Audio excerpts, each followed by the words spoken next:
For the presentation of it.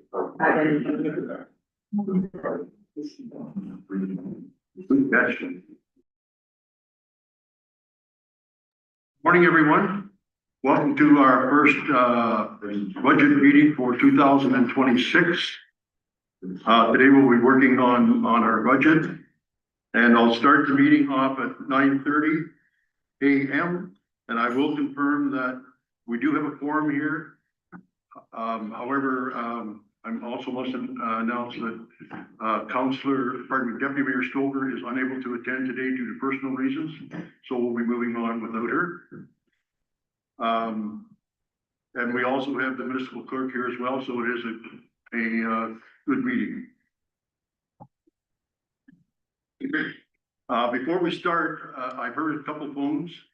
So if you could, please, I'd like you to shut them off or go to airplane mode, which is what I use. And that will prevent them from ringing. Territorial land acknowledgement. We respectively acknowledge the Township of Allen-McCullum is located on the Mississauga-Neshinimbic territory and is the traditional territory of the Mississauga-Neshinimbic. The Township of Allen-McCullum respectively acknowledges that the Mississauga nations are the collective stewards and caretakers of these lands and waters in perpetuity, and that they continue to maintain this responsibility to ensure their health and integrity for generations to come.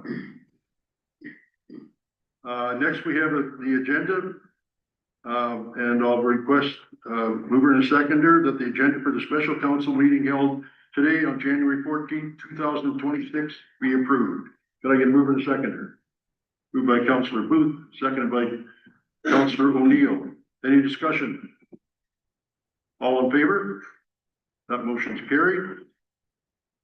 Any disclosure of pecuniary interests? Seeing none, that'll be noted. Presentations. And we are pleased to have the library board here this morning, so they're going to make their presentation first. So, yes. Have you got something arranged with, yeah. Okay. Okay. Thank you, Dave. Please go ahead. Thank you, Mayor Logo, and through you, Mayor Logo, the council, and to our residents. We're pleased to be here today to present the 2026 budget to you. As Mayor Logo identified, we will start with the library. Just wanted to give a little bit of an introduction to our budget, and first of all, thank staff for the amount of effort that went into putting this package together. I think each year we make some very good steps forward with respect to it. I want to identify one correction to start, and that is for council to please note. If you go to the planning budget in your package. You have that page, please. I'll grab it for you.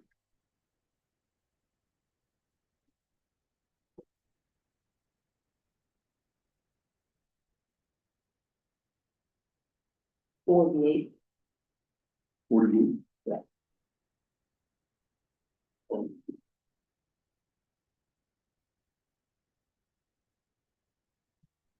What you're looking for is planning wages under the 2026 column. That number was overstated. It should be 292,830.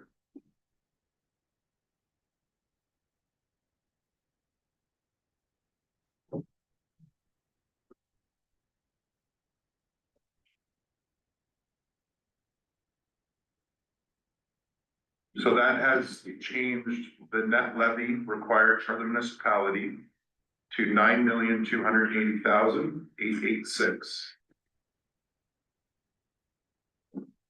And The result of that is a 3.73% increase before your 2% infrastructure levy that council was asked for. And the effect of it in an overall rate, including the county increase of the school board, is at 3.96. Council had asked the staff to work towards trying to achieve as close to a 5% as possible before our council negotiations. And therefore staff have achieved that, and I'd like to thank them for that, because it was a fair bit of work to crunch that down.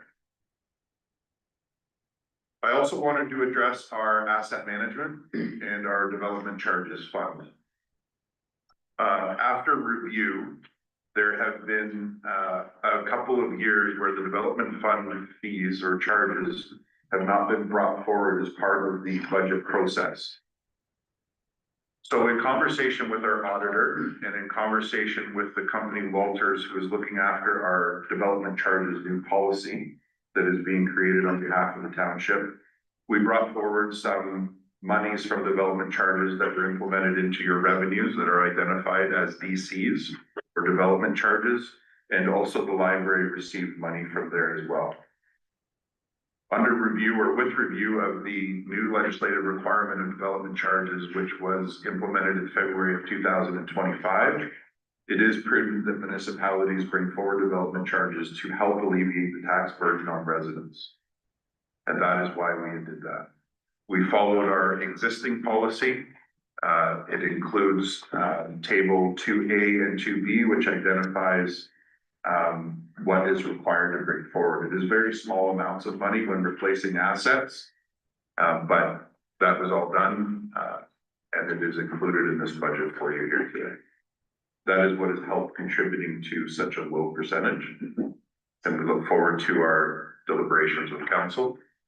Another feature that we've added this year, Aaron and I both have an updated file that we will be working with you. So as you make changes here today with your decisions, we will update you in real time what that has done to the percentage increase. And we're ready to do that for you. That is all that I have for the intro, Mayor. Thank you, Mr. CAO. Can you just give us those figures again? Which ones? Well, what we're sitting at right now? Well, I can write them down. Currently, you're sitting at net levy for the municipality, 9,280,886. Yep, 9,280,886. The result is a 3.73% increase. Overall, combined with the county and school board, it leaves you with 3.96%. That's the combined rate.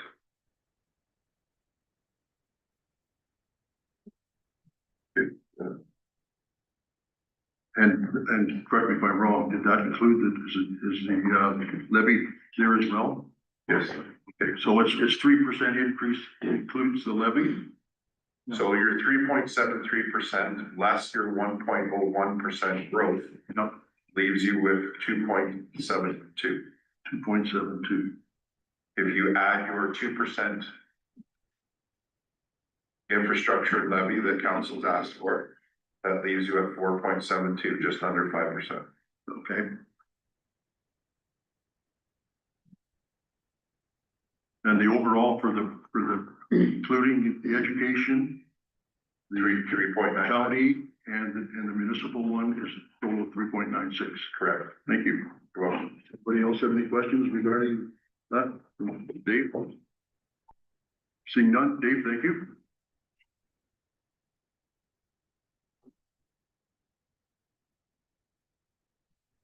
Morning, Trish. We got some of your Ken's coming up. Morning, Ken. Morning. How are you this morning? Excellent. Good, nice to see you. Thanks for coming.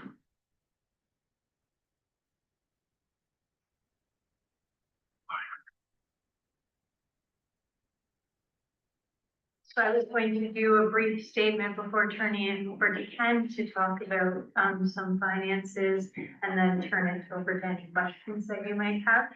So good morning, Mayor, councillors. And looking over the 2026 budget, you will notice that almost all budget lines remain the same as 2025. The only increase from our 2025 budget is with the wage line, with an increase of approximately 21,000. This increase is a 1.8 COLA increase to our current 7 library branch staff. The other increase in wages line is the return of the manager of branch service position at 25 hours a week. This was my position 2 years ago, averaging approximately 25 hours a week. And since the leave of our CEO 2 years ago, I took on both the roles of acting CEO, combined with all the job responsibilities of manager of branch services, which averaged 60 hours a week between the two positions at the time in 2023.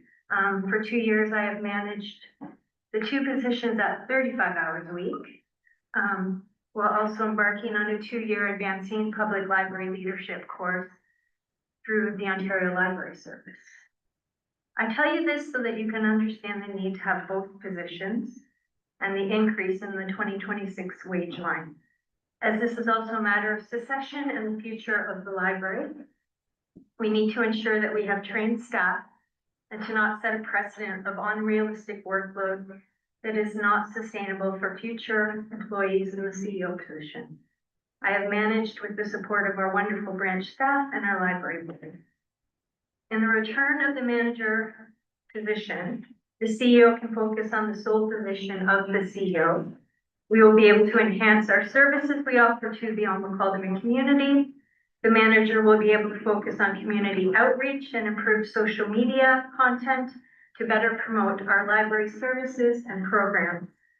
The manager will focus on interlibrary loans, both receiving and shipping, and there will be a better consistency in cataloging of new materials for our branches. I would like to touch on our programming budget for 2026. It remains the same as 2025. Over 2025, we offered programs that were new for our community, with a focus on supporting mental health and also supporting the talent of community artists and service providers. It went over incredibly well, and feedback from participants was positive, with a request for more. As I had kept our programming budget at $3,500 for the entire year, my goal is to source out grants over 2026 to continue offering wonderful programming to the community and support people within our community who can provide their creativity and services. Our libraries are more than just books. We are a community hub with a strong focus on connecting to our community. That's all I have to say. I do have explanatory notes, and I created an annual report, which I will send out to all of you at some point today, outlining our total circulation for the year of 2025, programming, fundraising efforts. So I'll turn it over to Ken if he wants to talk any numbers or add anything that I may have missed. Thank you, Tricia. Thank you, Trish. I didn't know if there were any questions for Trish first. Oh. Anybody have, I comment for, first of all, thank you very much for all your efforts. When we were short of staff, I've seen some good things happening, and I've got to give you and the board a lot of credit for making those things go. Thank you. So thank you very much. And Ken, please go ahead. Thank you, Mr. Mayor. Thank you, council, for the opportunity to visit. I would be remiss if I did not thank a couple of people, other than Greg and Mike, who sit on our board, in Aaron, Emily, and Dave, for the time they spent with us. I think it's a bit of a different shift in thinking, and I'm grateful for that. We, as Tricia said, we concentrate on the numbers. We pay special attention to making sure that we account for all dollars. And I just wanted, in general, first of all, sorry, because this just came to me this morning, from Aaron, the extra money going in through the development services. Love it. Thank you very much. And that's good. That makes a slight difference. When I was reading the budget, as I tend to do, it was a little startling because the number we had submitted was different. And then I saw it going in and coming out of the reserves, and I was like, I'm not sure what happened there. So I'm grateful for that. You don't have to know the details. I'm sure you want to, but when they're going that way, it's good to see. We're good with that.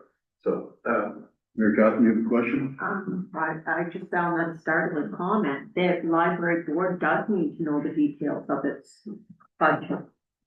Well, they are getting the details of the budget, are they not? so I think in this particular case, because this one came out a little bit suddenly, I believe through our chair, Marcia, we will be, meeting with, Dave and then. So, Mayor Logoman, Councilor Neil, library, thank you, appreciate that. As soon as the development charters were identified, an email was sent to the library CEO and Marcia immediately, so they were informed. It's great that we have the money and can put it in, but I just wanted to settle the fact that information was not flowing. It was just the wording of how that. I understand. Just wanted to clarify it.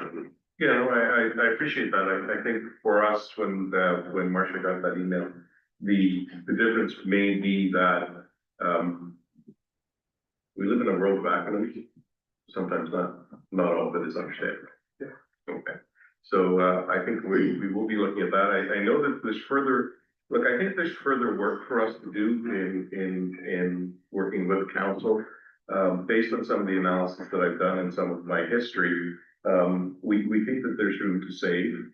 We think that there's some questions that need to be asked with regard to stuff that's being charged. We want to work with council to see if we can reduce costs. As a really good example, I've gone back through the financial statements from 2016. One single line item from 2017, which is the first time I could actually identify, 2019. Our insurance costs have gone from just short of $5,000 to, in 2026, $11,543. Like, that's a huge jump. It's 245% over that time. I say that not knowing if coverage has changed or what else has changed, but I think there might be room there for us to work with council to see, if those premiums could be reduced. That was one of the line items that we looked at. And, the issue that we have is the majority of the costs that we run are not really controllable. We really want to put more money into more programming and more services. We are looking at the possibility of offering some monetized services. That's going to take a little bit of time, but the work that's been done in the last 2 years by Tricia and the people that she's worked with and staff, I think has been phenomenal. And I think the cooperation with council is definitely something that has been a benefit and we'll continue to work on that. Thank you, Ken. Thank you, Ken. Council, do you have any more? Go ahead, Councilor Ainsworth. To you, Mayor. I got a couple of things and a couple of comments if I could. The first thing on the agenda was before the wages, and I think council has to understand for the last 2 years, Trish has been wearing 2 hats. So they state that way, just, so something to think about when we're voting on that. The other thing that I see in the budget is everybody does pay equity, but I see that library doesn't. So I wonder if that's something that should be talked about. And the township expenses are a little confusing. We'll just give it to them and then they go back. Could that be something that we could talk about also? Whether it needs to be in the equation or whatever, that rate changes. I think it's $36,945, and we give it to them, they just give it back to us. So it's a little bit confusing. And at the end of the year, so the budget was 295,168. They used 225. So is there any money that goes in reserves for them? Has that ever been talked about? Go ahead, Dave. Yes, and for clarity for council, whenever there are monies not used within the current year, so example, 2025, any monies left over, you will receive the report from the auditor. which happens every year, they will identify those monies going back to reserves in the departments to which they were allocated. Actually, I think, my experience, council, you prepare a report and then council approves that. Correct. Thank you. Yeah, if I may, Mayor, it's through you. You know, one of the things I think that should be remarked on, it is really, really important, at least to me, to my mind. This entity, the library board, has been running at a surplus. And it shows in the financial statements right now, as of 2024, that surplus has grown to 655,000. Could you speak louder, please? Certainly. And go speak on, into the Mr. microphone. Oh, probably not. Is that okay? Is that better? Yes. Okay, thanks.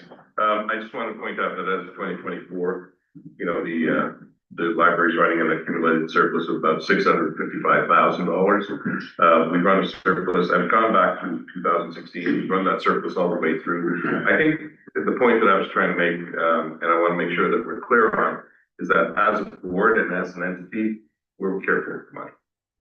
We appreciate the raise from taxation. We recognize that these are taxpayers' dollars. What we want to do here in 2026 is make it easier for people to come to the library, develop better programming, but at the same time, relieve some of the burden on somebody that's been doing two jobs.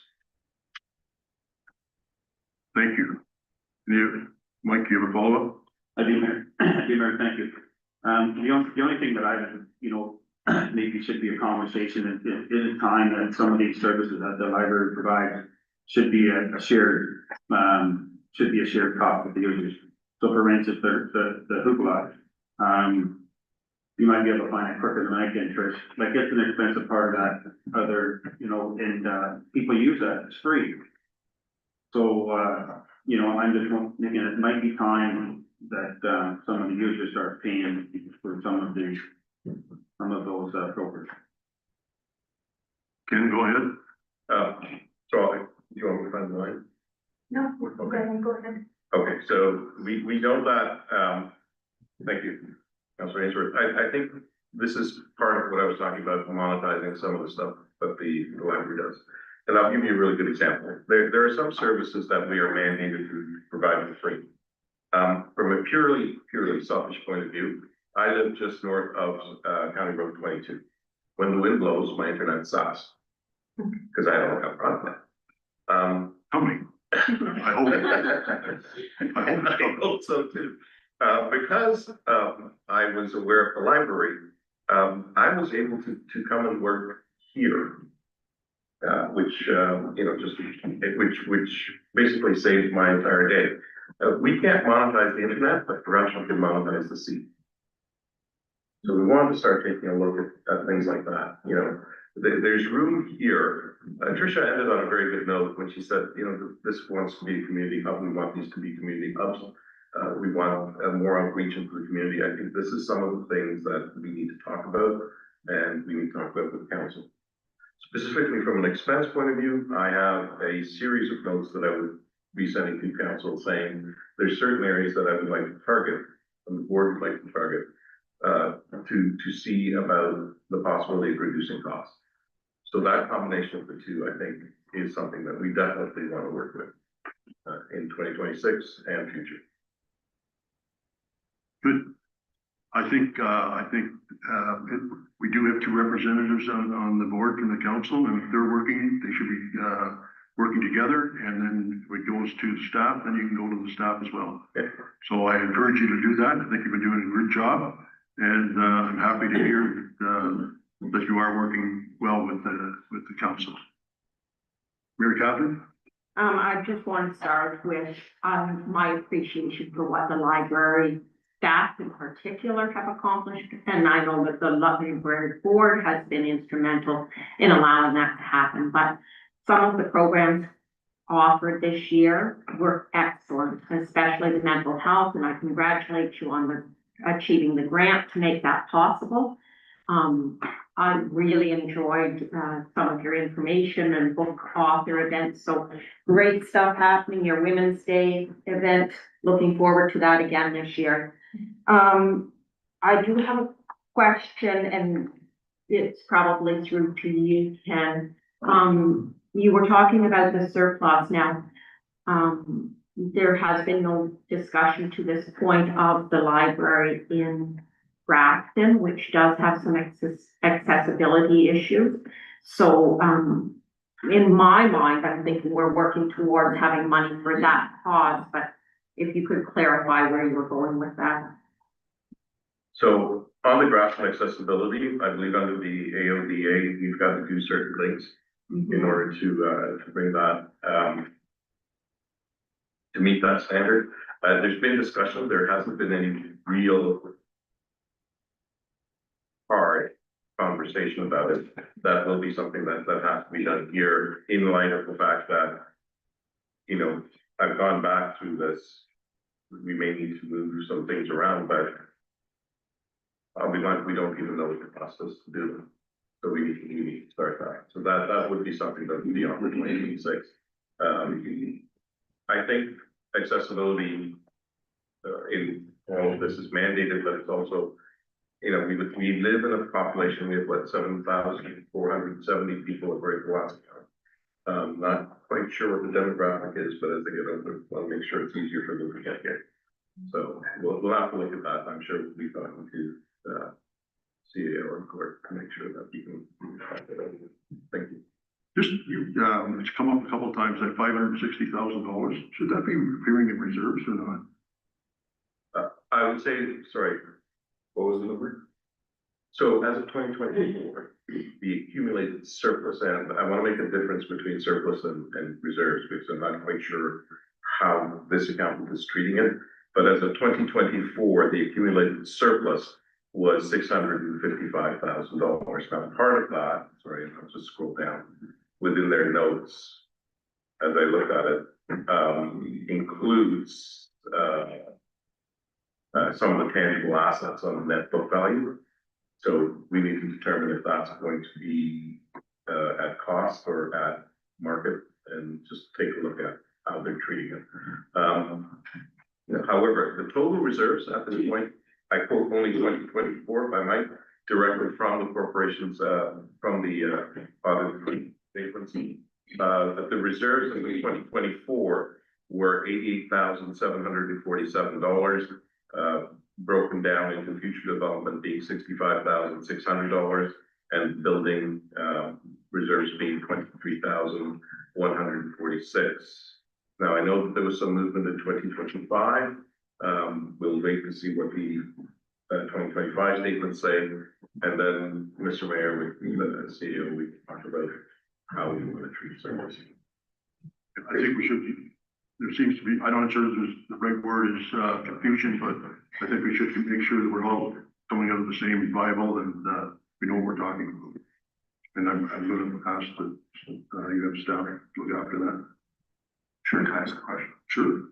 Through you, Mayor, Ken, when you're talking about surplus, you started to mention assets, et cetera. Are you referring to a balance sheet quote that you have? And the only reason I ask is because the townships, what we consider surplus would be reserves, what we have in reserves. So the 600 and some odd thousand that you have mentioned, I think that staff, as the mayor has indicated, should look to see what that includes. Right. So that we can clarify that for the residents. Yeah, we absolutely agree. That's part of when I look at this. Sorry, my history with financial statements is maybe slightly different than the way it's accounted for municipally. But I'm looking simply at what the notes are with regard to the accumulated surplus. I know what the number is, because that's what the accountant says. But we've got the accumulated surplus, and it is definitely broken down into invested in capital assets, meaning tangible capital assets, on a net book value basis, and then reserves. So what I would consider the straight cash reserve is, you know, sort of held as a separate account cash, is about $88,000, but that was in 2024. And we know that there's some adjustments made in 2025. We'll have to see what those final numbers are. The tangible capital assets, that's probably what, So with respect to that, do you have an understanding of when the last time accumulated depreciation was utilized on these assets or anything? I would say that based on the financial statement, there's definitely depreciation in those, there's definitely an accumulated amortization in those two. We should probably just, Yeah, so this may be a little too much. Yeah, I think we are overall. Appreciate the conversation.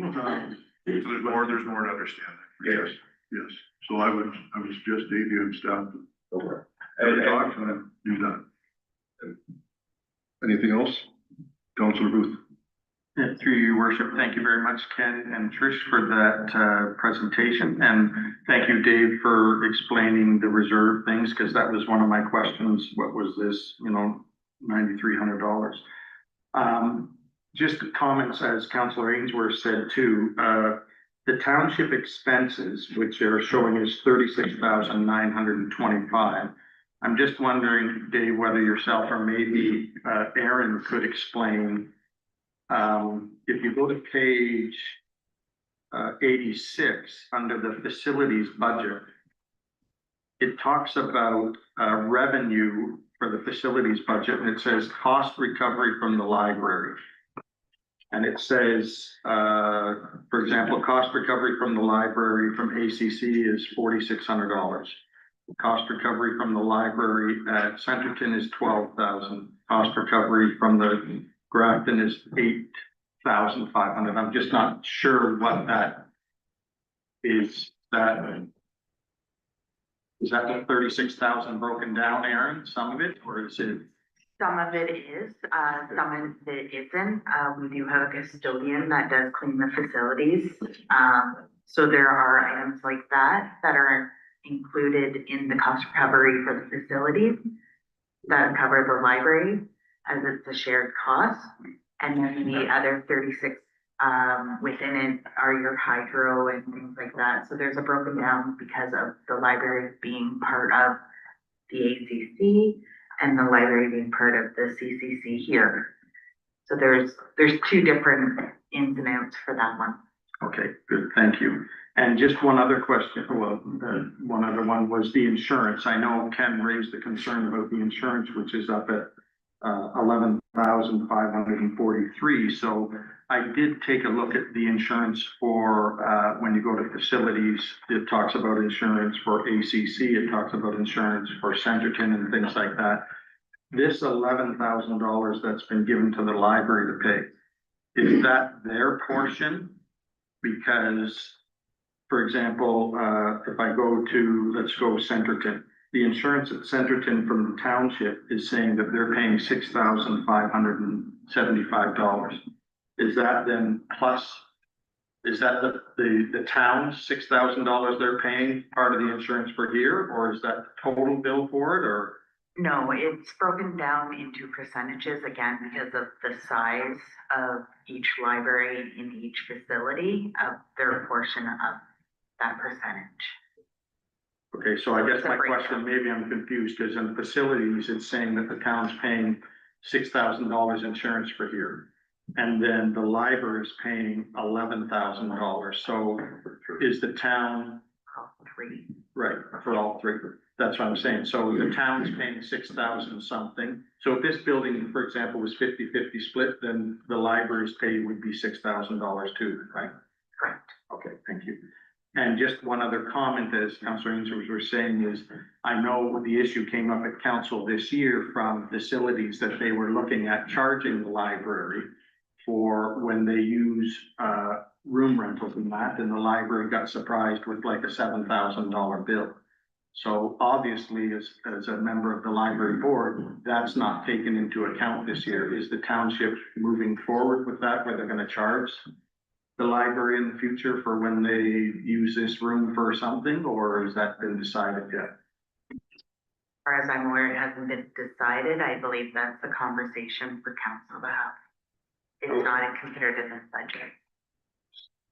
Well, if I may interject through you, Mayor, so that's a conversation that we've engaged through Marsha, Ken, and Tricia, that we're going to get to work on the memorandum of understanding, and all of this will be fleshed out and identified in that to come to council for a final. Thank you. And I think just to be fair to the library then, so if it ends up that the library does end up paying or something, I think to be fair, then that has to be on next year's budget because their budget is very slim, so they didn't take into account paying anything for the rooms that they currently get for free. So if it is decided in the MOU that they're gonna pay, then I think to be fair with council, we have to charge it to them next year. You can't have a budget and then say, oh, guess what, you owe us more money. Okay, but thank you very much. Yeah, I would just like to comment back to that, Councillor Booth. One of the things that we have been working on is to try to alleviate the amount of monies changing hands between departments. There's some that need to be, example, insurance need to be allocated to different departments. But when it comes to, as an example, grass cutting, snow plowing, use of halls, et cetera, if it's a department thing, then we're trying to alleviate the movement of those numbers, just to avoid the confusion. It's a lot simpler process. Yeah, and as Mike, Councilor Ainsworth said, it's just, you're basically taking it from one pocket and you're just transferring it to the other. And I think it would make it simpler for town staff and everything to just say, let's just, the library wants to know what it is so that they can say, this is what we're getting charged for heat and electricity and things like that. It's just, it's in one and out the other, and it's not controllable for the library because I believe, and Ken, you could confirm, I think the number discussed at the library board was 84% of your budget is non-controllable, like it's charged from the, so the town gives us charges us the money for the heat and everything, and then we just give it back to you, so. But I agree with you, that makes sense, Dave. Thank you. I think, we'll let the people that are running the show from the library as well as our CAO and his team get together and talk about these stuff. They'll come with a proposal to council and then we'll make a decision. Mary Catherine. Just picking up on the discussion that was happening about the library doing cost recovery. When you look at the Public Libraries Act, which is your governing document, the idea is that people can use things for free. And this also ties into something that is, was very much a well-attended discussion at the library conference when I went a few years back. And it was between that relationship with municipalities and the libraries and the recreation department. And how many municipalities either already had or were in the process of developing a relationship between those two departments, because you start to get a lot of overlap in what those programs are that are being built. Mary Catherine, I think we'll get back onto what we're here to discuss, and that's the budget. Thank you. Is anybody going to make a motion then that we approve the library budget? Moved by Councillor Booth. Seconded by Councillor O'Neill. Any further discussion? All in favor? That's carried. Ladies and gent, thank you very much for your presentation. We appreciate it, and keep doing what you're doing. Thank you very much. Thank you, guys.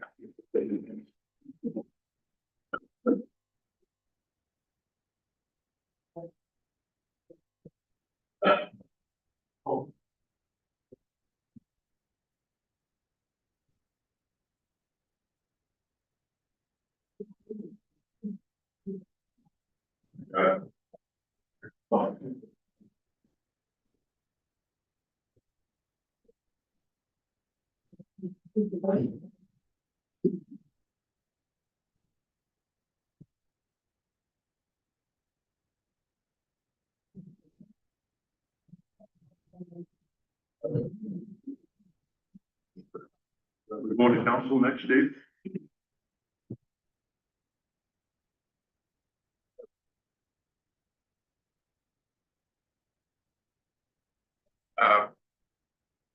Mayor, you asked me a question, and that is, did you want to go to council next? I would recommend that you go through each department.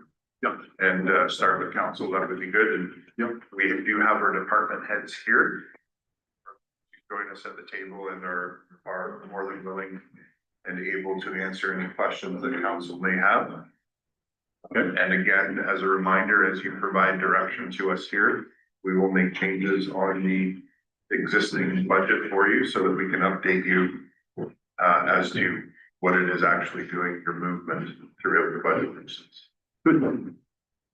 Mayor Catherine. Just before we go into the departments, if I could go back and clarify something from your earlier presentation. It's not really clarifying it. So we need to find the 9 million and we've got an increase now. I'm not sure what the increase is now, but anyway, that is found, the increase is covered between the tax levy, growth, development charges and reserves. And I'm seeing in front of me a number for the tax levy and the growth, but how much is being covered through development charges and how much from reserves? So it's identified in each department. Right, I'm Identified just through- looking at the big picture of our growth. If, I don't need that number today, but if that can be in the next one when it comes back, breaking down those 4 categories, that would be very appreciated. Sorry, how much of the, growth will be the tax levy? The other from growth, development charges and reserves as a percentage, because on the one page we have the 3.73 increase, and then on the other, we have the 10.09. So it's just making those 2 numbers fit together. I think the one column I will be deleting the variance in percentages because I think it's becoming more confusing than it needs to be. So going forward, I am gonna take out the percentage variance because it doesn't relate to it, but does not relate to the actual tax levy percentage. That makes sense. Is that page 20? You referring to? Yeah, 19 and 20. Okay. That's what 10.09 appears, but Correct. my understanding is that is an incorrect terminology to say it's a tax variance. Isn't that correct? Okay, Right, I agree that it was quite confusing the way it was presented there, but it still means that we've got to explain to taxpayers, to the satisfaction of this council, how that's broken out between those 4 revenue streams. I think that's what you've asked for, and I'm sure that's what staff's gonna get. Cool. Go ahead. DAO. Oh, let's step away. What's the procedure? When you have- Go ahead. Okay, just for clarity, because there's been a lot of conversation about asset management. Upon review of development charges, there's a direct correlation of where they come from, and how they're calculated. And I wanted to bring to light the council a bit of a risk that we're dealing with financially. The risk is that the pandemic happened. In 2020, the municipality, before all of our time, embarked on an asset management plan. And the asset management plan was approved in 2021 by council. In the day, at the time, when the values were derived from 2020 and prior. Since then, our financial environment has changed multiplex.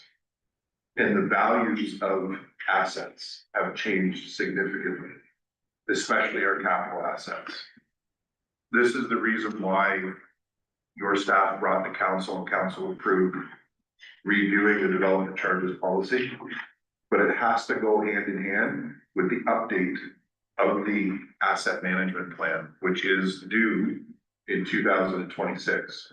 And you will see as part of the public works budget, there is some money in there to update the plan. But a significant thing needs to happen, and that is the values of those capital assets has to increase. And that is going to tie directly to your development charges. The anticipation is that the 2027 budget will be significantly impacted by this. Hopefully in a positive way, but again, that depends on the amount of growth that the municipality will sustain over the next year.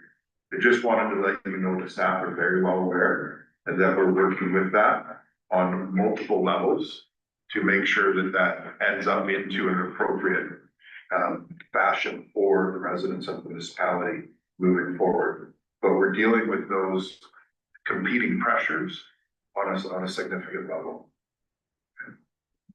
Thank you. We'll start with council. Go ahead.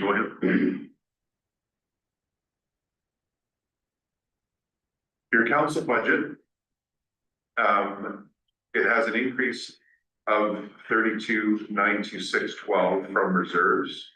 These are monies that have been put away which directly reflect or affect your election process that is going to be coming up in 2026. Overall, your expenses have increased by the same.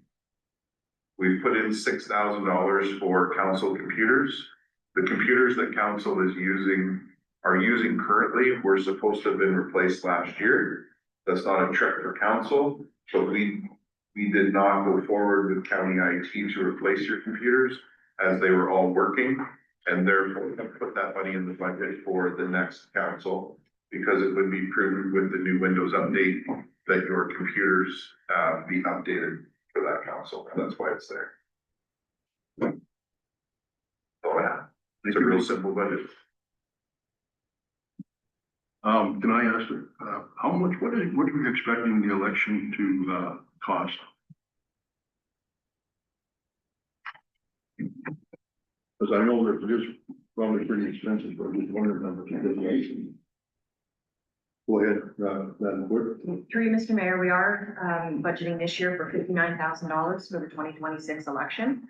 That's including, excuse me, our third-party service contracts for the electronic voting software that we'll be using in the program, as well as our contract for the election voters list, data fix cleanup. Excuse me.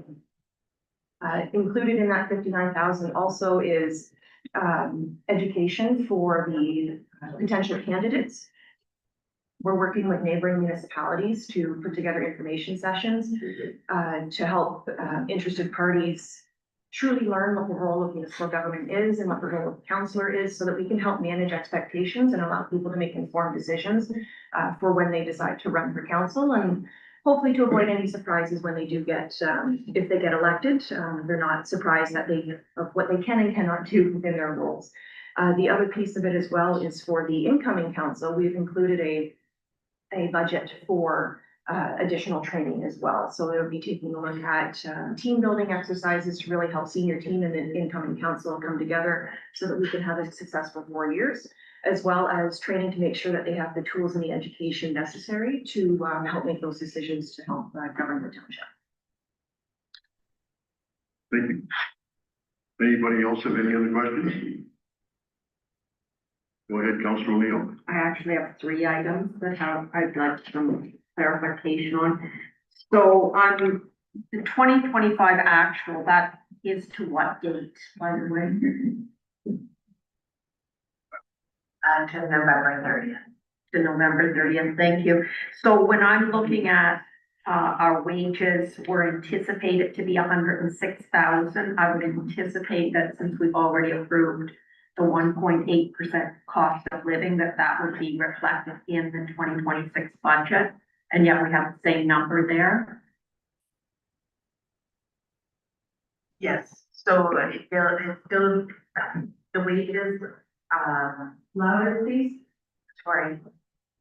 The wages, were just budgeted numbers, and so if you recall last year, we did have to change that number. It was showed too high, and we had realigned it. And then this year, with council 12 months, with the 1.8 is still around 106. So we budgeted a little high last year. It's staying around the same. Go ahead, Mary Catherine. The next one is on subscriptions and memberships. We had 500 in 2025 and the actual was 381. And then we have 4,500. Is there something, what's that extra 4,000 there? I will pass that to the clerk because there was a realignment.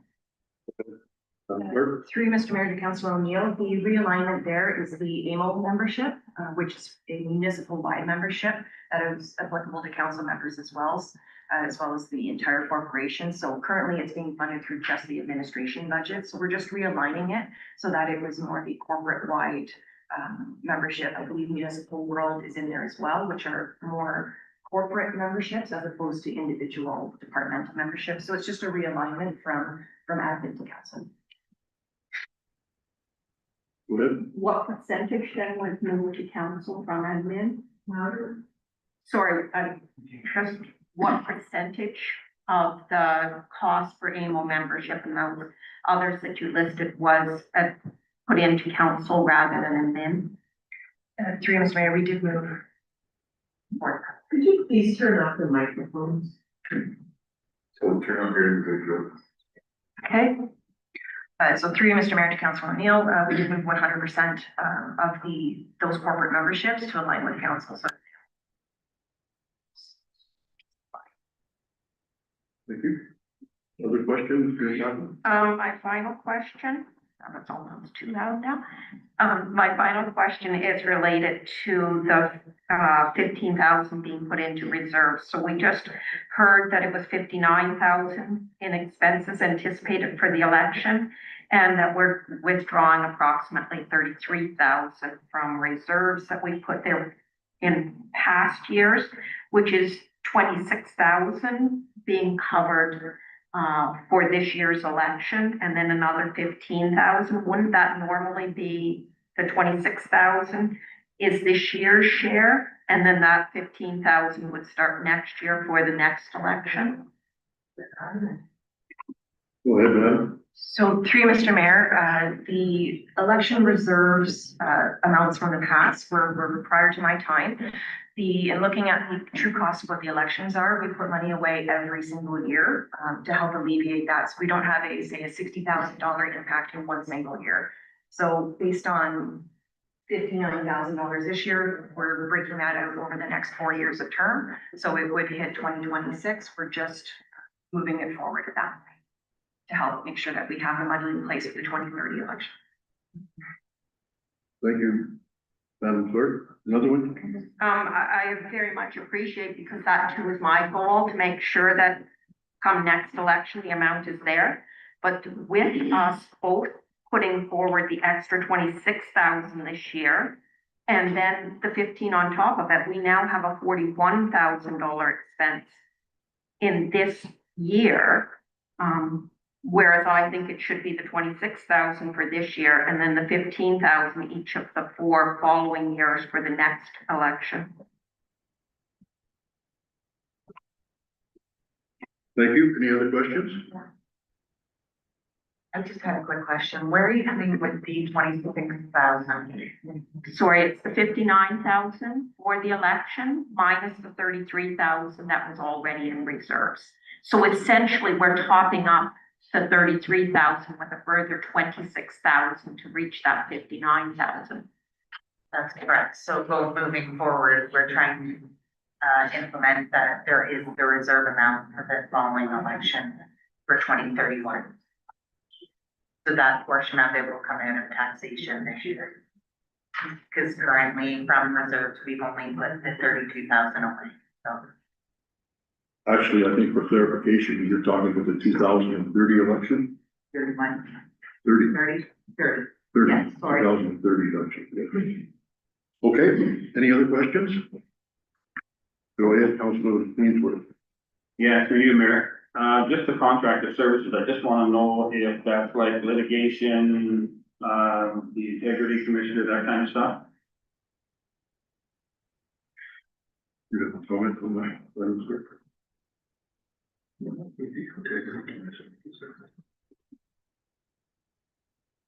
ahead. Through Mr. Mayor, the contracted service, the integrity commissioner has his own individual line. So it is treated as a separate line item on there. In terms of the other contracted services, I can't speak to that off the top. Defer to the treasurer. Thank you. Madam Treasurer? At the time, we did lower it, to move some of it to a min to be covered, so that now it is lower. At this time, I can't speak to what is in that budget, but apparently everyone can.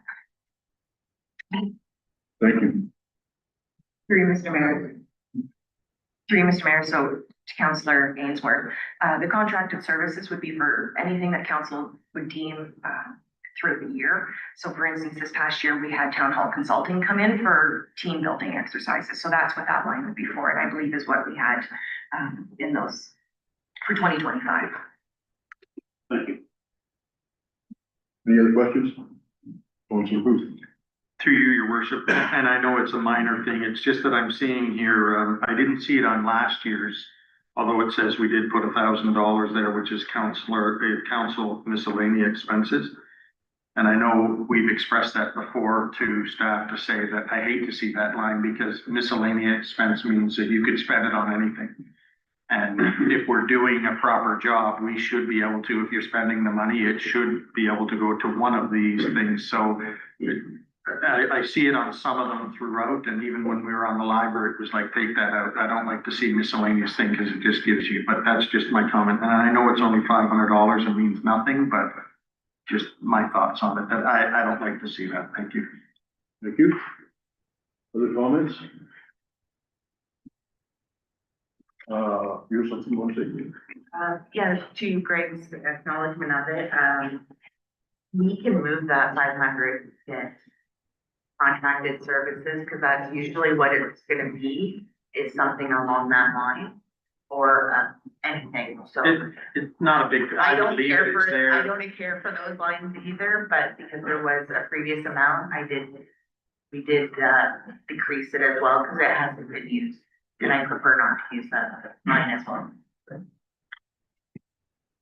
Okay. I think we've discussed the council one pretty good. Can I get moving to seconder to accept the presentation to the council? Oh, go ahead, Councilor, Attorney Seagull, did I make a mistake? Yep, Mayor Logan, do you have any motions for any changes? Yes. Are there any changes? I would like to see us come back and look at that elections to reserves at the end again. Because that putting 41,000 into 1 year isn't necessarily appropriate, but I look to the rest of council to say whether or not we can start that next year, which is still the 4 years to get 60,000 there.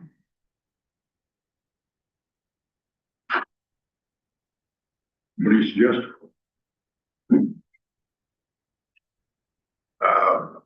Through you, Mayor, so Well, I guess we gotta get a second for that first. 15 times 4 is 60. Yeah. So however you want to do it, if it's 59,000, you need 4 years to have it in reserve so you can have elections paid for, so you don't have to do the 41 again or the 26 again. The idea is that we're Thinking ahead. leveling it out, that's all, but it's entirely up to council. Yep. Mary Catherine? Just to clarify, I think that's what did happen during our term of council. So we started with an empty reserve for elections because it was used for the previous election. We put in a certain amount each year, and to your point, the initial was 10,000 or 12,000 per year, which was a little low. But the idea was then this year we would put in whatever shortfall there was. And in this case, the shortfall was 26,000. And so then when that's put in, then we start the next election cycle again, similarly, where we put in 15,000, 15,000, 15,000 for next council puts those numbers in. And then in the 4th year, the actual election year, that one's a little bit unknown because then you'll have the actual election expenses. Council at that time will make that 45,000 plus whatever else is needed. And then that amount will be the 4th year's amount, just like the 4th year's amount this year worked out to 26,000. Give a comment? Like you did.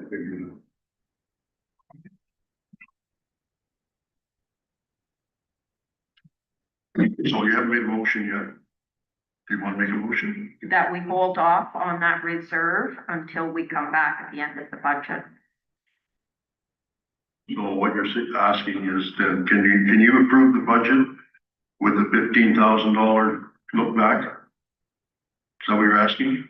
Right, that we would approve the other lines and we would revisit the elections to reserves line later.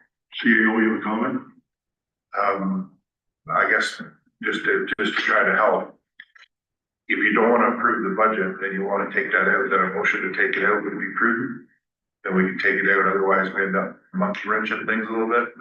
So if we wanna take it out, let's take it out and move on, that way we can tell you what the percentage is at. Just to try to keep it cleaner. I think it's clean. Okay, I'll make that motion, knowing that I'm willing to bring it back to the board later. But for now, my motion would be to remove it at this point. I get seconder. Further discussion? Go ahead, Mike. I'm just wondering if it makes sense to do that. I mean, we're putting it in there now, and it's going to be set for the 4 years. So I honestly don't know what the difference for us is there. Right? We're not gonna have to worry about it for the next 4 years. So, honestly, don't know what the argument is, quite honest with you. Well, So it just, to me, it's split the piece here. splitting peas, is that what you said? Yeah. Well, to me, it's $15,000, whether we pay it this year or next year. That's entirely up to council, so I'm not gonna get hyper one way or the other, but it does take a long time to make a decision whether we're gonna spend $15,000 or not in the budget.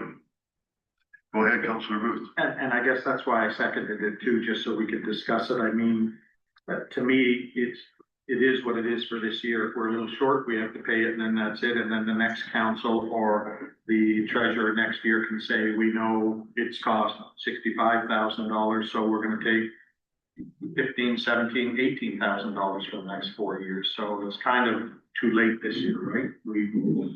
I thought last year's election, 4 years ago, I thought the election was $30,000 or $36,000, but I could be wrong. So the costs have obviously gone up, but I don't think it's a big issue. And as I agree with you, Mr. Mayor, if we're gonna, back and forth, it's really gonna be with the next council, right? Anybody else have any comments? All in favor of the motion? Opposed? No, I didn't vote that. Okay. Didn't matter. The motion is denied. Can we get a motion then to approve the budget for the draft council meeting? Moved by Councillor Ainsworth, seconded, Sure. seconded by Councillor Booth. Do you have a comment? Would we not have to look at page 34 and get that number before approving our budget? Nope. Okay. That's a good point. Yes, it's in there. Isn't it on the budget under? Okay. We can look at this.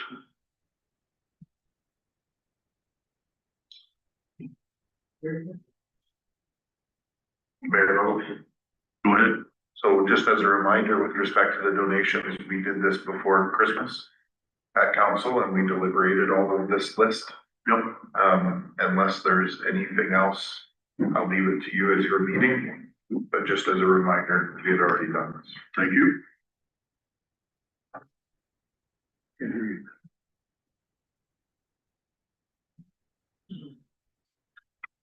Sorry, Mr. Mayor, as a matter of procedure, we are getting off track from what the agenda did have laid out, so we are, according to our procedure bylaw, to take business as it appears in the agenda. So one of the first things, one of the other reports we did have was the disqualified community grant applications. So that is something that we do need to go back to. We do have a motion on the floor to approve the council budget. So in order for us to go back at this point in time to deal with these disqualified applications that council wanted brought forward, you would need a motion to defer in order to just kind of put that one aside so that we can go back to make that decision at this point. Yeah, because if you end up going to approve, then you're into motions before motions. So you're suggesting we can call a vote and then we can come back to the sheet? Pardon? And who's moving second? Okay.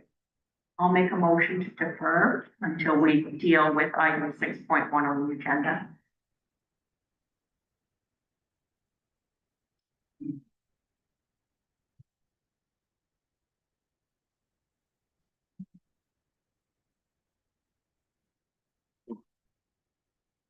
Okay, there's a second, all in favor? That's carried. Let's go on to 6.1 then. You have a comment on 6.1? The report? Yes, No, I don't have a comment on that report. okay. Does anybody have any questions for the CEO regarding this report?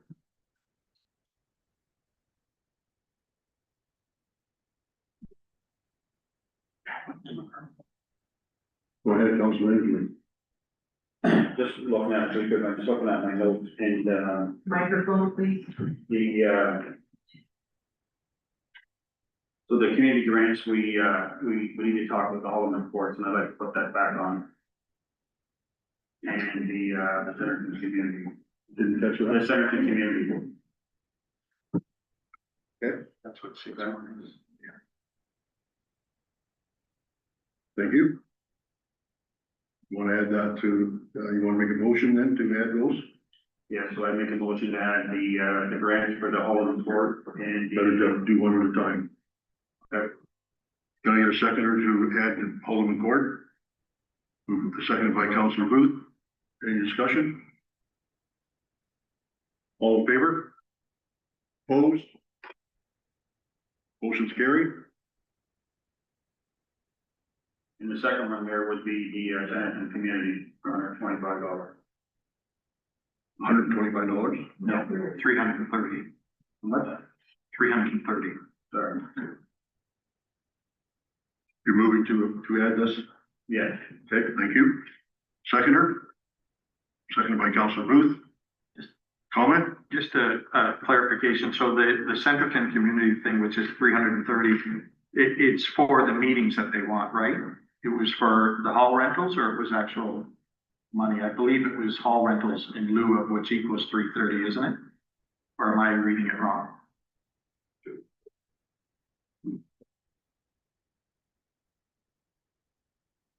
You have a comment on this, Mary Catherine? We do have the applicant present, so we could, ask her to come forward and clarify. But the 330 last year was used towards, a potluck and a barbecue. Sorry, we probably should bring the recipient up, but they did hold two You can't bring community the events. recipient unless it's a motion by council. I'll make a motion to have, the applicant speak to this for us. We already have a motion on the floor. Okay.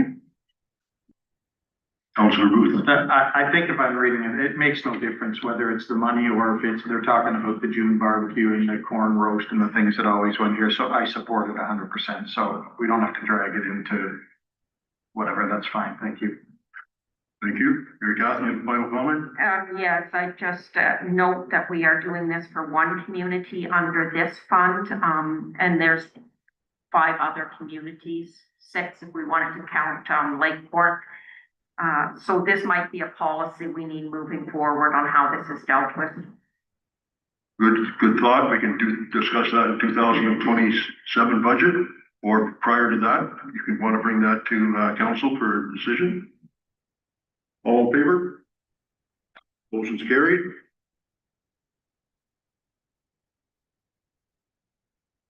So can we go back to the original one then? Can I get a motion? Make a motion to approve the. We have, Make a motion to approve the council budget as amended, or as, how do you want to word it? Or With the changes. with the changes that were just made with the community donations and grants. $2,000 for one and for the 330 for the other. So that's your motion? Yes. Thank you. Can I get a seconder for that? Second by Councilor Ainsworth. Any further discussion? All right. Mayor, Yes. I just want to clarify, because it says in the report, Centerton community, $125 disqualified. The words of 330.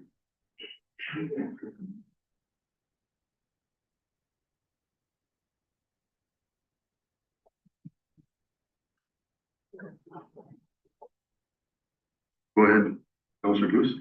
Through you, your worship, I'm thinking, Mike, what they did was they looked at it that they wanted, to use the rentals and maybe facilities or somebody calculated out that it was $330. That's why I asked the question about, they just wanted, it sounds like they wanted 3 rental things, right? That's your question? For you, Mr. Mayor, it was 330 last year, but with the increase to rental fees and for them to use the kitchen, for the whole facility, it actually equals to $678 this year is what the ask was. That's what we're budgeting in there, 678, is that okay with you, Mike? Councilor Booth? Well, I guess that's gonna be an issue then, because it says they're looking at the hall and kitchen rental to be waived for 3 events, which will allow the community to plan and participate in community events such as the barbecue, the corn roast. So I'm not sure where the 330 might came in, like you said. That was last year. So if that was last year's, it should have been looked at to say, if they had 3 rentals this year, what would be the total? So last year, for the event, it was $60 for the hall times 3 and then $50 for the kitchen. When I went and recalculated through the facilities to find out the cost, it is $75 times 3 now and $125. So you're looking at about $200 per usage for the hall for the day. Less tax. That answer your question? Yeah, which makes it an issue now. I wanted to try and make it quick and easy and just say, No, We've got a mover in. We've already approved that. yeah, we approved $330.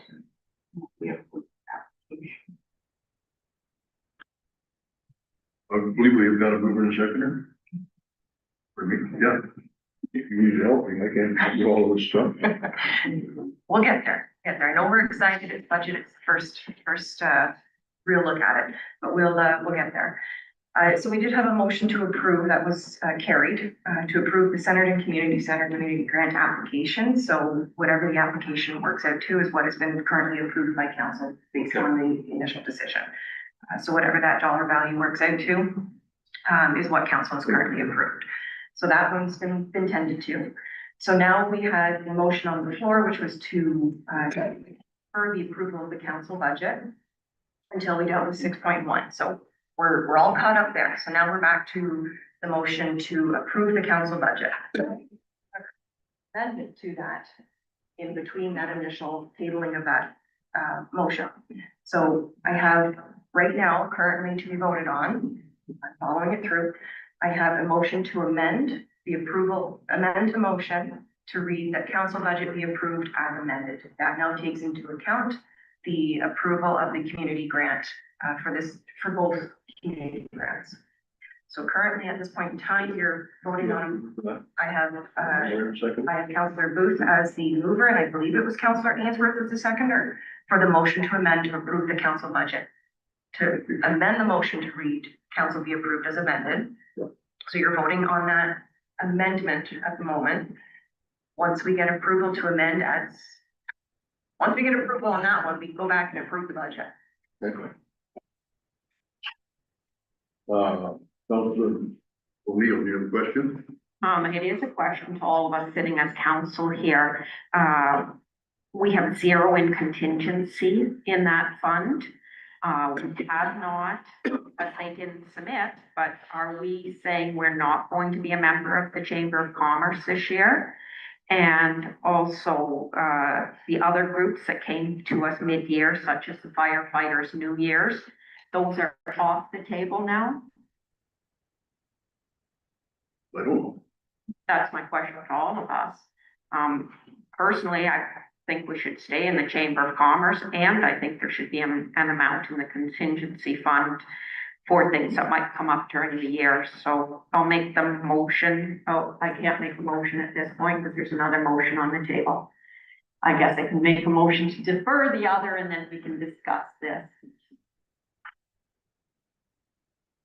Go ahead, Councilor. I guess my only comment to that would be, we've always, through the years, accepted somebody that comes in June and asks for something or whatever, and we do have a miscellaneous fund in there now for $500 that we could take out of the miscellaneous fund. And if somebody comes and we approve it and we go $1,000 over on that, then we do, right? I agree with you. We are looking at streamlining to make sure that everybody falls in line and comes to us in October and asks for what they want next year, but it's not gonna happen on this one, right? Councilor O'Neill. If we're streamlining, I think we shouldn't be dilly-dallying. I think we should also deal with, we're gonna give awards to the grade 8 graduates and not turn that into something where all of a sudden they're phoning and saying, are you coming? And we're like, well, we are not doing that this year. So if we're not doing it, we're not doing it. But if we are doing it, then we should approve it. The only other solution I can see is increasing the miscellaneous, but I'm not sure if everybody wants to do that, but we're taking a long time to make $50 decisions or $100 decisions. What is your comment, Councilor Booth? You made the motion. I'd like to just leave it as it is and let's move forward. And like I said, if somebody comes to us and they want $300 in June, then council at that time can say yes, and we will put it in one of the budget lines. And at the end of the year, council will have to say you're over budget. I don't think it's a big deal, right?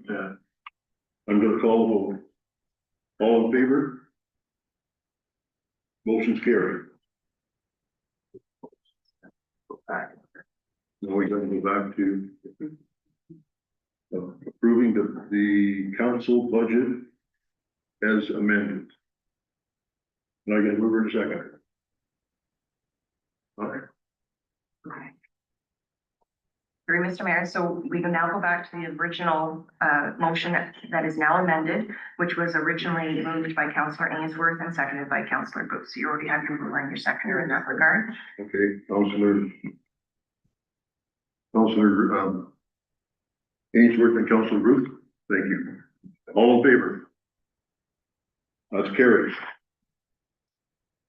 Thank you, everyone. Are you okay? Now let's take 5 minutes. Please. You got it?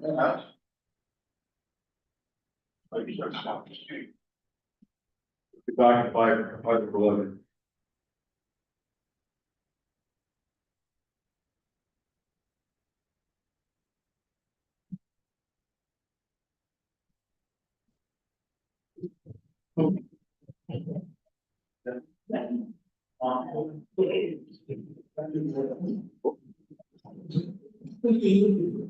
John. Huh?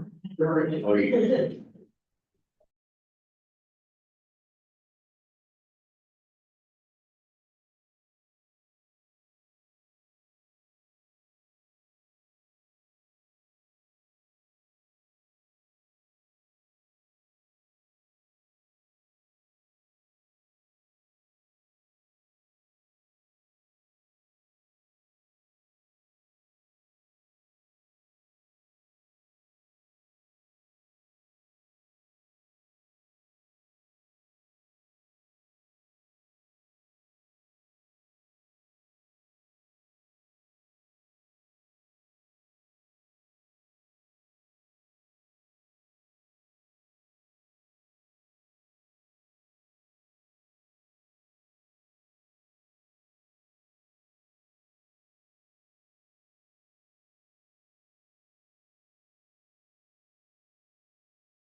Thank you everyone for, being on time to come back.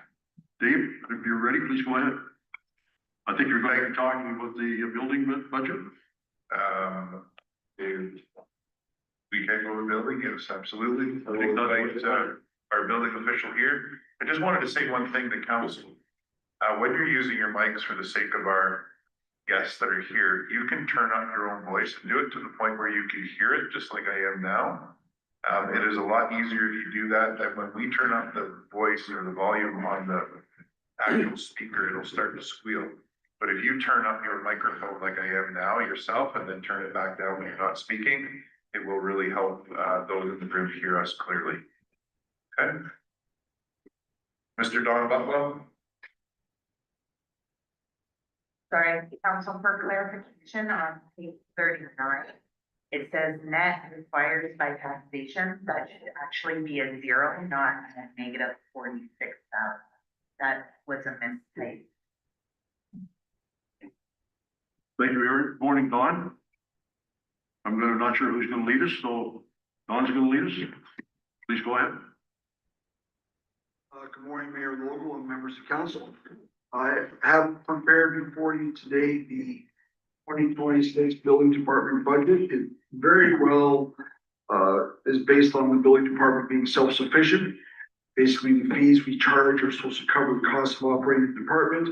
I look at what the forecasted building permits intake and cost may be. It's looking to be the same, if not a little bit less next year, based on information I'm getting in the community on proposed development. And with respect to any of the other numbers, if you have any questions, I'd be more than happy to answer. Thank you. Any questions for staff? Councilor Booth. Through you, your worship. That's loud. This is probably more for Aaron, I guess, not Don. The wages, I'm just looking at the wages were 244,600 and they're 263 now. Is that including something I don't know? I'm just doing multiplying in my head 1.8%. Or is that because I'm guessing because last year only half of the wages were because they split the administration? So there's a few items, and this will affect all the wages going through the whole entire budget. So not only was there a 1.8% COLA, in 2026, we also have 27 pay periods instead of 26 to realign. And we also have, you are correct with realigning the positions so that they're split from the planning into the building. And also step increases are included as well. Okay, thank you. Thank you. Go ahead. Two more, Mr. Mayor. Contracted services. Just a question, I guess, for Don. 2025, we budgeted 5,000. We didn't spend anything. And in 2024, we budgeted 8,575 and we didn't spend anything. Can you tell me what was that for, the contracted services? To the mayor, to members, to Councilor Booth, contracted services, from my understanding, previously were were in place with respect to the previous building official who had not held all of his qualifications at the time. And they were services rendered to just a neighboring township, Hamilton Township, to come in and cover some plan review and so forth. We don't have that situation anymore. As you can see, we're no longer putting money aside for that. Okay, great, thank you. And then if we go down one more, we have legal fees, which was $5,000, and now we have a 700% increase to 40,000, if my math is right. Can you just tell me why we're going from $5,000 to $40,000? Okay, so Go ahead. Yeah, just a general explanation is all. You don't have to give me anybody's name. no, we currently have a stream of the courts, which we get invoiced quarterly.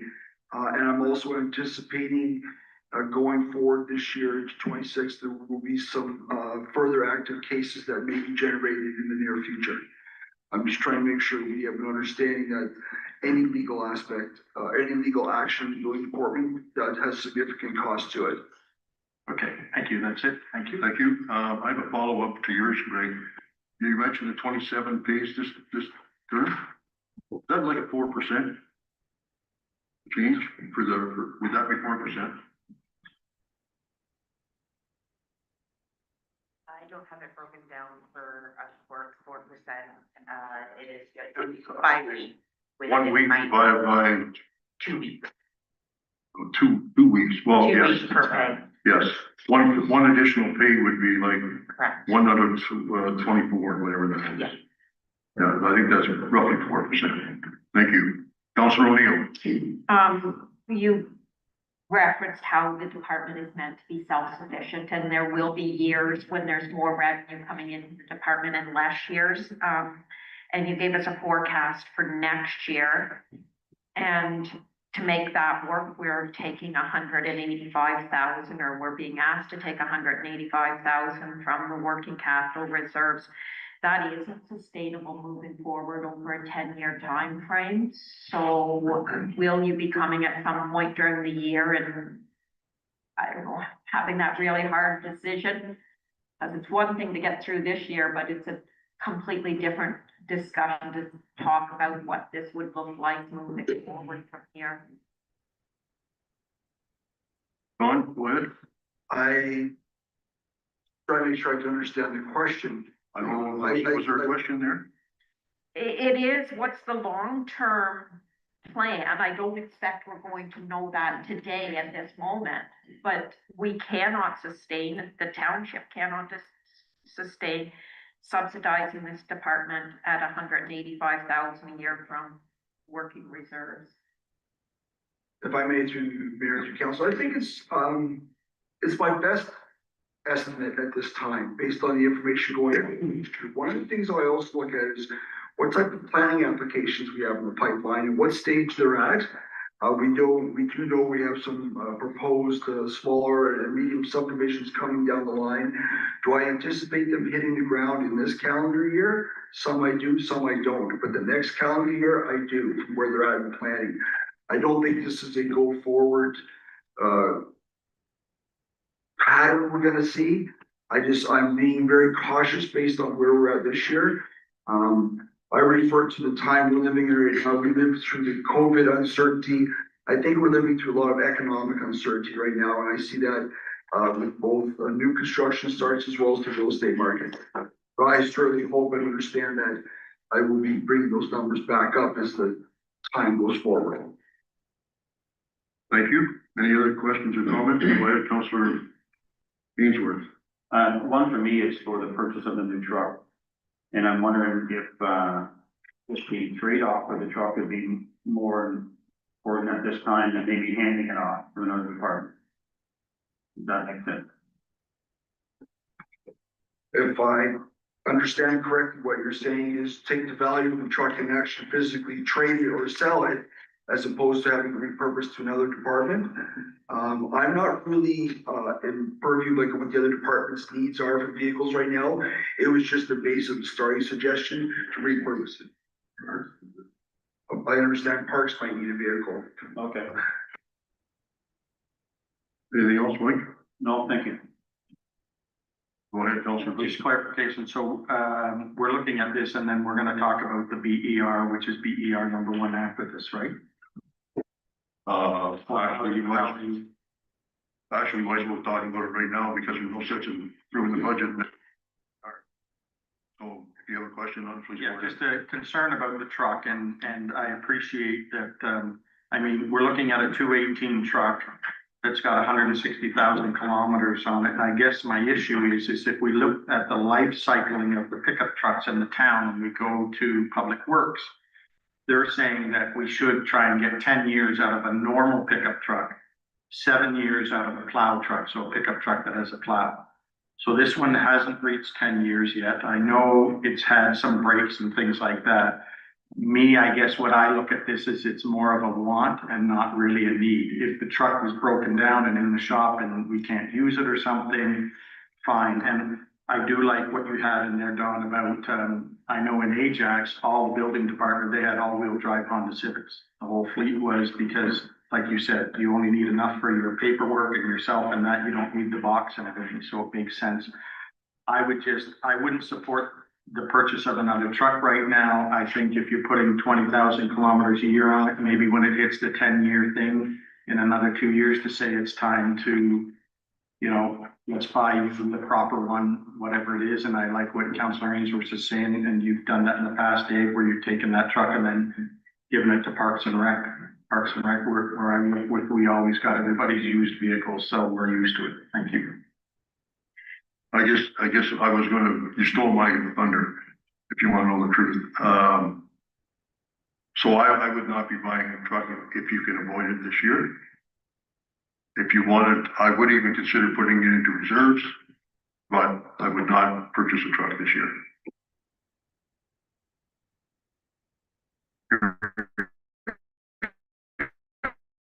I just want to say I fully appreciate the direction this is headed. I need a more efficient vehicle in that department. I just don't feel like this is fully fleshed out at this point, because we would need to see that plan and the value of that vehicle to a new department instead of you just, yeah, it feels like this needs to be fleshed out, but I would like to see this continue forward, but not during this budget, but aim for there. Can I get a motion then from someone? Councillor Booth. I'd make a motion that BER request 2026 number 1. Well, I guess it's got here the first option, so we're taking the section option.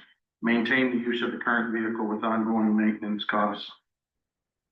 So I guess simplest way to say it. Yep, deny the request and alter the budget to take out that. To reflect the 50,000, I think you had there, to Can you reflect the put in them 50,000. better words than that? No, your wording is fine, but to use a denied, to say it's denied, gives you a negative motion, so at this point, you're just, cleaner language would be to remove PER from the Okay. budget, if Yeah. that's the intent. Sounds better, yeah. That's all we need to do. Okay. Can I get a second? Can I get a second for that? Seconded by Councillor O'Neill. Any further discussion? All in favor? Motion's carried. Thank you, Don. Go ahead, Mr. CAO. This is a question to council through you, Mayor. With respect to the budget, you've removed $50,000 from the expense line of the building budget. The result is that your tax rate is lowered to 3.18.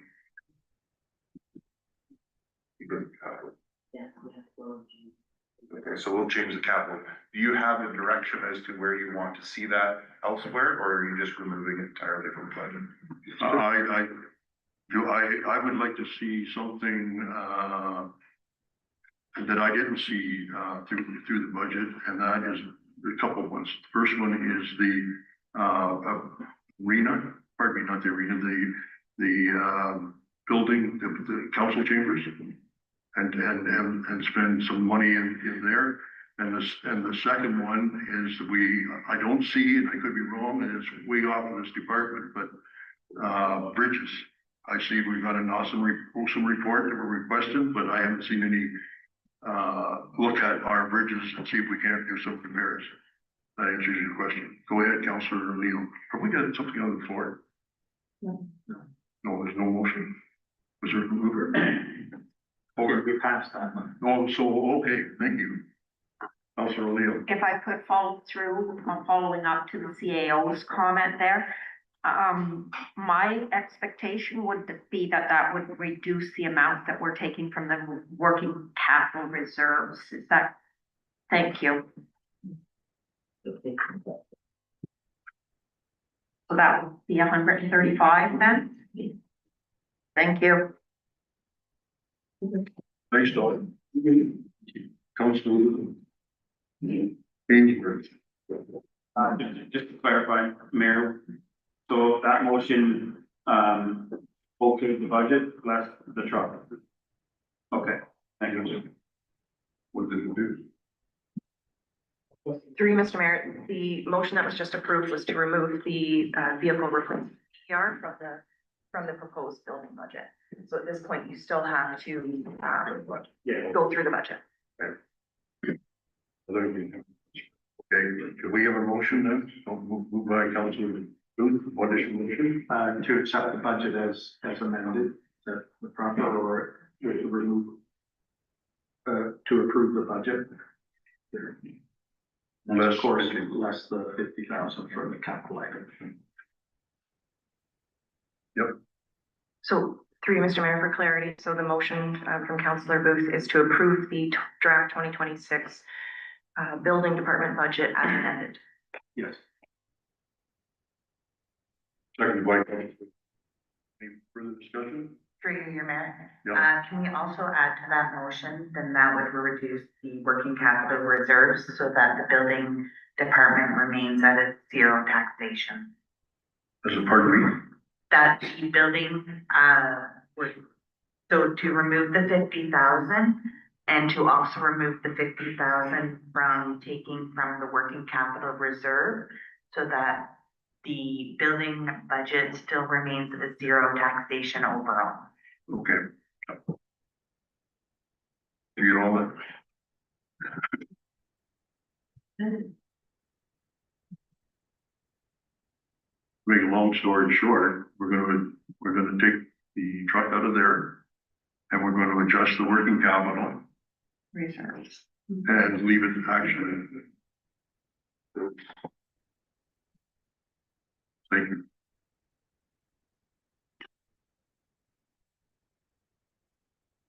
Are you okay? I know you're okay. I know you're okay.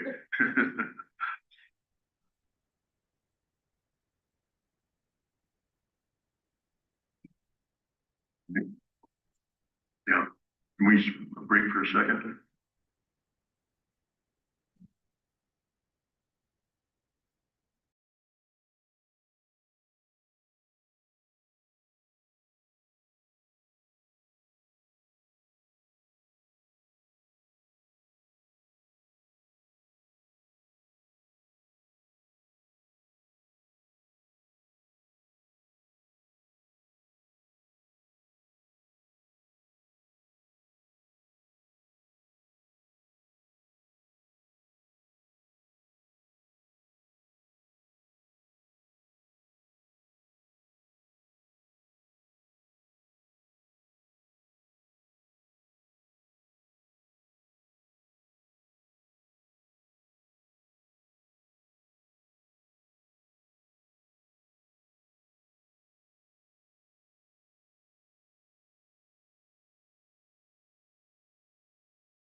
You have, sorry about the recess, but, if you have any comment to make after recess? Please. So through Mr. Mayor, yes, thank you to council and members of the public for the wait. We would prefer to take recesses to make sure we have the correct information to present, to make sure that we are doing things procedurally accurately and making sure we're moving as smoothly as possible and not having to go back. So we currently have a motion on the floor to approve the departmental budget as amended, which would have been to just remove the $50,000 for the vehicle replacement request. Following that, there was a comment made from our senior team here about the further amendment needed to remove from the working capitals. So I'll let them speak to the specifics of that process if need be. However, because we have one, it's a greater impact because building is a standalone, supposed to be fully user funded by the users.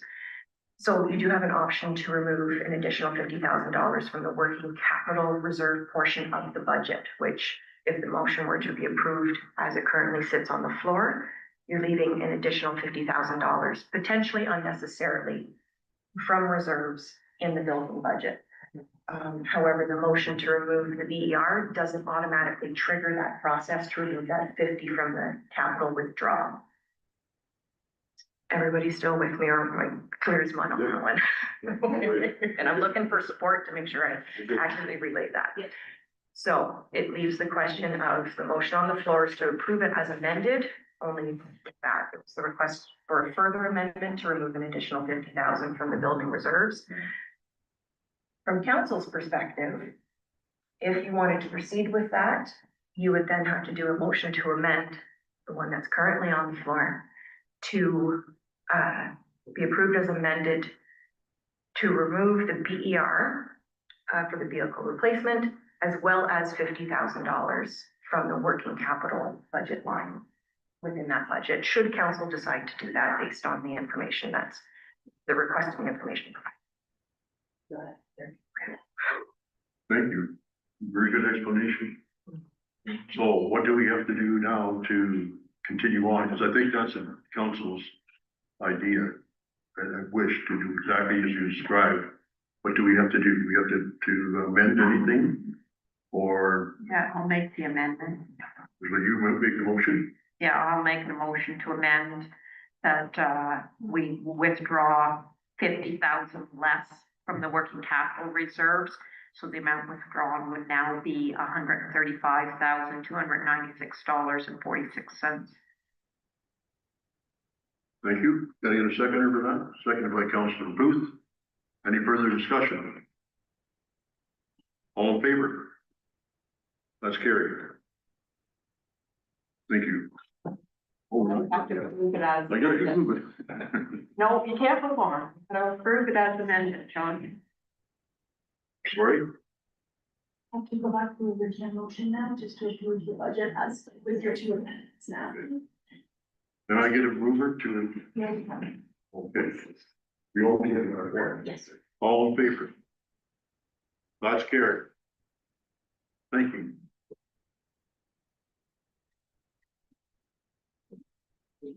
Okay, next we're gonna move on to, I believe it's the planning.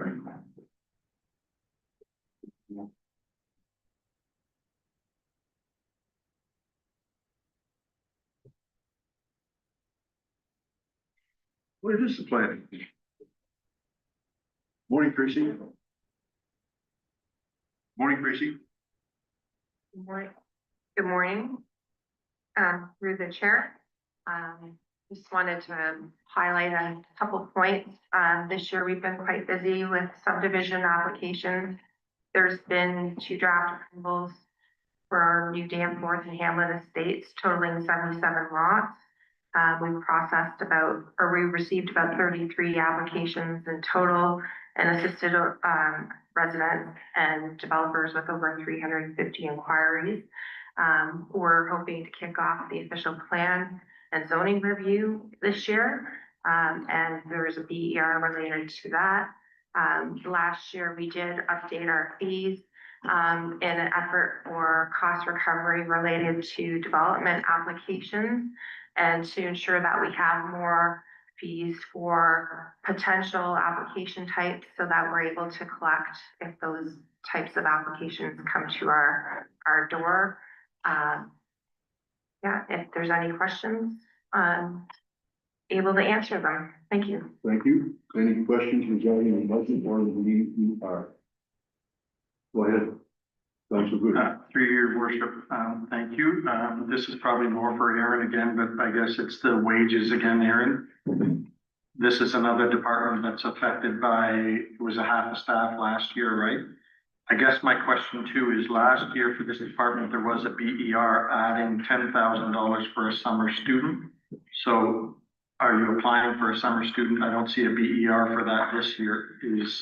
Is that 10,000 been removed or it has been left in there from last year? It's in there as well. There is a summer student position within the wages as it's now been, a structured unionized position. It is now remaining in there. Okay. My next question then would be, contracted services. Contracted services in 2024, we had $3,000 budgeted and we spent $0. 2025, we had $10,000 and we spent $0. And now we're asking for another 10. So could you just maybe tell me what the contracted services is? Through the chair, we have plans to update some of our legal documents, like the subdivision agreement. Haven't had the ability to find the time to get that looked after. We would likely want an engineer to review that document. So I'd like to have the funds available for that. And it's also something that we could utilize for other services. We've shifted the way we deal with cash in lieu of parkland. Before it was a set fee, now we're requiring an appraisal to be done. We've had questions from appraisal companies about how to do the appraisal, so I likely will have some compliance checks done. I had one at the end of the year, so that is something that will assist us in making sure that we're able to communicate what the requirements are, because it's not an area of my expertise. But those are two examples of the types of services we may need. Thank you. Thank you. My next one is the conference training miles, mileage and meals. Not that it's a big thing. I think I know the answer because this is this covering you and your support staff, right? That's correct. Our planning coordinator is signing up for some courses this year. So we're hoping to have her get certified as well with a membership with, I believe it's I'll probably get the acronym wrong. It's a planning for committees of adjustment. They have a certification, so she's looking at doing that. That's great. Thank you. Because I'm just looking from 2024 to this year, we've never really spent that, but it makes sense if it's going up because of that. Another question is the county services. We're going from 13,500 to 23,500. Just why that huge increase? That's like almost double. That is correct. They have not asked for an increase in some time. They do have, I believe, 4 staff that support our department in terms of subdivision approvals. So the fees cover their review of our development applications as well as other support services in relating to official plans, overall policy changes and the growth management. They've done a lot of forecasting that will tie into our official plan review. Okay, thank you. And the last one, and this is the small one, but the subscriptions and memberships. In 2024, we had almost $1,400 budgeted. We only spent 1,000. 2025, we had 1,666. We only spent 1,000. and now we're asking for 1,750. Is it just, there's some other new membership or some? Yes,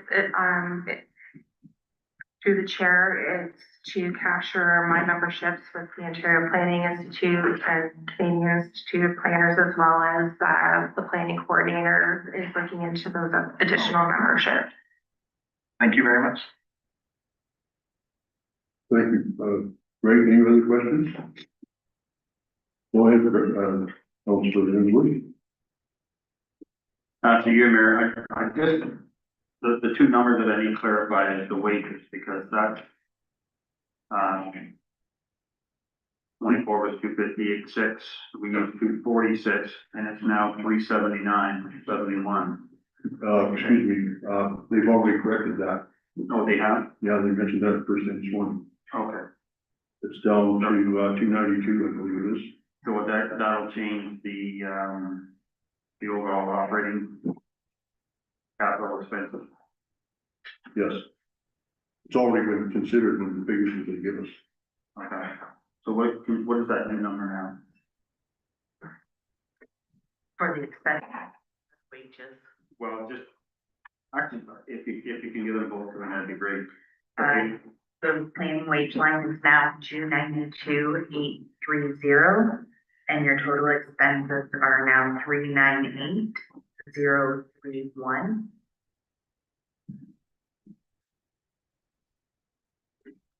Okay, thank you. Councilor O'Neill. Sorry, and the next one down, the net required by taxation now, please. From 349,475. Thank you. I guess, Tracy, I have one question, and I'm really happy to see that you're moving along with the planning, for the official plan update. We got 75,000 in there now. And you're asking for another 25,000. Are we getting anywhere near close to having enough money to do this official plan, or? Through the chair, so it's my hope that we can combine the official plan and zoning review together. I would expect the official plan would have to be finalized before the zoning can be finalized, or it will likely be a multi-year project. And I'm hoping that the consultants can prepare proposals that are phased, so that if we do need additional funds, we can capture those in next year's budget. In next year's? Right. Okay, but the goal is to get the planning one at least.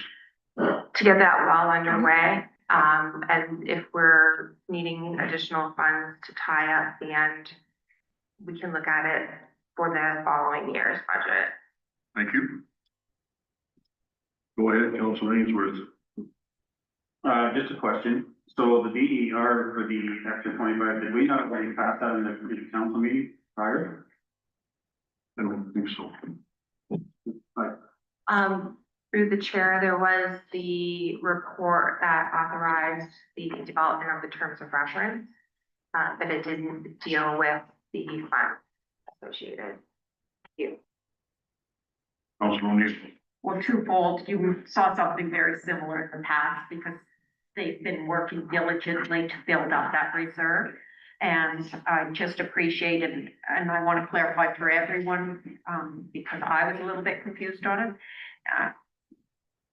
We now have enough money in that reserve to proceed with the request for proposal that we have already approved. So this will be the planning department tapping into this reserve that's been built over the past few years. Any other further questions?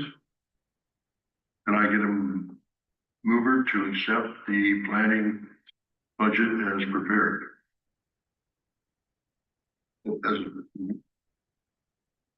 Accept or approve?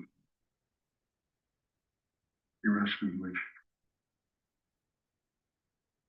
Oh, to accept or approve? Yeah, approve the budget. Made by Councilor Booth, second by Councilor Ainsworth. Any further discussion? Yes, go ahead. Should that be as corrected? Because we Or are we voting on what's sitting in front of us? But I don't think that's what we're doing. We're voting on the corrected one, correct? As updated. Yes, updated. Outdated, whichever. All in favor? That's carried. We're moving on. Thank you, Tracy.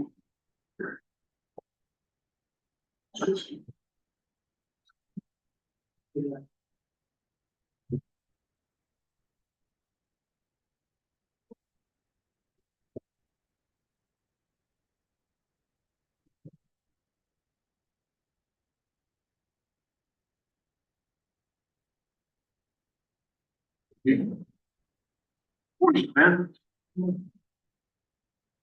Good morning. Thanks for coming. Thank you. Yeah, so I'm just here to present the Public Works 2026 operational and capital budget for the year. We've had quite a busy year with our capital road projects, MC submissions for the fiber build, sand mill repairs, and yeah, we'd like to keep that momentum going into the 2026 year, and I'm happy to answer any questions the council might have.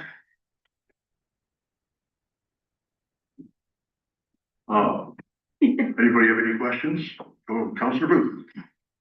A few of them. Thank you, Your Worship, through you to Stefan. I guess the first one would be just going through the line, Stefan, is the admin contracted services, which is 25,000, and we basically spent that, and now we're asking for 55. Is that got to do with the salt shed, or is that the asset management BER 06 request? Through you, Mayor, that would be for the asset management BER request added on top of that. So that would explain the increase there. Okay, thank you. Next one, Mr. Mayor. If we go to the next page, which is the Grafton Sand Dome, it was 30,000, now it's 50. I'm guessing that's BER number 4. Is it? Just give me a moment. Yes. That's the inspection, is that? No, so this would be through you, Mayor. The increase there would be for the loader rental that we have down at one of the domes in Grafton. So that's been put into that. And then additionally, there is some sidewalk salt costs that have also been incorporated within that account as well. Okay, thank you. And another one, Mr. Mayor, is just down a little bit more. The cold mix, hot mix, which was 75,000, we sent 62, and now we're going up to 95,000. Is that because I guess that stuff's super expensive or what? Or do you plan on patching more? Or? So we do have a hot mix patch that's going to need to be repaired this year, and that will be included within that cost. I believe that's on Burnley Road South, just off the top of my head. We do have, as a proposal this year for our roads, we're going to be going with more of a single surface treatment layer, and that preparation requires more cold patch as opposed to gravel. So that explains the increase there. Okay, thank you. Another one is just down a little bit more ditching. We're going from 5,000 to 26,000. So through you, Mayor. So that account incorporates, well, two things. Primarily, it's been for noxious weed treatment. So with the new fiber installations that are occurring throughout the township, we're going to be required to contract like a daylighting service, a hydrovac. So we're looking at $250, $300 per hour plus dump fees. So those costs tend to compound quite quickly, and that fiber is, you know, 1.5 meters off of our road edge. And yeah, that's the primary reason for the increase. Okay. And can I ask you, so this is for where they put the cable in? So through you, Mayor. So yeah, so if we wanted to do a ditching project or remove some sediment or material there, if there is fiber that is present within our dig area, we will be required to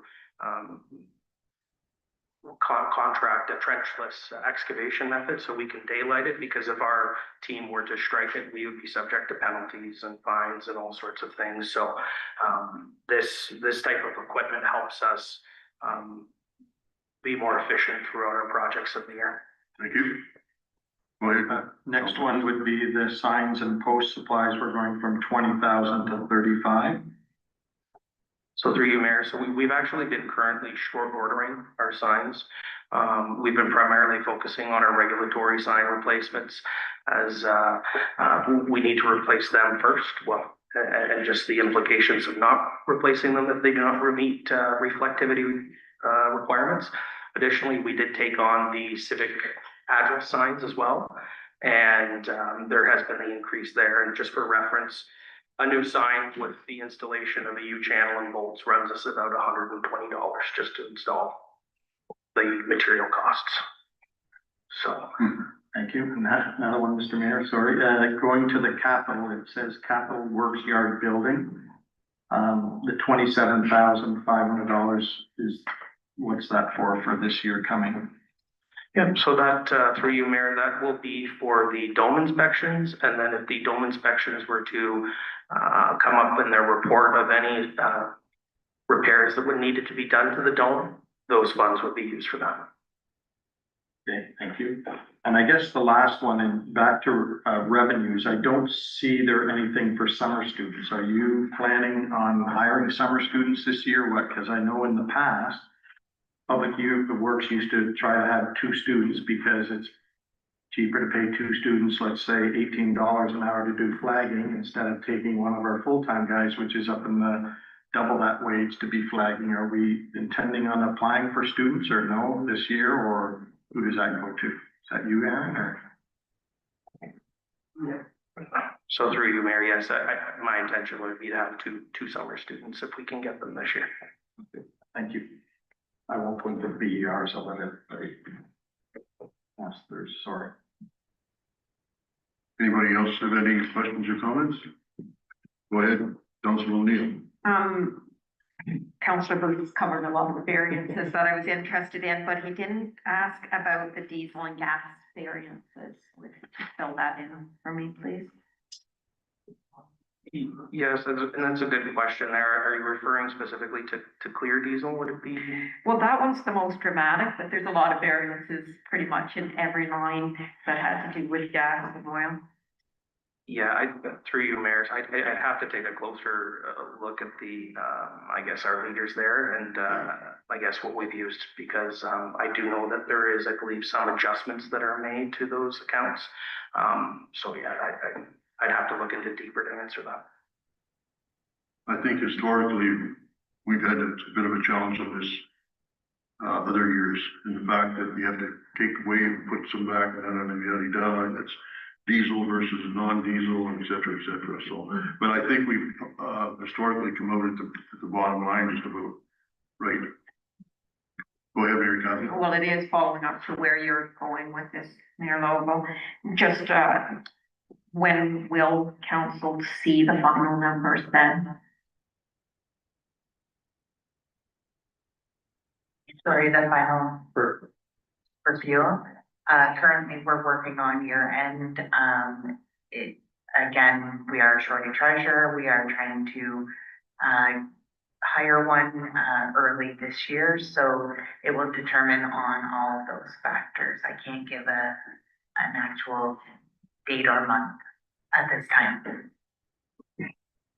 I'll add to that. So the fuel allocations is something that the township has had in this form for several years. When the new public works building was built, there was a new chip system that got installed. We have reviewed our fuel expenditures over the last 4 or 5 years with our accounts payable, and I would suggest that the investigation is still ongoing, but the need to track specifically per vehicle and also move away from the old handwritten book style in the Rosemead Public Works Yard is a necessity, and it's something that we're continuing to work on. Hopefully we'll be able to get something done this year with that. Thank you, Dave. Anything else, Mary Cathy? And not until the discussion of BERs. Go ahead, Mike. To you, Mayor, we usually get a list of roads that you're planning on doing. Then, I just.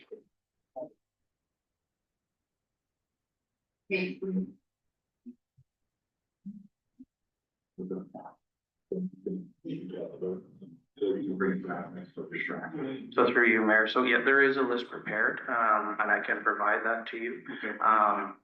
Yeah, that will have to come through in the next meeting there. We can add that to my package. Okay, thank you. Anything else, Mike? No, most of my questions were answered, thank you. Yeah. Most of mine have been answered too, but I do have a couple. The railway crossing maintenance. This year we spent 131, but there was an awful lot of that. I believe it was 100,000 was due to the issue with Wicklow Beach. Historically, I think we spent about $30,000 to $40,000 a year. And it's a bill that comes in each and every, two of them come in every month, and they're pretty consistent. So I'm just wondering if there's a reason why we've gone up. So through you, Mayor, yes. So my understanding is in that account that there was also some resurfacing and some asphalt work that was included from prior years there. So that's why there's that influx in the cost, and then we should be back and down to our more normal numbers for just general maintenance and the invoicing from CP and CN Rail.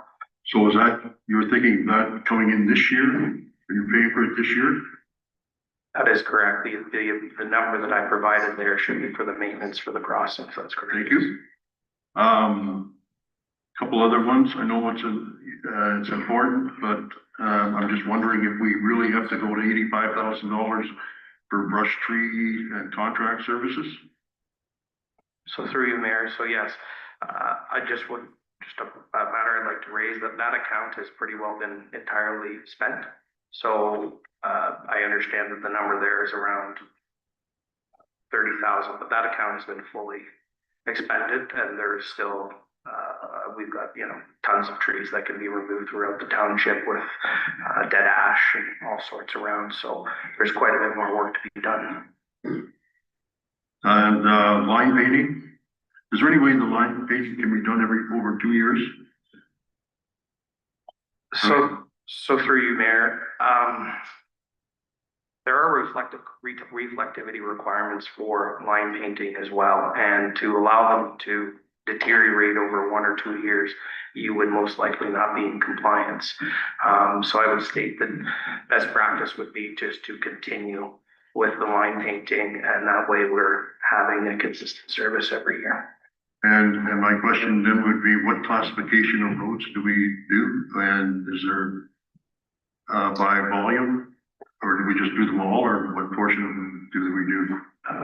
So through you, Mayor, so we do approximately 139 kilometers of roadway with the center lines, just a yellow center line. Additionally, just with the safety enhancements that are going to be taking place in downtown Grafton, we have additional handwork that's going to be done, stop bars, ladder crossings, all sorts of things like that. So road classifications, there would be, you know, class 4 roads that would have line painting on them, class 5 roads. It's, I think, predominantly through bends and crests and S curves and things like that to help motorists, guide motorists, I should say, through the township. Okay. And my final thought or question would be regarding bridges. I don't see anything in for bridges this year, and I think that, you know, we did an OSUM report a couple of years ago, and we're asking for another OSUM report, and if we're just, we need to take some of that, recommendations that they're having and, preserve our bridges. And I think, you know, in my opinion, we should be putting $50,000, a minimum of $50,000 to start in there. Yeah, so through you, Mayor, and I believe I did increase the amount to be contributed to reserves and PW reserves. And there was 2 items that I increased with reserves there, and it was the eventual treatment of our stormwater management ponds that will need to be done down the line, and bridges was the other one. So does that appear as a line item or no? I believe it would be PW2 reserves in 2025 was 69,000, and now it's increasing to 106,500. I believe that I can double check with the treasurer, but I believe that is where it's captured. I'm not, and whereabouts is that? Halfway down the sheet or? So through you, Mayor, page 79, and that would be in the black lettering. So 79 of 150. And, We're on the paper one. oh, page 58 then. 58, okay.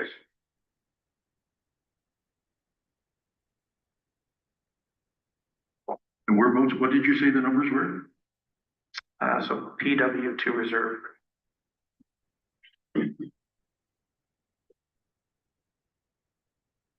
Okay. So on page 58, if you go to the bottom, you'll see 2 reserves for capital and 2 reserves. I believe it was 2 reserves. Actually, that's on ours is page 57. But I have found it. Okay, so you're saying $106,000 will be for that, for the 267? Yeah, sure. Yeah, so the breakdown for that will be 4,000 a year, for dredging, 5,000 for winter maintenance, 5,000 for extreme weather events, road needs would be 4,000, my correction there. And there would be 50,000 for bridges to capital. Good. Thank you. Very happy. This budget is the one that's keeping me awake at night. We are underfunding the OSIM report, which you've already referenced. As I recall, to meet what's outlined there is 440,000 per year being set aside. We're not, you know, when I'm looking at 40,000, we're just 400,000 short in that one. Similarly, when we're looking at roads projects at 970,000, and I know you guys are bringing some new asset management that is going to help us with this, but if we're looking at the old asset management, we should have been closer to 1.2 or 1.3 million on that one. So we're way underfunding. And then the OSIP funding, and I am reading from our provincial website regarding the OSIP funding, and it says what you need to submit to receive funding. And the first one is publicly accessible link to a comprehensive asset management plan covering all infrastructure. And I highlight because it clarifies and specifies a link to an updated public-facing and council-approved plan that meets the requirements of the Phase 4 timeline from July 1st, 2025. The one that we have right now that's public-facing and the only one that we have is a Phase 1 plan. So it is keeping me awake. What if they hold that funding on us until that is there? Like, I am worried, guys, and we're underfunding. You know, mine is only personally, but my understanding is there's an awful lot of underfunded municipalities that are facing the same thing. And you know, we could address it. But that has to be paid for somehow or another. So I think we're moving along in the right direction. We weren't spending $950,000 or $1 million other years, so we're taking it and we're doing the best we can. Anybody else have any comments? Go ahead, Councilor Booth. Through your worship, just, you made the comment about dredging. So is the dredging of Wicklow through you guys now, Stefan, or is it used to be with Parks and Rec? Because I believe Wicklow's probably due this year for dredging, right? Just to answer that question, so my understanding to research, it was always through the Public Works Department. They always did it. I understand that it's a Parks and Rec concern, but no different than the boat launches up in Rice Lake. The Public Works Department has always had a hand in it at some point, so that's why it's. Okay, and it makes no difference to me. It used to be in the past, Chris, I don't mention names, the past manager of the community center did it, of the arena did it, but it makes no difference because it's the public, the actual expense line is in the parks where it talks about Wicklow, where we've been putting money away. So it's neither here or there. I don't care as long as somebody's looking into it. Okay, thank you. Thank you. Any further comments? Let's go to the BREs. I'm sorry, go ahead. Yeah, through you, Mayor. Couple things. One in revenue, the Algo First Nation agreement. Was 17, looks like we got 25 and it's back to 17. So I know we talked about that a couple of times and is this on negotiations still ongoing? I can't talk about specific. The other part. Let me answer the question. I can't answer it specifically, but they are continuing. And I believe we're making headway. So the other part that should maybe be in our expenses is a breakdown of how much we spent on the road last year. Totally agree, can we do that, you know, Ben? Because I think I think the residents need to know where their taxes are going. So, yeah, so through Mayor, I mean, we would have a list of pretty well the road breakdowns and the costs associated with the single surface treatments. That's something I could easily provide there. And then it would just be just a breakdown of gravel costs and applications on some of our gravel roads. So I don't think that would be too difficult to provide. Actually, historically, when I think about it, I think we did spend an awful lot of money in the past year on roads that we share with First Nations. A lot. Yeah, it's like $200,000 to $300,000 or something like that. Maybe more. And just a quick point of clarification, just in regards to the questions of the summer students, just with the ongoing union bargaining and whatnot, we're just going to currently, I think, hold off for this year, just until there's certain clarification in regards to the bargaining unit. Thank you. Yes, go ahead. Yeah, departments here, and I might have mentioned, but the admin wages for the office staff was 174.7, now it's 236. That was answered, I apologize, but.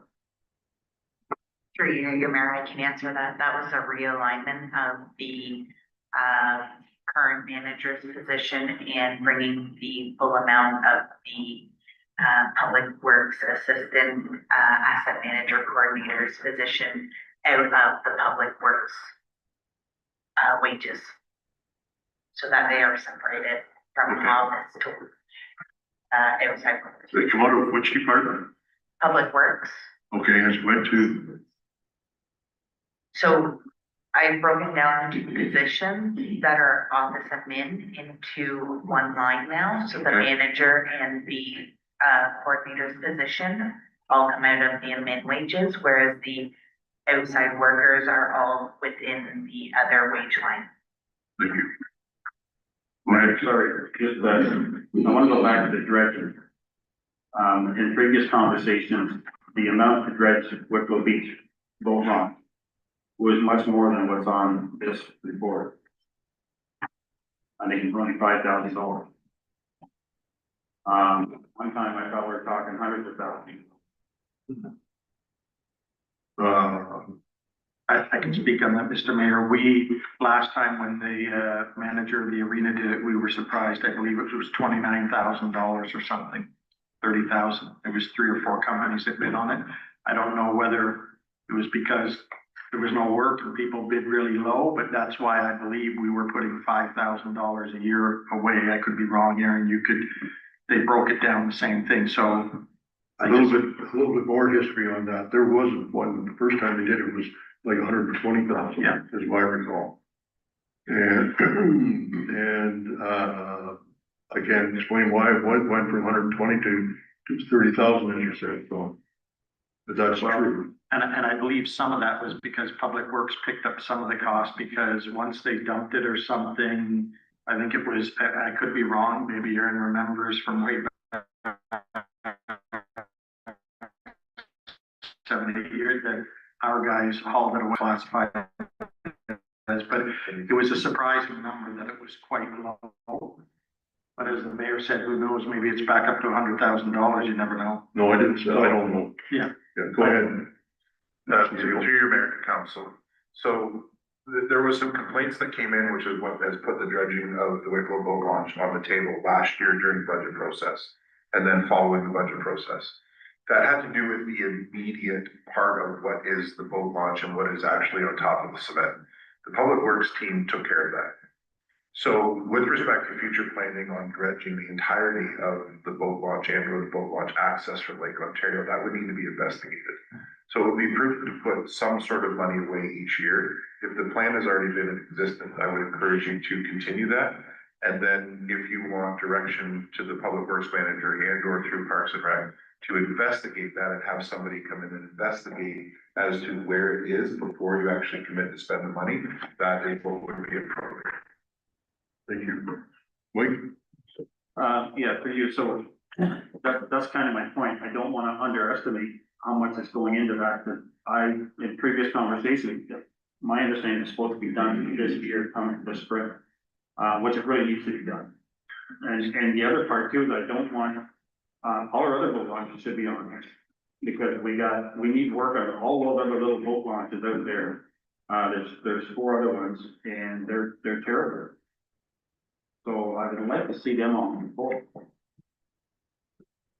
And if we can actually get a good number, so we're not gonna get shell shocked here once we get the value of getting that, with football on. Great. Thank you. Dave, you have a comment? I do, through you, Mayor. So one of the things that I think is prudent for staff to do, and that is to investigate and to understand what is actually needed. And I know that that has not happened. I haven't seen a report or know of a report that exists, perhaps in the last 10 years with respect to this, and including the boat launches on Rice Lake. If council's interested in that, I would advise you to stay the course and provide direction to staff to prepare a report to council and identify what needs to be done, what the proper process is, and what the costs associated with it. So I would make that motion, Mayor, but should we have it before we finalize this report, so we don't have to, or can we go back to? I think what Dave is saying is that he wants some time for staff to do a good investigation. Yeah, I understand that, but I don't want to sell them short on accepting this here, and then if they come back at the end of the month on our final, can we fix it then? Both lots of didn't. So if we separate them a little bit, I think that when you consider the cost of a boat launch to a public waterway, that there should be some consideration into grant funding, et cetera, as to the maintenance and or things like dredging or capital increases of any kind. So I think that the research needs to be done, and we need to understand the project in its entirety. And then we need to have conversations with our provincial people so that we can understand what we can get, because while the township owns Wicklow Boat Launch, it doesn't just serve the township people. So we have to consider not using 100% of our tax dollars to service something that the greater public use to access a public waterway like Lake Ontario. So and Rice Lake being several waterways. So I think that we should really look at it in its entirety and figure out what the proper way is. Yeah, maybe at that time, well, I guess it'll come up in the Parks and Rec, about adding some user fees. Thank you. Thank you, Dave. I'll second Mike's motion as a start, that this needs to be a priority. And then if I can I speak to it?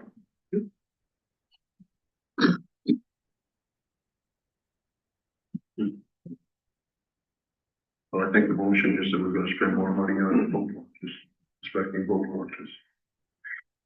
Through this, Mayor, I need clarity on specifically what the resolution, or what the motion is. Well, I think my motion would be for staff to go and do some more investigation on, dredging our boat launches or redoing our boat launches. And bring it back for budget was what you said the first time.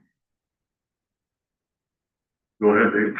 So, I would ask that perhaps you try to stick to the budget.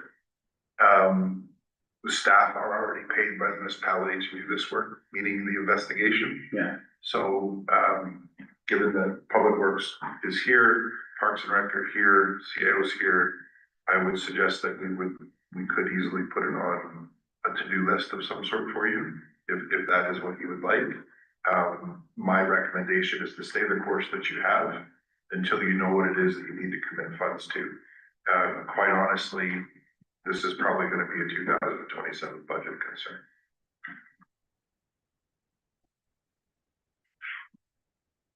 Councillor Booth. Your worship, I would agree. I understand what you're saying, Mike, and totally agree. Just the history I've known, historically, they've always done Wicklow every 5 years. We started putting $5,000 a year in it. If that's gonna change, or if we're looking at adding anything, I don't wanna hold up this just because we're gonna find out next year or 2027, as Dave says, when they're looking at doing it. Then if we're short, we're gonna have to put more money in, or maybe it's enough money. But I wouldn't wanna hold up all of this because something that might, I think we go ahead, we approve this and let staff come back to us with you know, discussion on what it is for Wicklow, and all these other small ones, obviously, like Dave said, are different things. You know, I don't think it's involved as much, because Wicklow used to go all the way out to the opening, right? Because Lake Ontario puts all the sand in and everything like that. So I would just like stay the course that we're doing and let staff come back with a report. Mary Catherine. I want to add two things to this discussion.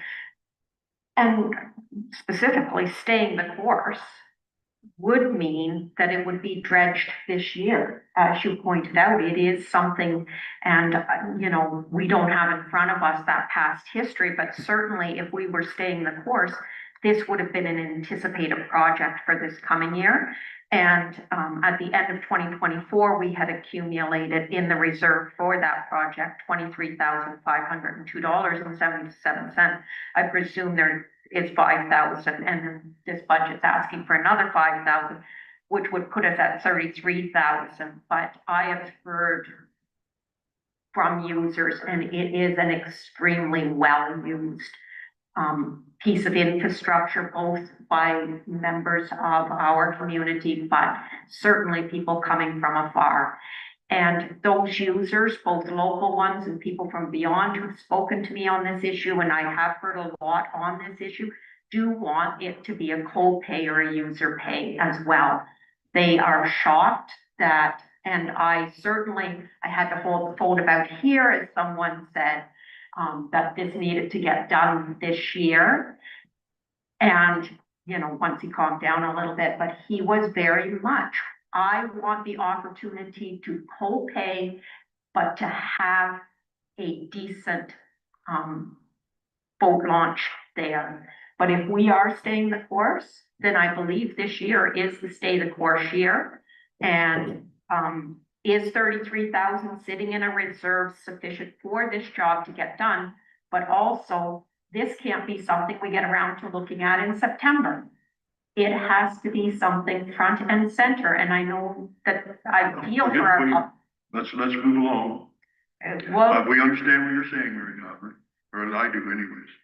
I don't know, maybe $33,000, no, maybe we have to take it up to 50,000. but I think that's the motion that Councillor Ainsworth has made to make sure that that budget number, if the reserve is at 33,000, is that going to be sufficient, or should that number be higher? We need to know that number for budget. Yeah, please. So through Mr. Mayor, the motion that I have is that staff investigate dredging and redoing all boat launches within the township and bring a report as part of the 2026 budget process. And I have that moved by Councillor Ainsworth, seconded by Councillor O'Neill. So for clarification, Mr. Mayor, just, so that's not, we can still approve this. You're just asking from a report from staff, right? Yes. So I have no issue with that, going along with what the CEO said. He could do his study and come back to us halfway through the year and say whatever. I just don't want it stalling public works budget to say that we're waiting to come back with it. I don't want to interrupt you, sorry. No, go ahead. So the way your motion reads is that you are holding up the entire 26 budget pending a report on your boat launches. So you'll need to change the word if that is what you want to do. What I am saying, and in checking with Stefan, we're not aware of any plan that exists that tells the township that they have to commit tax dollars to dredge the Wicklow boat launch. It may have been past practice, that it was every 5 years. But as I have been saying to council and suggesting, that your staff, your current staff are committed to ensuring that we have proper documentation, providing proper direction for us to commit our tax dollars, your tax dollars, to projects. So I am telling council that, or suggesting to council, that I think it's great if you would stay the course of the 5,000, respecting the fact that you would like to see this stretched. But staff have a lot of homework to do, and we need to know what is most appropriate. And we can bring that report back to council, but I'd advise you not to hold up the budget process based on that report. Thank you. Hearing none.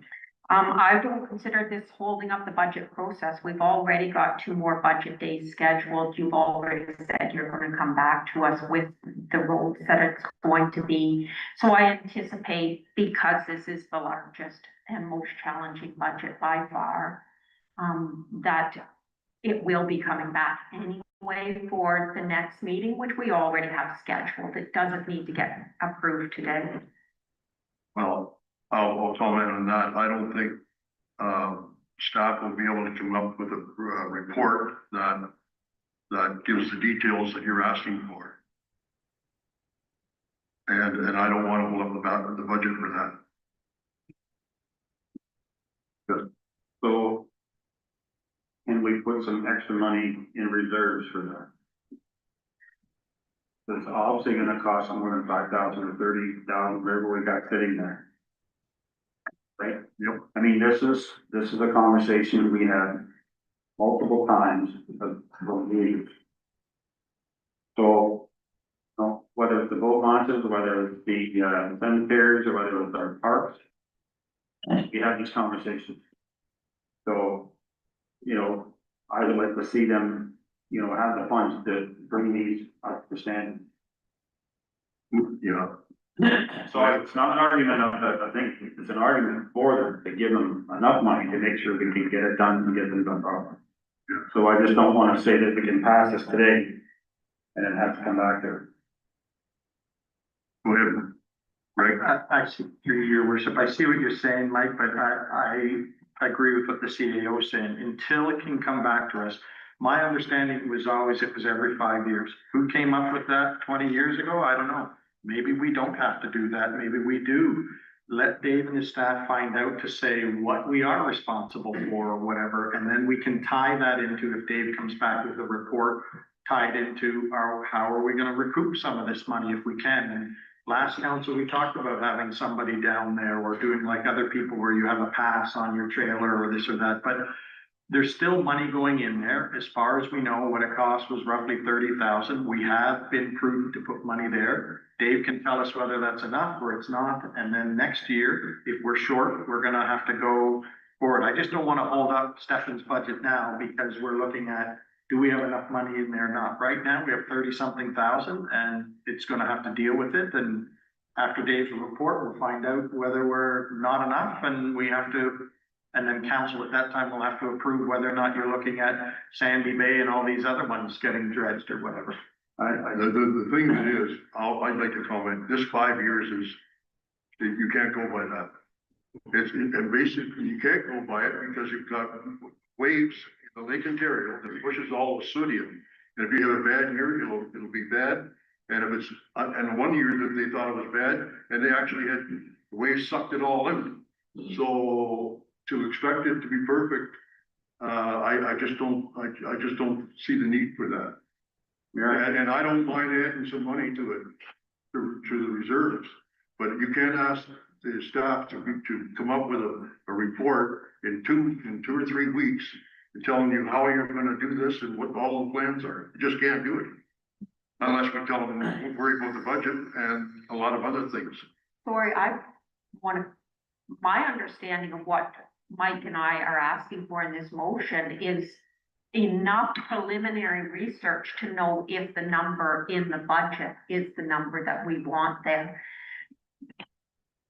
And the fact that it has to be done.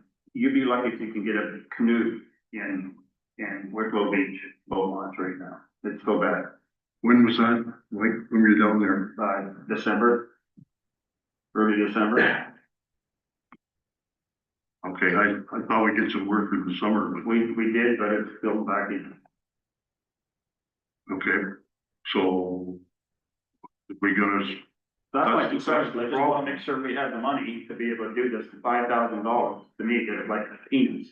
so what would you like to put in there? Well, that's the motion that we're, And I know we can't have, we're gonna take another month here, probably before we finally sign it. If we could just have someone take, give us the ballpark figure, especially the Wicklow Beach one. And we can deal with user fee in the Parks and Rec, but If you want a figure, I can give you a figure. But I can't guarantee you very good. okay. So Go ahead. we can change the motion, I'm okay with changing the motion, so we can get through this today. But I don't want to lose sight of it.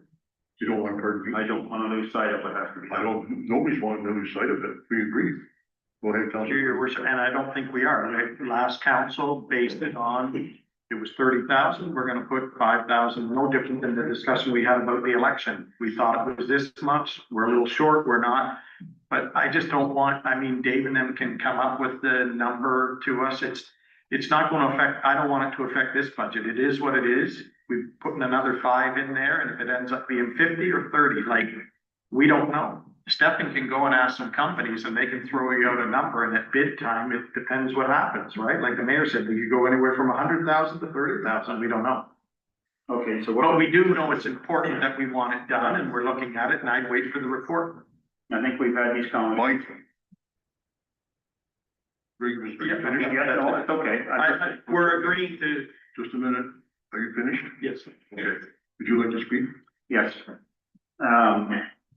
I'm just saying, we're in our final year of our term, and we've talked about this at budget time before, and we haven't done nothing. So we're gonna pawn it off to the next group. So I would like to have an opportunity to get these things done. And we're not denying that, I don't think. Absolutely. And we talked about getting things done in our municipality. So. So how much would you like to spend on it? Well, I can put a number out there, but Dave can come back with $100,000. Well, So, I mean. we're not gonna hold up the budget. I understand that, I don't want to, I'm just saying, it's, we're gonna have the same conversation when we come to our parks, when we come to our whatever. But we need to get some things done. Oh, We got lots of, what would you like them to do then? I would like them to, as per the motion, without holding this up today, try to give us some kind of a number that we can put in there that's reality. And then, of course, and let's get it done. Go ahead. So through Mr. Mayor, from what I'm hearing in the debate, so right now the current motion is that staff investigate dredging and redoing all boat launches within the township and bring a report as part of the 2026 budget process. What I'm hearing from Councillor Ainsworth is he would like to amend that to remove the 2026 budget process from that motion and perhaps bring a report forward in 26. Is that what I'm hearing? Well, again, it's gonna be a cost. So where we're gonna get the money from, the $100,000, what reserve do we get into? Well, I would, if council did wanted to spend that money, they would have to take it out of public works. Or it would decide, we would decide if we wanted to do that or not. Would we not? Yeah, So if the report comes back and says we have to do it, and council, if that's the wish to do it, then they vote and we go ahead and do it. But we're never gonna get nothing done if we're gonna sit around here and no, I'm not, discuss that. I do understand that. Thank you. Long as we just get it on the books and we can get a process to finding out the cost and get it done in 26, not 27, not 28. Long over there now. Greg? Oh, Mary Councilor? I do think this is time sensitive. I do think it's worth spending time on knowing whether or not the 33,000 that's in the dredging reserve will be sufficient. We've got a second issue here, which I'm hearing loudly from our CAO. Who's going to have, what staff member has time to do this? So we've now got two agendas, which is needing or having a community that wants this done, because it is, the sand is in there. So we've got a community request to get this done and to get it done this year. But what I'm hearing is we don't have staff capacity to get it done. We are in a problem. This is, and you know, I'd like to defer the discussion of this to the next budget meeting, because I think all of us need to just leave and think and come back on this one. Go ahead, Mike. Could I suggest lunch in digest this? I was thinking with that myself. I don't, we're not gonna take it on until half the afternoon. No. Let's digest it and come back. Go ahead, Councillor Booth. I'll let it go through the lunch and keep comments. So. Thank you. I'm gonna call a half-hour break. And we'll be back at 12:45.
Okay, we are back, from, short lunch. Thank you everyone for, being positive and getting back on time. Much appreciated. We are still dealing with the, budget as presented for the, Public Works. And we're kind of held up on something, and I think we're probably, in my opinion, we're getting a little bit hung up on it too much. If we want to increase the money going into that, then I think we should, but I think we should keep moving on. And we do have a motion on the floor. And it was made by, I believe it was, go ahead. Through you, Mr. Mayor, the motion on the floor that was moved by Councillor Ainsworth, seconded by Councillor Ramil, is that staff investigate dredging and redoing all boat launches within the township and bring a report as part of the 2026 budget process. Do you have a comment? Go ahead, Mike. So Mayor, maybe I could change that a little bit to maybe, to bring the report back, you know, before spring, let's say April. Okay, Move on. I reassured that we can get the money out of a reserve fund if we need it. Okay with that. thank you. You got it? I think that it became jumbled by the use of the word report and it being interpreted that we wanted to know how the project would be done. But my intention, at least in seconding it, was just to know what number should be sitting there so that it can proceed later in the year. So that was what I was looking to have come back, not a full report on how it's gonna get done or anything like that, although I like the timeline you said for that report too, but in terms of to move forward today, we either decide today, no, it needs to be more than 33,000 in that reserve, or we ask that to come back to tell us what number they recommend should be in that reserve.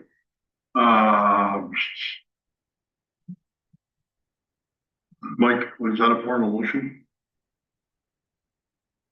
Yeah. Okay. Yeah, we could change that, same, just add the time limit. Okay, So through you, Mr. Mayor, so it'd be a motion to amend the original. So it'd be to amend to replace the 2026 budget process with spring of 2026. Yeah. I'd like to get have we got a seconder or nothing? Okay, we need a seconder for that. Oh, he started. Seconded by Councillor Booth. Staff, do you have a comment on that? Is that possible to get something like that in that timeline? That's a yes. Thank you. Yes, we'll do our best. Okay, thank you. All right, all in favor? Carry it. Thank you for everybody for working together and getting this resolved. Pardon me. Now we got to go back to the original, which was, should we be doing the VREs first? We have to deal with the motion, then we'll have to come back and do. So what is the motion? So through you, Mr. Mayor, so the motion that's now been amended reads that staff investigate dredging and redoing all boat launches within the township and bring a report forward in spring 2026. And that was moved by Councillor Ainsworth, seconded by Councillor Neal. All in favor? That's carried.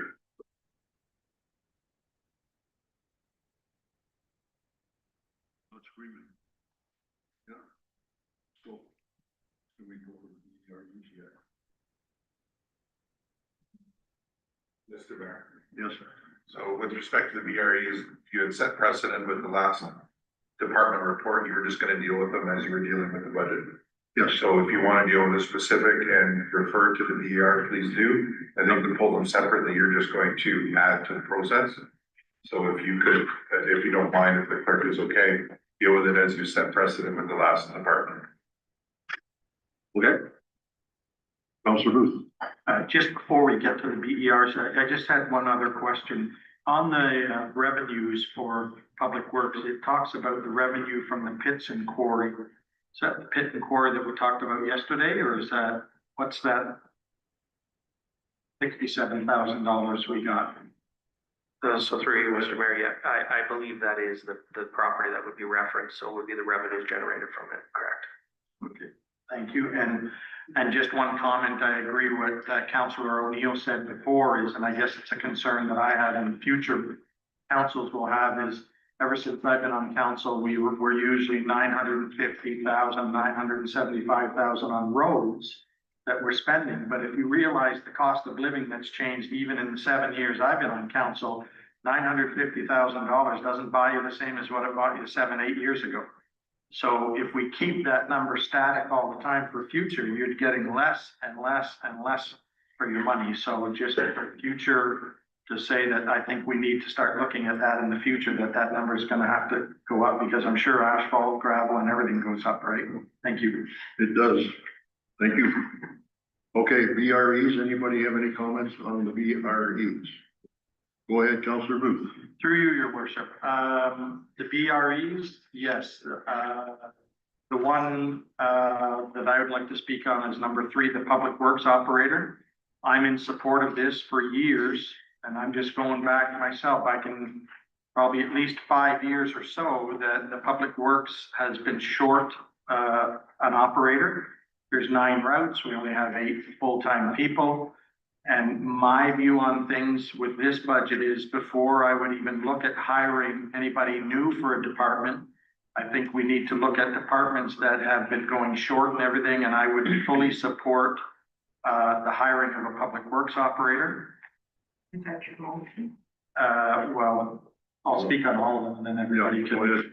I have no issue with the sand dome inspections. I think that's a very smart thing from Stefan to, after we had that near scare with that. So I'm under the understanding, and I could be wrong, Stefan, that it's not just some guy walking around with a clipboard that goes in there. They actually do a laser thing or do whatever to make sure that it's not moving around and stuff like that. So I agree with that. And the steel water tank, which is still going on from years ago, it sounds like it's time that we just say, you know what, let's buy the poly tank and put it in, and probably the next time we buy another one, there won't be any of us around here. And the last one with the consultant for the asset management, I would agree that we have a staff member now that's doing all the data entry and everything, but we need to have somebody come in there and make sure the plan's up to date. We're meeting everything, so I would agree with all of them. Thank you. Thank you. Any other comments? Your job? I concur with everything that Councillor Booth has said. My only observation is that the consultant being asked for is for the asset management plan is to deal with public works, but we have other things that would also need to be dealt with outside public works, specifically our buildings and our recreation facilities. Yeah, I agree. I don't know if we want to do that at the same time. Are we doing that right now, Stefan? Is it all public works? So through you, Mr. Mayor, I believe it encompasses all assets throughout the township. Thank you. If I'm, yeah. Thank you. Any other comments? I tend to agree with the comments of Councillor Booth. They're all good things, and I will call a motion. We don't have to go through them all. We're just going to say that they're a part of the budget, and we're going to take a motion to approve the budget. I'll make that motion that all the BERs for the public works be approved. Yeah.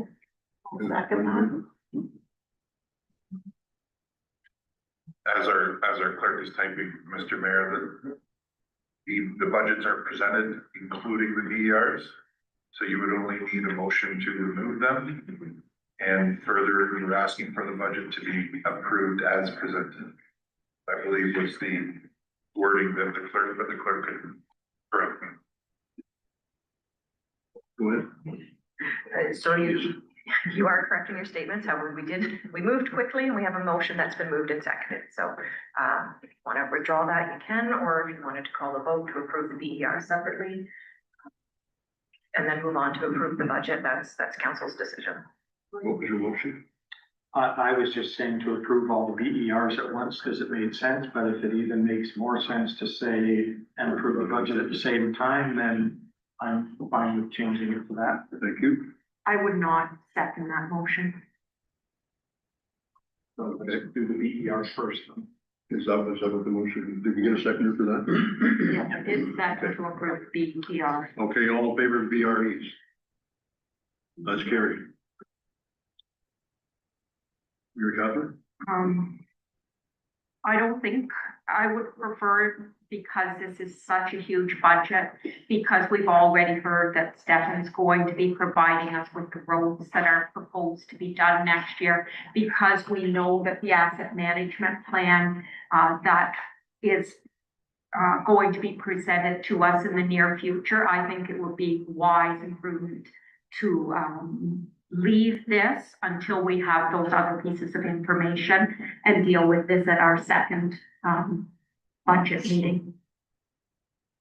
Thank you. Can I get a seconder for that? Seconded by Councillor Booth. Anybody have any questions?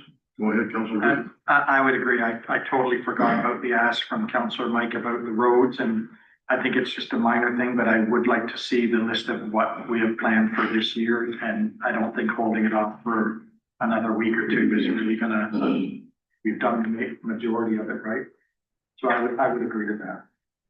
I have a question for Stefan. Have you got that list prepared? Through you, Mayor, yes, I do. Yeah, it's available. Okay. Anybody else have any further questions or comments? Through Mr. Mayor, Clerk.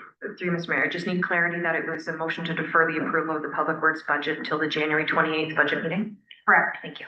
And that is to discuss To the road allow more information to be brought to us. on the roads. Okay. Further discussion? All in favor? That's carried. Thank you, everyone. We're going on to the water service budget, I believe.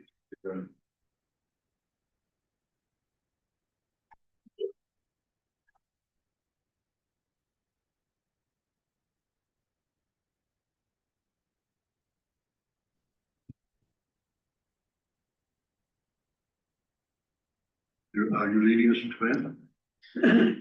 Just one moment, Mr. Mayor. Okay, sure.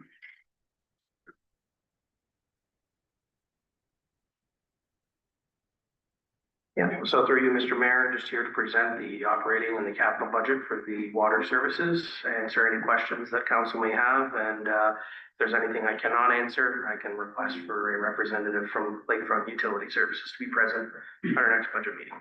Thank you. Any questions? Councillor Booth? Just a few, and maybe you can't answer them, I'm not sure. If we're on page 72, it talks about water conference membership courses and everything. In 2024, we had $700, we spent nothing. In 2025, we had $600, we spent nothing.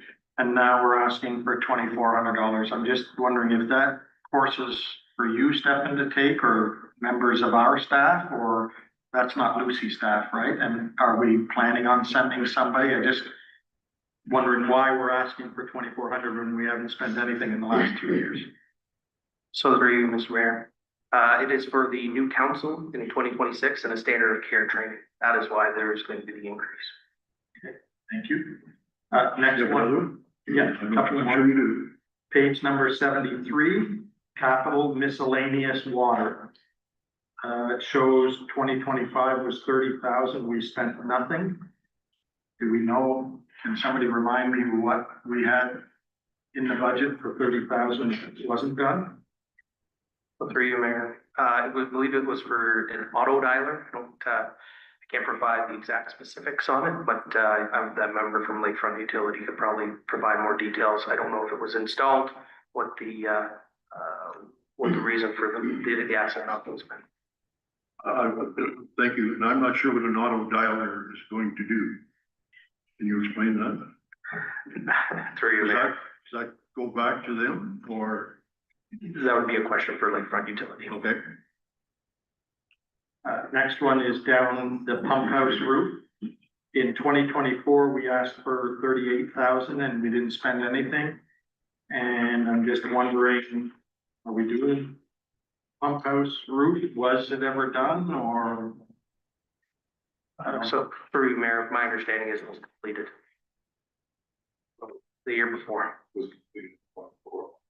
Yeah, and going back to 24 though, or 25, when I looked at it, it showed it wasn't spent, so I'm just not sure. Maybe they could look at that, or Lucy could look at that, I can go back and look at that, but I believe it was done very late in the year, and we didn't get the invoice until 2025, and the auditors moved that back into 24. So I will take a look at that. Okay, also, Ruth, do you know what the dollar figure was for that? on the pump house roof, it was $38,000 in 2024. Maybe it was a late addition, Aaron, because it didn't have it being spent, so. And maybe that's the same as the next page, on page 74. We have water capital high lift header, $100,000. We didn't spend anything, and now we only want $25,000, so. I'm not quite sure, maybe Lucy could answer that, why we. I don't even know what a high lift header is to.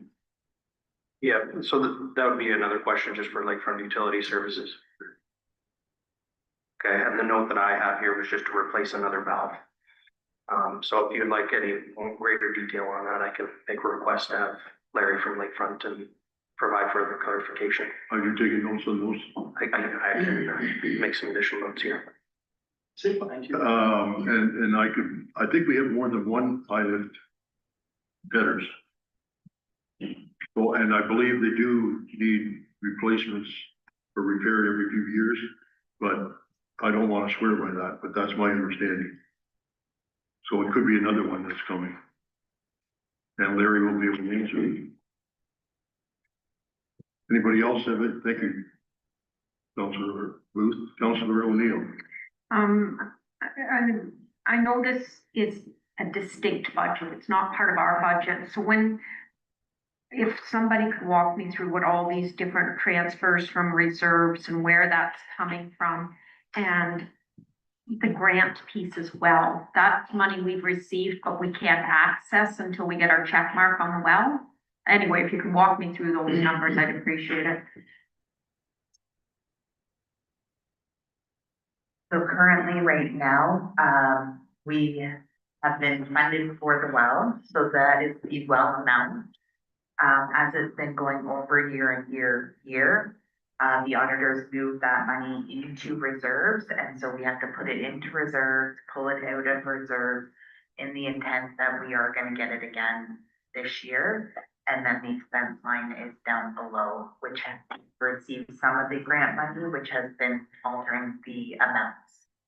And then the transfer from development charges is some of the money that Dave spoke to earlier regarding money that we can take out of our development charges to add some more money into the water, so that we aren't taking as much money out of the water reserves. Thank you. Go ahead, Mary Kaplan. When I'm looking at this one line, that's $1,260,542, and then down, and that says WC reserves, and then the grants below say $1,250,610. How did that money get there in the first place? I appreciate that it keeps moving forward, but is this the full cost of the well is 12, it's sort of 2 point, okay. Yeah, I'm clearly confused. Just for clarification, so we're going, I believe, into our third year. So as grant money has come in, because I believe it's bi-yearly, I have to report on how much we spent towards the well. So it's taking out the funding that we have received. It has been very little due to the I don't want to say stoppage of the well project, but Progress. very little progress. So it's not all of the grant money, but it is a high majority of it. Mary Kaplan? And then we can't invest it, is that why the interest earned is so low? Is it gotta be sitting there to take out? basically, with no interest. So the interest earned come from the water bank account, which is a separate account. The water grant is through the municipality, so it's going into the working capital of the municipality, not into the water bank account.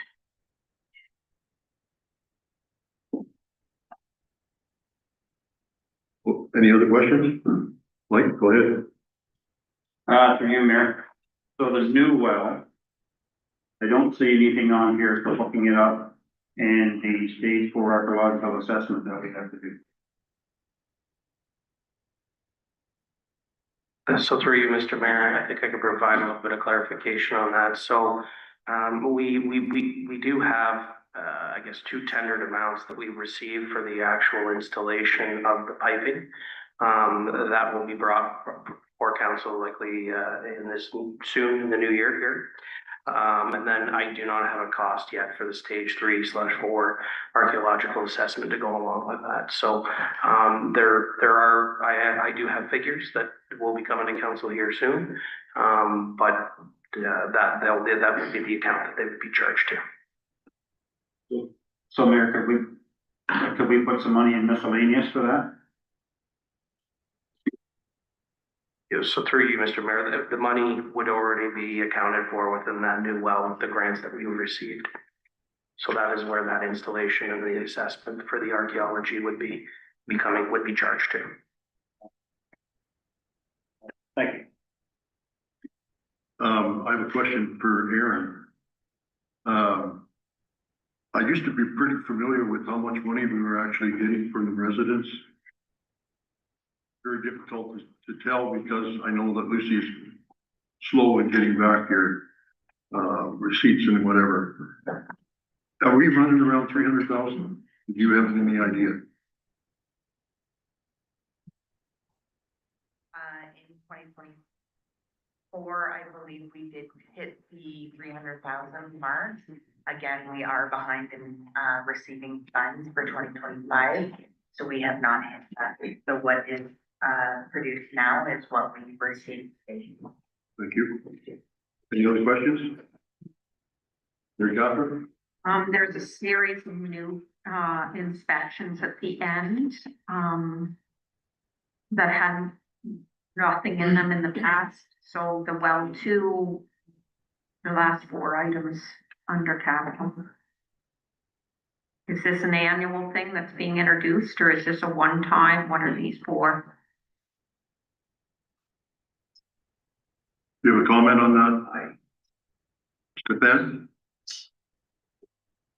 Yeah, so through you, Mr. Mayor, I believe that'd be a question for Lakefront Utility. I do have a note here to camera and clean a well. But I think Larry would be in better position to add some more clarity on that question. Thank you. Any other questions? I'm under the impression that we might want to defer this one until we have some answers from Larry, and if Larry could attend our next meeting, that would be much appreciated. But we need a motion to do that. I'll make that motion. By Councilor O'Neill, second by Councilor Ainsworth. Any further discussion? Seeing none, all in favor? Motion's carried. Thanks. Mr. Ben, you're having such a good time, you're gonna stay for the afternoon. Thank you, Stefan. Great job. Thanks, Ed. Oh, yeah. Exactly.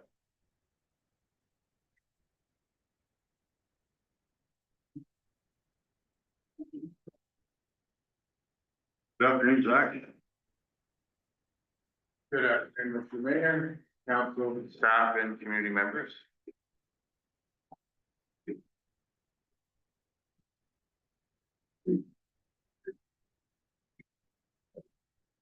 So it is my pleasure to present the 2026 budget for Parks and Recreation. This budget was prepared by myself and also with help from CAO Dave, so I may defer some questions to him if I don't know the answer, because I don't want to give you incorrect information. The departmental goals for the upcoming 2026 year are to basically continue with what the previous manager had set up in terms of integrating software, integrating some process efficiencies, and also hiring, training staff, and expanding our recreational programming in both numbers for participation and also for diversity in terms of what we're offering. So if you have any questions, I'm glad to try and answer them. And obviously, as mentioned, if I can't, I will defer them to someone who can. Thank you. Thank you. Any questions from, go ahead, Councilor Booth. Okay, just before we get to the budget thing, maybe just clarification, and Zach, maybe you can look into it. On page 78, it's talking about customer service and things that have been done, and it says the chimney demolition and facility repair at Fenella Hall is complete. I drove by there yesterday and the chimney is still there. That's correct. It has not been completed yet. Okay, so we can strike that out. Okay. Thank you for that.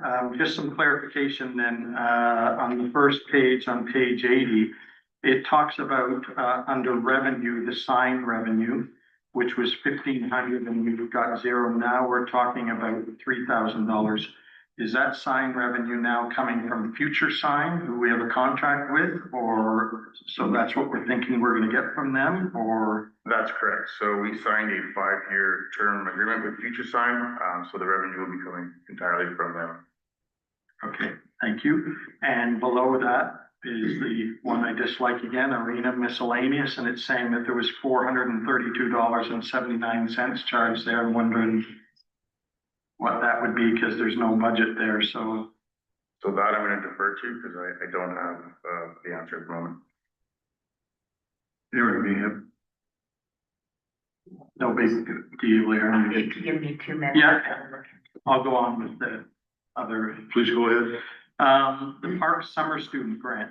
So what's the intention for Parks this year? Is that for summer students? Because there was a big issue with the cutting of the grass and stuff like that, that we usually always had 4 summer students plus a supervisor with them. And this year we only had 2 summer students. And the supervisor position, we cut from 40 hours to 30 hours. So it ended up being 90 hours cut from a week, cut from the grass cutting crew. And we had all kinds of complaints. We blocked off Centerton, we're not cutting that. The firefighters are cutting their own thing. We had complaints about Nawatin not being cut properly and everything. So are we looking to go back to what it used to be for years with 4 students, or what's the intention this year? Through you, Mr. Mayor. So the intention is to bring on some summer students as part of a more general plan of actually updating maintenance schedules for all of our properties. That's currently what I'm working on. Once I've basically looked through that to see what kind of maintenance is actually needed versus just the complaints we're getting or just what people are telling me, then I can have a concrete plan moving forward of exactly what we're gonna need. But the first step is to actually get an inventory and analysis done on the current maintenance and what is actually needed. Okay, so I guess my question then is, so are we covering for student wages now, or are we, I don't know, it talks about a grant there, but I guess it would be in the parks wages, right? Because the parks wages, if we go to that, we budgeted $196,000, and now we're up $174,000 more for parks for this year. Okay, so I'll through you, Mr. Mayor, I'm gonna defer to Aaron. Aaron's asking about the 272, so the wages. Yeah, on page 81, it says park wages was 196. And now we're 174, so almost double.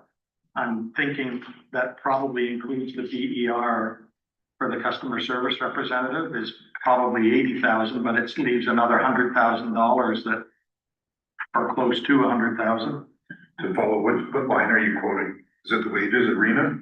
Wages parks on page 81. 4 down. 196. Yeah. That's what it is. No, it's not.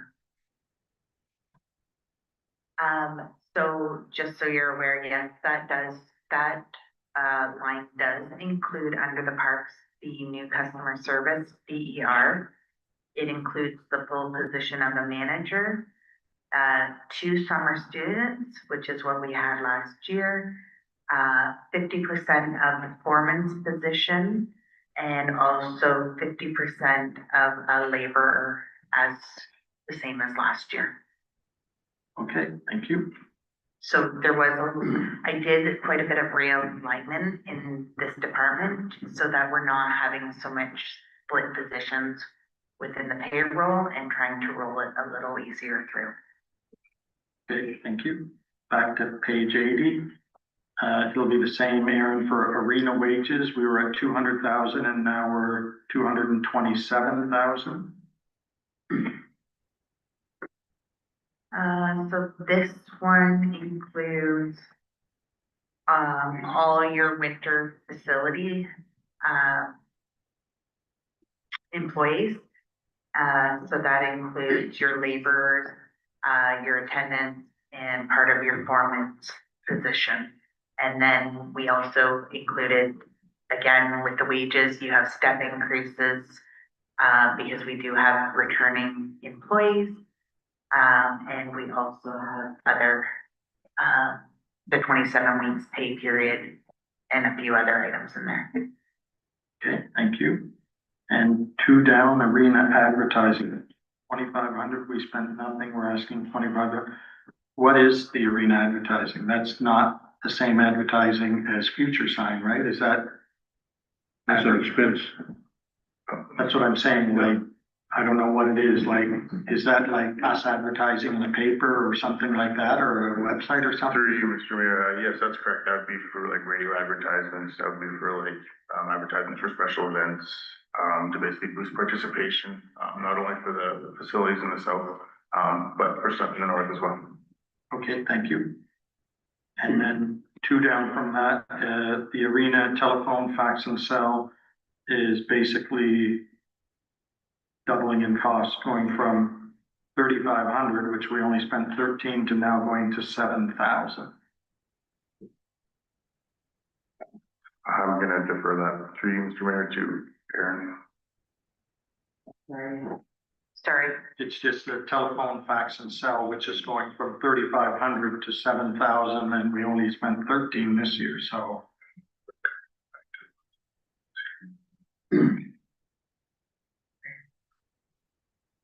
I would suggest, Councillor Booth, that through the assistance of our last manager who created the budget before they departed, that probably had a plan for something. I think that could easily be lowered. Okay, if somebody can. And then down to the bottom again, where we have arena miscellaneous, that we've never put anything in that account, and now we're asking for $1,000. I would prefer that to that $1,000 under miscellaneous to go wherever it should be going. And on page 81, the Nawatin grounds maintenance. And just some background for you, Zach, I know you weren't, but this one really, I guess I'll put the word disturbs me, because with Nawatin and being here this long as a counselor, in 2022 for Nawatin, we put $3,000 in there. We spent $300. In 2023, we put $20,000 in there. We spent $1,300. In 2024, we put $20,000 in there. We spent $3,000. So over the last 4 years, council has approved $63,000 for Nawatin, and we spent $6,000. We've spent 1/10 of it. And we've had members of the public come to us to complain that we're short staffing Nawatin, we're not getting things done. We're only spending 1/10 of the money that council's giving. So I'm hoping, we're asking for another $20,000. Can we at least cut their grass and do some stuff for them, because council's putting the money there, but nothing's getting done. And that's not on you, Zach, because you can't answer to what's happened, but just a concern is me from a counselor, because we've been hearing from Newawton about council doesn't care about us and everything. Well, council does. We're putting the money there. It's just not being spent. Through you, Mr. Mayor, I appreciate the background information. I can say that within the last month or so, I've had multiple meetings and creating the beginnings of a plan on dealing with Newawton in terms of how it's going to be maintained, and some of the assessments that were done for the community on the bridges and the access points, and how to fix that, or at least maintain it properly moving forward so that it maintains a level of service that is appropriate for the community. Okay, thank you. And if I could just make a quick comment, I'm glad to hear that and I think they've been asking for some work with the bridges, not necessarily the big one, but the smaller ones that need some love and tender care. And I'm happy to hear that you're taking that on seriously. Mr. CAO? I'd just like to acknowledge Councillor Booth. He's 100% correct.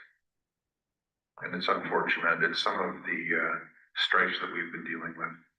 And we are continuing to forge forward with the plan. Go ahead. Just two more, Mr. Mayor. Go ahead. And then on page 81, the capital equipment, we had 5, we only spent 14, but we're asking for $10,000. Do we know what we're spending on the capital? Is there a BER for that 10,000, or is it? So, through you, Mr. Mayor, we're looking at picnic tables and seating areas, as some of the equipment that we're going to purchase for the parks. And that's where we're allocating those funds to. Okay, and then the one under it, which is parks upgrade, we're asking for 40,000. What's that for then? Yeah, so this is basically, through you, Mr. Mayor, this is, the bleachers, for the ball diamonds. Okay. Two of them were done and another 2 remain, so they'll need to be done as well. Okay, that's it. Thank you very much. That'll do diamonds 2 and 3, I believe. I think 1 and 4 are done. No, 1 and 2 are done. 1 and 2 are done. And we'll be doing 3 and 4. Yeah, I think there was a lot of concern, I think, at one time. At least I heard about it. The branches weren't too high, we'd be able to see. It's actually worked out pretty good, I think. Anybody else have any questions or comments? Go ahead, Councilor. Yeah, through you, Mayor. Couple of questions. The insurance for our facilities is all over the place. Can that be explained? My first question.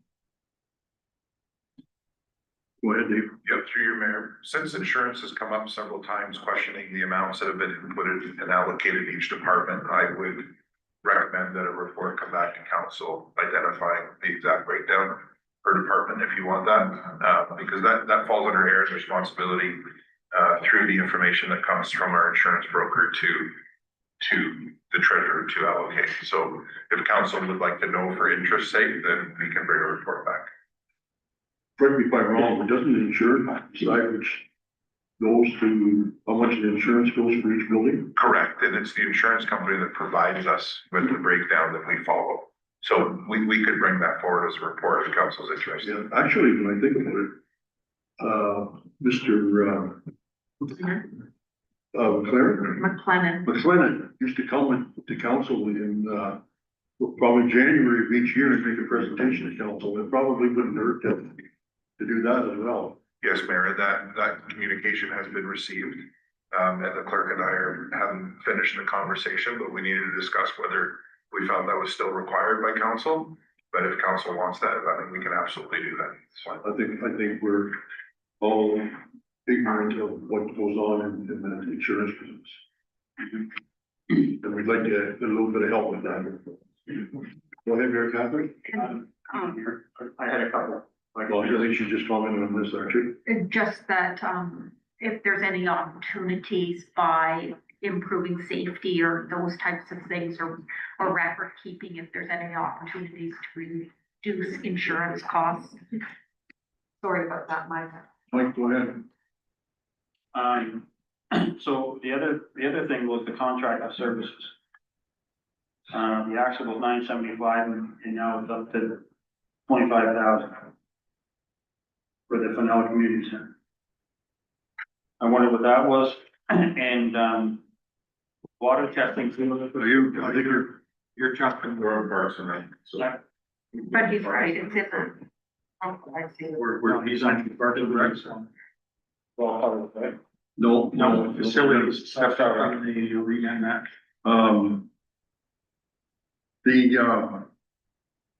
The playgrounds and picnic tables that you mentioned, is that going to parks, like, Sandy Bay Park? Or is that on the different spot?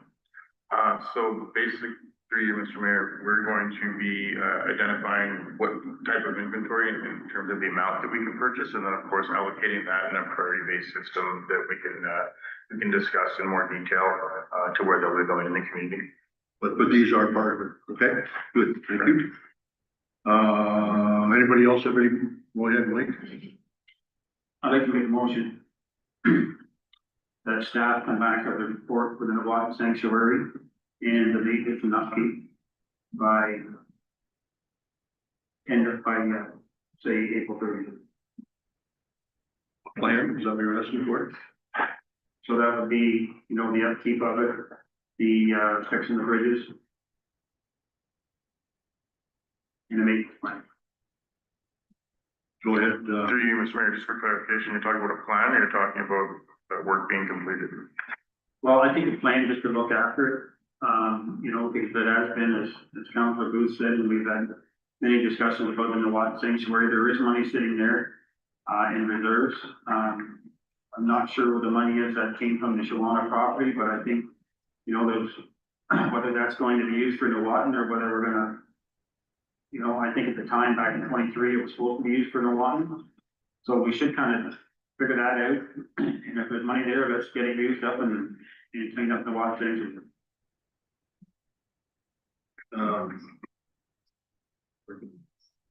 Okay, before we discuss any further, we've got a motion on the floor. Yes. You did, just wanted to clarify what deadline you had asked us to be done. Pardon me? The deadline that you put on it, April 30th. April 30th. And that's to do with, the Watton Park plan. Can I get a second? I'll second it so we can discuss it, yeah. Okay, seconded by Councillor Booth. Any, well, I guess you heard my comment. I mean, we budgeted 63,000, we've spent 6. The CAO has admitted that, I guess all of us have sort of dropped the ball on this one, and we'd like to make sure, I like Mike's idea, maybe to give Zach some time to say at least the 20,000 that we have in there this year, what's our plan? Whether it's to have a contractor go in there and he trims trees and they put wood mulch down or whatever it is, it's because we have the money there. I want to make sure we use it. And I only remember this because with past council, Mike Phillip, who sat beside me, was very dedicated to Newatton, and every year he would go after the CAO to say, spend that $5,000, wood chips, whatever, you spend it. So I'm happy with that. If you think, Dave, or if you think, Zach, that that's reasonable for you to come up with some kind of plan to, and like the mayor said, I don't know, maybe some of the bridges need a 2x4 or a board or something. Let's make sure that we're spending the money so that we can show the community down there that we do care and we have been allotting money, right? go ahead, Zach. Through you, Mr. Mayor, I think that's a reasonable plan.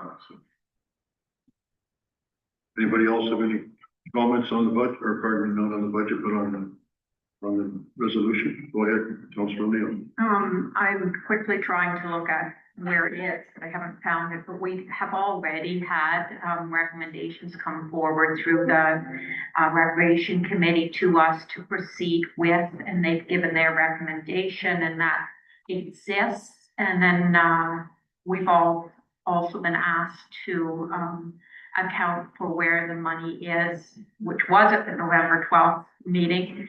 The other one must have been before that, but it's the current status of the Newatton Sanctuary funds. So I'm pleased to have a deadline and a timeline on these things, but I believe both of those items have already been asked for, and council has directed for those to proceed. So I think the only addition here is a timeline.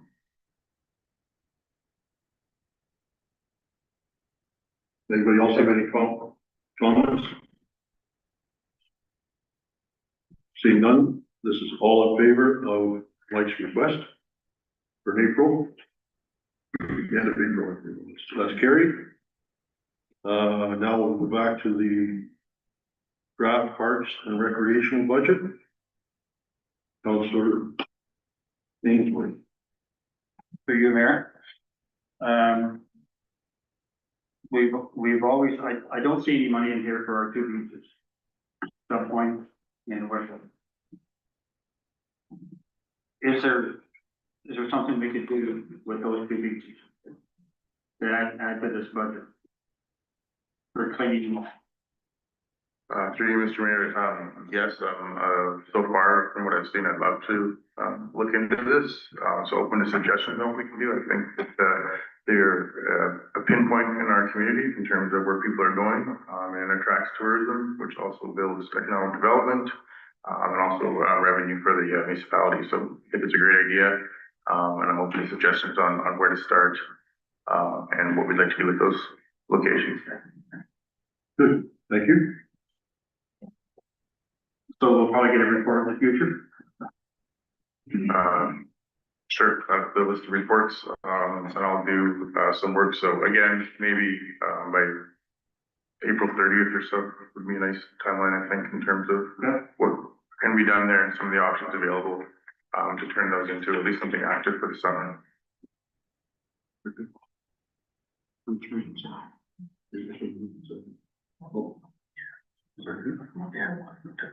Oh, yes.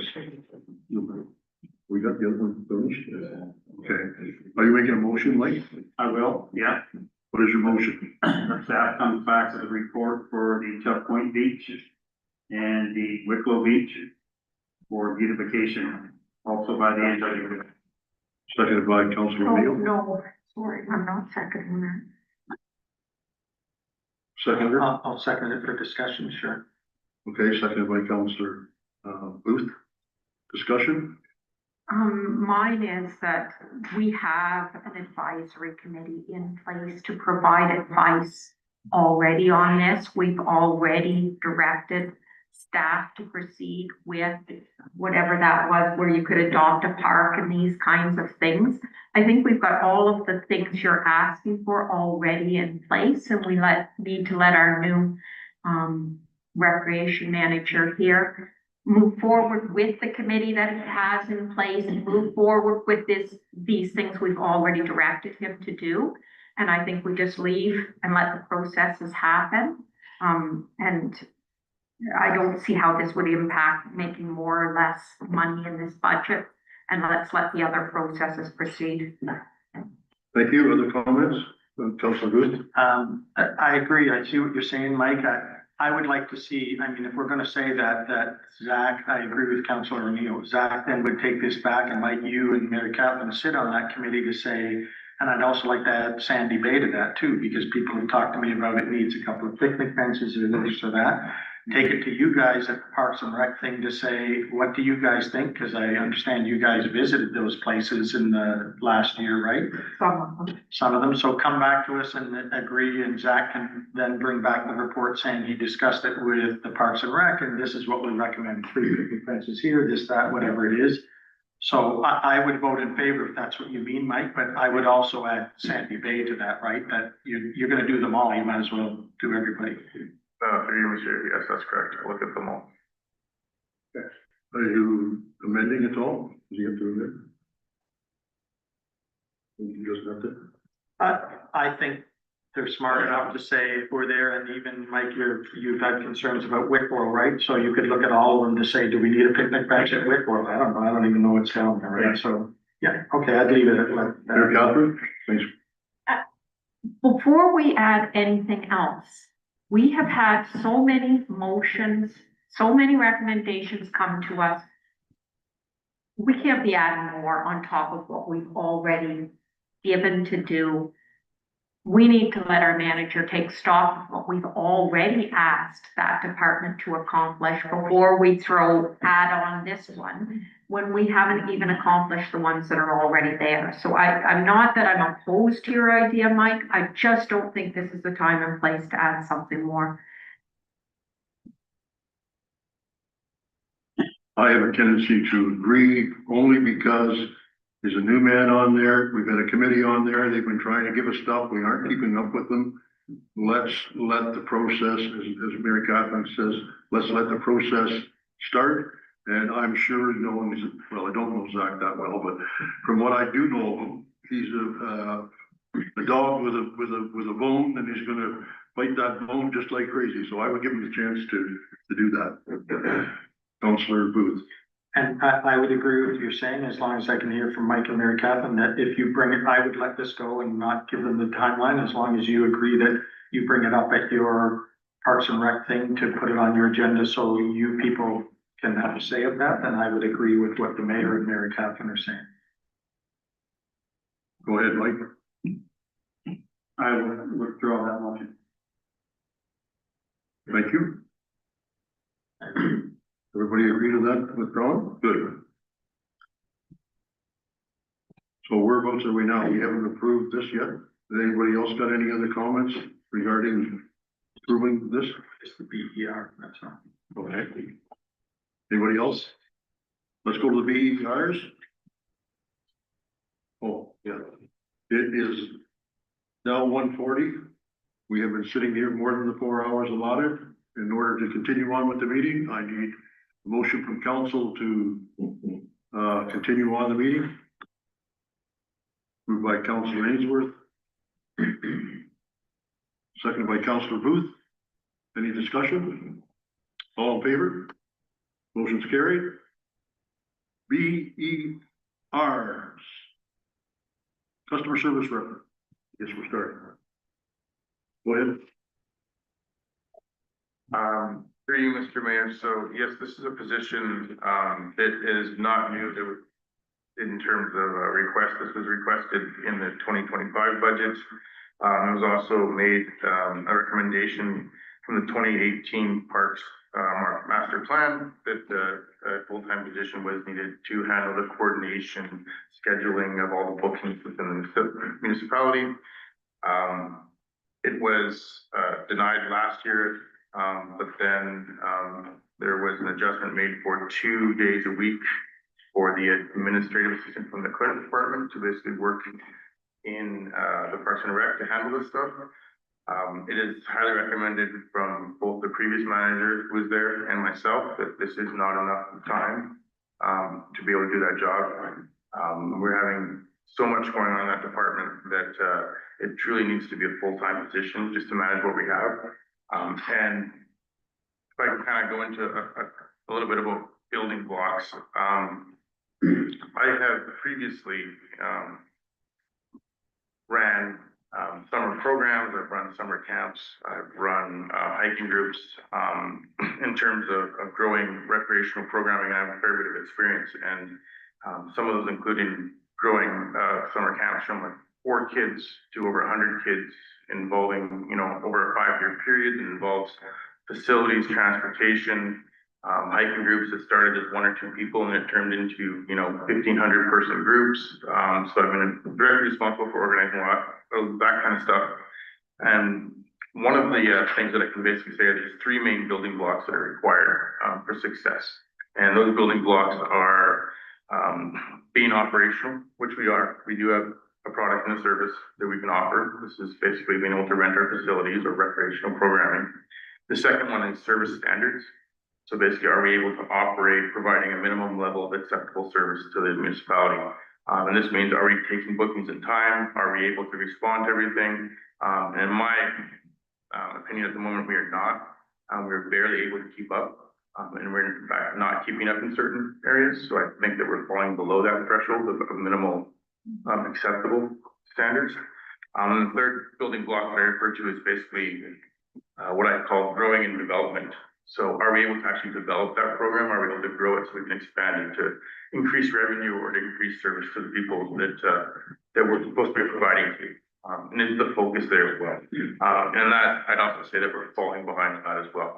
We don't really have the ability to actually grow these. So as much as the community wants more programs, wants more bookings to be handled through our facilities, we just do not have the staff to actually make that happen. So I find that so far we've been extremely retroactive, which means we're only responding to things that come to us, and there's been no proactive movements made to actually expand.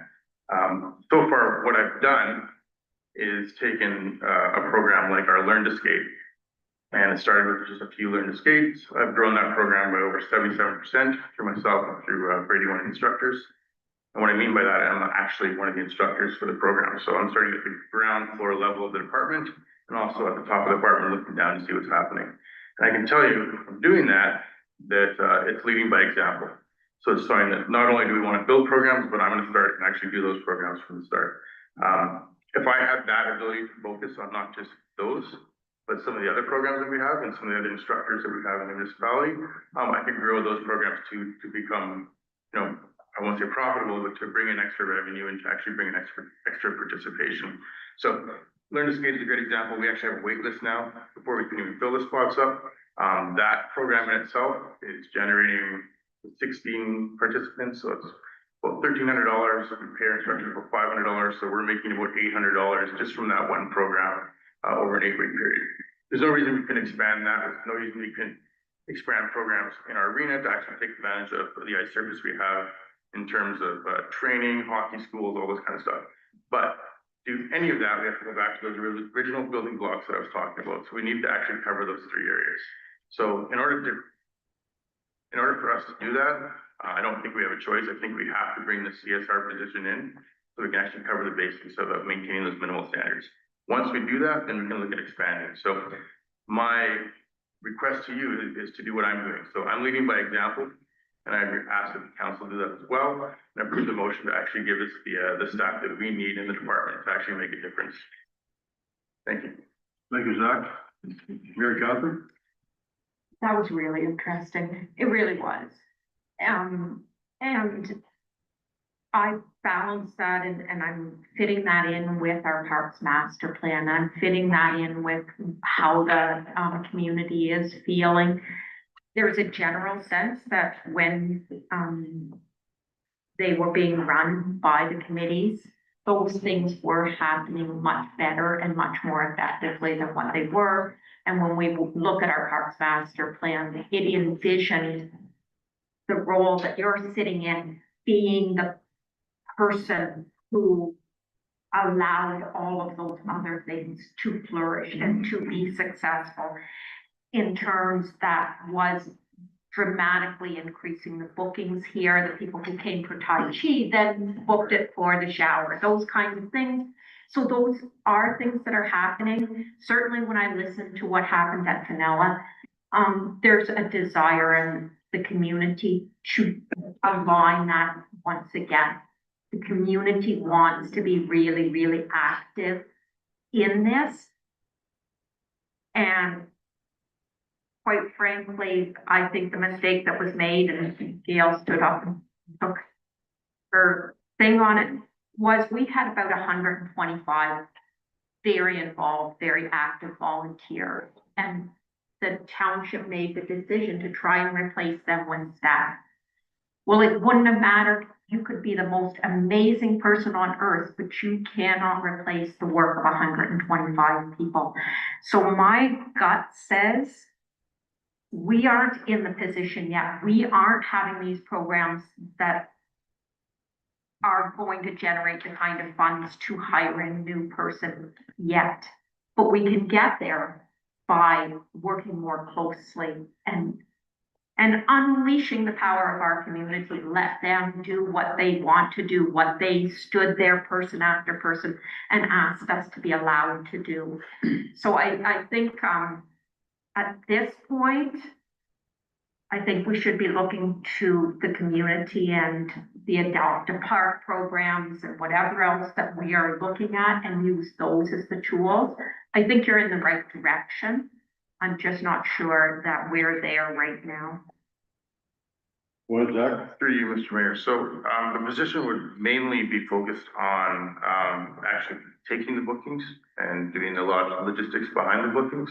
So it's not as much as the recreational programming, which I would handle, or our committee would handle. This is actually just processing the actual, bookings that are coming through. Right now, with 3 different software systems, it's taking, our assistant potentially up to 3 hours to deal with a single booking, depending if there's changes or anything like that. So when we're receiving multiple bookings per day, this is taking almost all of their time. It's starting to take my time as well. So this is the reason for that. If we want to expand, if we actually want to build the committees and make the committees run stronger, then I need to be free to be able to do that. And I cannot do that if my entire time is spent bookings. I also don't believe that the committee itself can handle bookings for each facility. I think that has to be a job done through staff. Thank you. Go ahead, Councilor Ainsworth. For you, Mayor. So I agree with Zach's statement, and I'll tell you, because I've had multiple people call me about just not getting the right information when they're booking and not getting the right information when they're eventing or something. So, I've heard it firsthand. And, I think the staff has done a great job of putting this budget at 3.96%. And this being part of it. So I know when I walk in that office sometimes I go, where's our staff? Right? And I'm not saying nothing vacation, this is like, we need some more people. And I know some of you don't like to hear that. But if we want to get operating like we need to be operating, we need to have the people in the right place and show professionalism. And I don't think staff's coming here to ask for something just because they don't want to do their job. Because they're probably doing 2 or 3 jobs. Okay, we're a little bit off subject, we're supposed to be answering. Well, I mean, it's a support for this. I mean, I get it because I've heard it firsthand. Thank you. Councilor Booth, you didn't start this one off. No. But I will make a couple of comments on, number one, Councilor Mike, when you're saying right information, well, that to me doesn't, just because you're adding another staff member, if staff, I'm concerned if you're telling me that staff aren't given the right information, it doesn't matter whether it's 2 people, 5 people. So that's a concern for Zach to look at. What I do, Zach, the comment you made about the software, I'm gonna read you here where it says, we've implemented ActiveNet software for all recreational program registration and facility rentals. This will reduce staff time required to process bookings and collecting fees. So we've given you, last year, we gave you money for the software to make things better. We gave you another half of a person so that now that the full-time body's in there. And when I go to page 78, and conveniently you put in here about hockey tournaments and that, you said that, oh, we've had 4 hockey tournaments last year. Well, the year before that, you had 11. You talked about ice rentals, that you have 1,079 ice rentals. The year before that, you had almost 1,500 ice rentals. You had 9 baseball tournaments. The year before that, we had 11. So that's showing me these numbers are going down, not up. So I agree with what Mary Catherine said. I just think that you're a year or 2 early. I think we need to play out. You just got staff help last year. You put software in that. I don't think it's a good idea that we add to administration staff for that. I want to see, as I've talked about with Nuwatan and everything else, that the money that's hitting the road that we're giving, that grass is getting cut, that the ball diamonds are being done, stuff like that. Having another person in the office taking a booking is not going to do it for me. And I'm not in support of this. I mean, I've seen so much change in your department now, way back to when it used to be the arena manager did all the bookings for the ice and did all the bookings for the baseball field. Now we've got your position. And now we're talking about adding another position where you're going to have yourself, the manager, 2 staff, admin staff, and you have 1 full-time Parks and Rec guy, which is Matt. The rest are part-time. So, through you, Mr. Mayor, I think just to clarify, so we're just asking for 1 full-time staff, and the 2025 budget had already allocated that we have 2 days of the week of the clerk staff. So we're actually only asking for an additional 3 days. And those 3 days, so it's not quite a full-time position. It would just be basically the continuation of the 3 days from the 2 days that are currently there. As just, for reference. And then the other thing saying that this wouldn't be fully actualized until the next budget year either, just due to hiring and getting this all, underway would be probably April and May of this year before that even takes place. So that's the, relevance to the budget. And I see, but the ask is, bottom line, it's $80,000. Whether you break it up this year and it's only 40, but next year that's gonna be $80,000. And if we as a council take a look at the comments we're getting from the public, that our payroll is very high, that's why I agreed. Out of all the budget, I thought, I'm glad that Public Works finally came forward and said that we've been going short for so many years, hire the plow guy. But this, to me, is a want, not a need. And I agree with Mary Catherine. If you can prove to us next year or the year after that we're getting much more bookings, we're getting this, we're getting that, let's add that staff. But at this time, I don't think it's right, and I won't be supporting it. Thank you. Just through you, Mr. Mayor, to reply. So in order to get those more bookings, in order to prove that we can actually do that, we actually need the staff to be able to accomplish those bookings and catch up to where we are now, which we are unable to do. So it's going to be impossible to show an increase for next year if we can't actually maintain where we're at now. Mayor Catherine? I'm hearing that we need to have better technology. It's gotta be easy and seamless for people to register.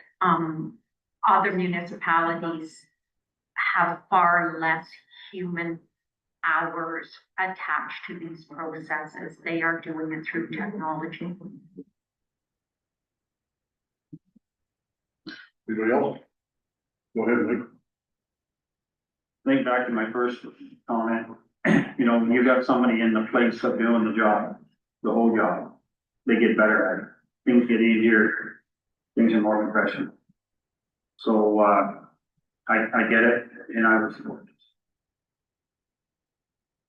Thank you.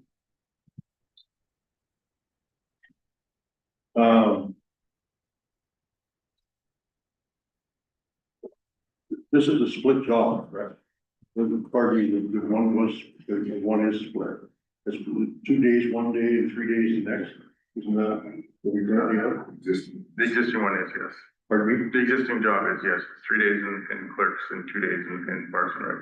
Okay. I've heard a lot of complaints over the last couple of years about what the job we're doing in parks. From a cutting point of view, that people brought up from, Roseneath Parkette, nobody's here to look after that. The second one, the Wicklow boat launch. Not very tidy, it's not very professional looking, and I think we need to improve our image in the community.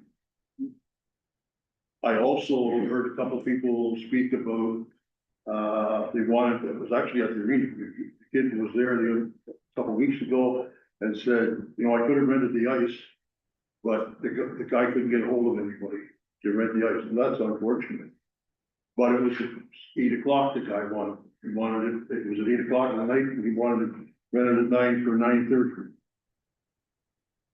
That's unfortunate. We can't look after those things. So I think we do need some more people. I think we got a young person, or pardon me, I don't know if you're younger than old, but certainly someone with new thoughts. And I think if you're prepared to do that, I think we should be moving towards it. I'm not sure, I would encourage you to, rather than hire a full-time person, hire one with a 6-month contract or a year contract and not be fully committed. Go ahead, Councilor Ruth. Through you, your worship, just the comments you made, and I think we agree. It's the boots on the ground for the complaints about the grass cutting and this and that. The bit about a customer coming in at 8 o'clock and wants to rent the ice at 9, I can tell you that in an Ajax, I had 5 arenas. That wouldn't happen if I had 25 people on staff. You can't come in. That's an unreasonable expectation at 8 o'clock at night to say, I want to rent the ice at 9 o'clock at night. Nobody does that, not even in Toronto, I can pretty well guarantee you that nobody has booking open 24 hours and with insurance and stuff like that. So that to me is an unreasonable request, right? To be able to say that, and I don't think adding that position would do anything, because that person would have been on days and the same thing. In the past, for the arena, when I worked there, the operator was allowed to take money in bookings. But that's something that's passé now, you can't do stuff like that, right? I don't know, maybe the manager knows a way of doing that. And I agree with you, I did not like the fact that they were collecting money and this, that, and every type thing, but there are technology brings change. Mike, you have a comment? Yeah, Mayor, I just wonder if we should defer this DER until we have, maybe if we can come back with a little more, the actual process that this person does, going 2 days here, 3 days there, and see what's lacking. Maybe to our next meeting. That's fine, and my thought is too that I'm under the impression that the person that manages it is getting lots involved in the taking orders and this, that, and the other type thing, and I heard that from a previous manager that was taking orders and this, that, and the other type thing, and was not able to manage the job of the people that he had. And things were going array in some cases. And I think that's what it means. Someone to manage it and to get out there and work with the people in the communities to get what they need. Like we made a motion to defer. I think to make a motion to defer and have staff come back with a little more information on the split that this person does. Maybe, what the hangups are. Got a motion on the floor, seconder.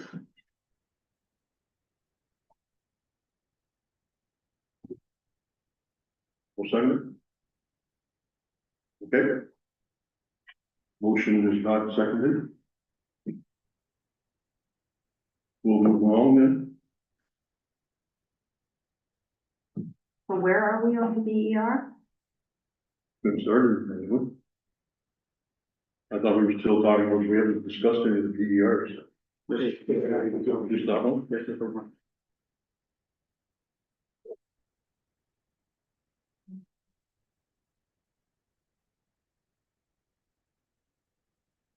Okay, let's go to the DERs. Yes. There is only one. Oh, okay. Okay.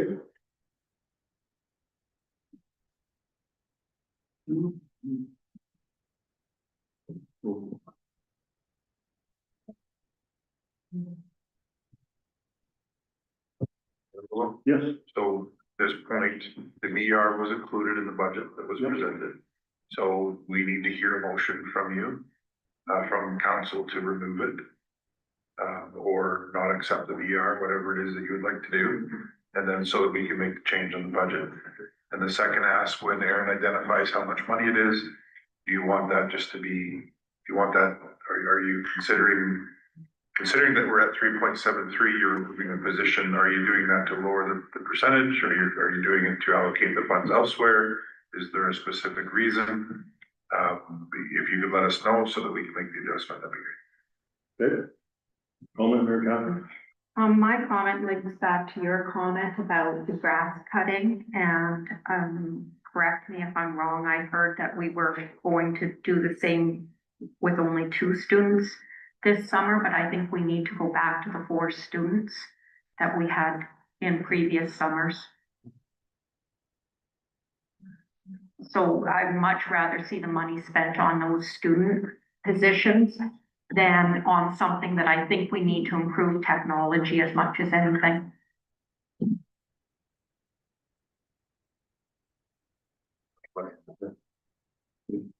Is that a comment or? I suppose it's a motion, and then we can discuss it, that, we would look at, removing the customer service and implement or retaining budgeting for 4 summer students. I guess we'll go back to our budget for 4 summer students. How many students can you get? No limit? As many as you'd like the budget for, sir. Okay, but not necessarily to the province or to the government. So you're hiring students. Okay. So there's no, okay, go ahead. Need a seconder for that motion? Second. Second by Councilor Ruth. Councilor Ruth. So just to support that is, I agree with what you're saying is, I want to see that, is the grass getting done? Are things getting done? And I just don't see with the previous manager that we had, that we changed where we used to have 4 students.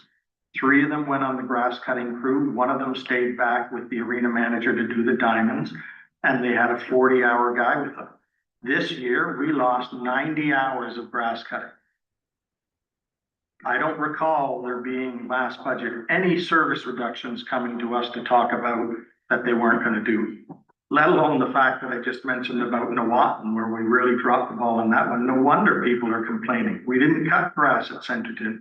We don't cut grass at the fire halls. We're not cutting grass, we're not getting things done because there's nobody to do it.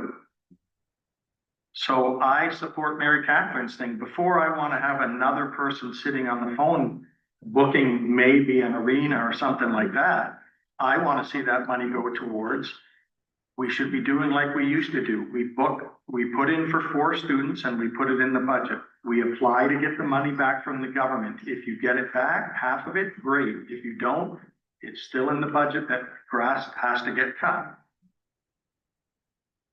Go ahead, Dave. I appreciate Councillor Booth's input to that discussion. Council approved, so we didn't get the grant funding for students last year, so what was approved in the budget was 2 students. And what we were able to hire for with respect to dollars. If council would like to approve that we go to a 40-hour laborer and 4 students, staff will be more than happy to accomplish that. Because these are things that we need to go back to the bargaining table with to say that council's approved it. And so that we can add that in to ensure that it's included in the bargaining agreement. So you would add 1 person? So what it would be if council wants to approve that so you only have 2 part-time laborers, you have 2 seasonal laborers, to be clear. You have 1 for summer and you have 1 for winter. So if the summer part-time labor is to be 40 hours a week, we just need council to approve it. And if you want 4 students on top of the 40-hour laborer, the seasonal labor for summer, we just need you to approve it and we can do it, no problem whatsoever. If that is what you want, then I would respectfully ask that you defer this budget and you have Aaron do the calculations to reflect that ask. And then we can move forward with that program. That makes sense to me, because I don't feel comfortable not knowing what the effects of it will be. We're gonna get some benefit out of it, then I would think that's a good idea. I'm comfortable with that. You wanna make it, what we got on the floor, maybe? So through you, Mr. Mayor, right now I currently have a motion on the floor moved by Councillor O'Neill, seconded by Councillor Booth, that 4 summer students be budgeted for in the 2026 Parks and Recreation budget, and that the BER for the customer service rep, Parks and Recreation, be removed from the 2026 budget. And does that cover the 1 extra person? Go ahead. So you need to, if Councilor Booth is willing, increase the 30-hour labor position to 40. But not higher for that 30 to 40. No, so we, right now, council has approved a seasonal laborer. Right, we have 2 seasonal laborers, 30 hours. Okay. If, with what Councilor Booth had to say, if council wants that labor position to go to 40 hours a week, we just need you to approve it. And if you want Aaron to do that calculation, then I ask that Councilor Booth consider adding it to his motion so that we can do that calculation for you and bring it back to you on the 28th. Also true. And that's exactly what I'm looking at is it used to be a 40-hour position. Let's go back to the 40-hour position. That's the one that looks after the students. And we need to make sure that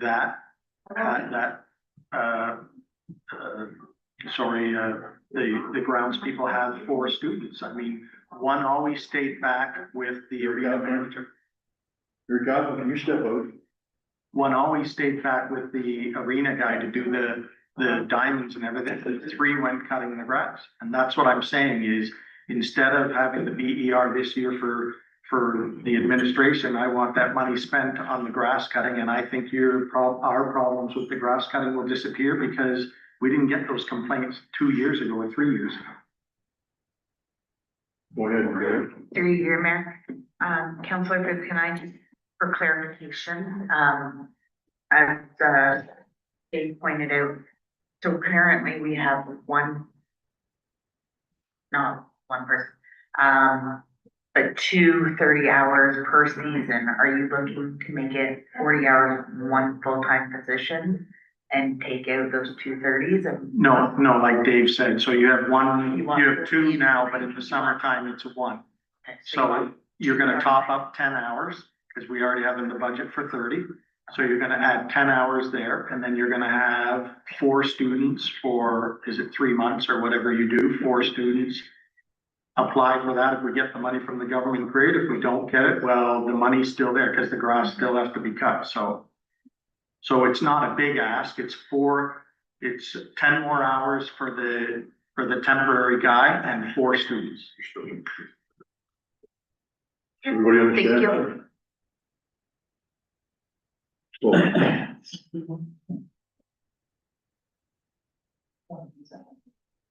we either need a motion to amend the original motion or a separate motion. You can withdraw your. Well, no, we can amend what is it we have to amend? Emily, is it just the 30-hour person to a 40-hour person? And, for this. No, not very forward. Go ahead. Emily, I thought we were gonna ask you to find out what the cost is. Isn't that what you were suggesting, find out what the cost is, or do we already know that? So, in following what Councilor Booth's motion was, or the intent was, to come back with an updated number at January 28th. I was gonna say July 28th, but pardon me on that one. To include the part-time labor position to be increased to 40 hours a week. And to have, financing for 4 students. And that is the increase over last year. And so with that direction from council, the Eric will do that forward the next week. And I can tell you that will not even half of the 80,000. Because we could do a quick calculation right now of $18, $20 an hour per student, whatever it is, and I can tell you now it won't be, that's what I'm saying. So instead of the administration money, let's get it back onto the ground with the people cutting the grass. And come back to us next year, the bookings and everything, and you're finding them fine. So through Mr. Mayor, procedurally, we have the motion on the floor that only speaks to the 4 summer students be included and the removal of the CSR BER. So that's the only motion that we have at the moment. So council has 2 options to address the additional 10 hours and the upgrades to the existing laborers positions. You can either do a motion to amend this motion with the 4 summer students in the BER to include that bit about the laborer, or you deal with the one that's currently there with the students in the BER, and then do a separate motion to give staff further direction to enhance that labor role by 10 hours. So it's 6 of 1. I'll make a motion to amend it, that we add the 10 hours to the 30-hour person. And I'm a little bit confused, do we have to hire any more students? So Mr. Mayor, we have to hire them every year, including the part-time position. So this is just council identifying what positions are gonna fund, and then it's our responsibility to fill them with able bodies. Okay, need a second of Greg's motion. Second by Councilor O'Neill. And we're gonna come back with Main motion, yeah. no, but I would tell them we're coming back with, the 29th, whatever date that is for, so we can approve this. Is that what Yeah, I believe we're gonna come back on the next motion for the park complex, right? Yeah, we have to amend this first to add the 10 hours. And your question to Dave was, last year we only had 2 students. This year we're going forward. We want to go back to what we had 2 years ago, which was 4 students. Okay. So we should really give them a good idea with that, in my opinion. Mayor Godwin. I am just fully confirming, this is what we had as staffing back in 2024. This is what we're asking for, correct? Okay. And to, Councillor Booth's point, then it will be less than the 80,000, so I am comfortable with proceeding with this. Yeah. Yes. So through you, Mr. Mayor, we have a motion to amend, the main motion, to include that the existing parks laborer position be enhanced by 10 hours per week. And that was moved by Councillor Booth, seconded by Councillor O'Neill. This is just the motion to amend. Everyone good? All in favor? Carry.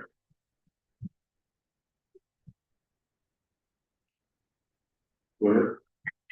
So through you, Mr. Mayor, going back to the original motion that's now been amended, the motion, that was moved by Councillor O'Neill, seconded by Councillor Booth, is that 4 summer students be budgeted for in the 2026 Parks and Recreation budget, and that the BER for the customer service representative, Parks and Rec, be removed from the 2026 budget, and that the existing parks laborer position be enhanced by 10 hours per week.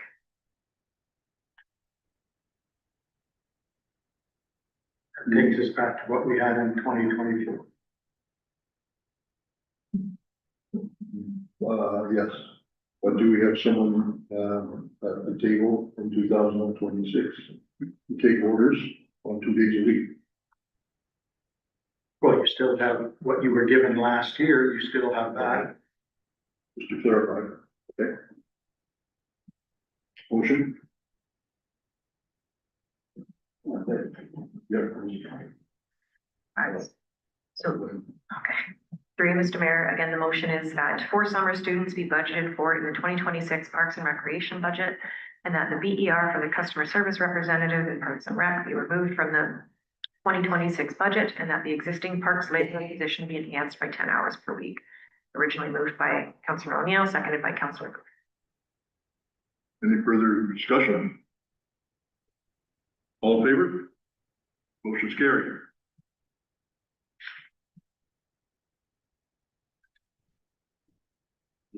Finished then, yeah.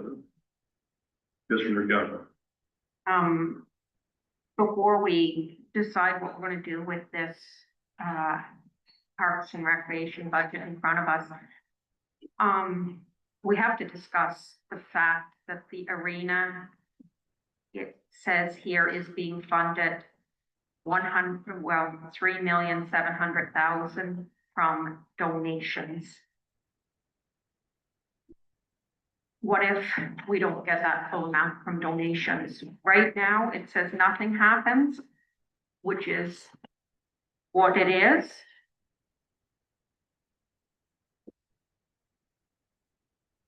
What's your question?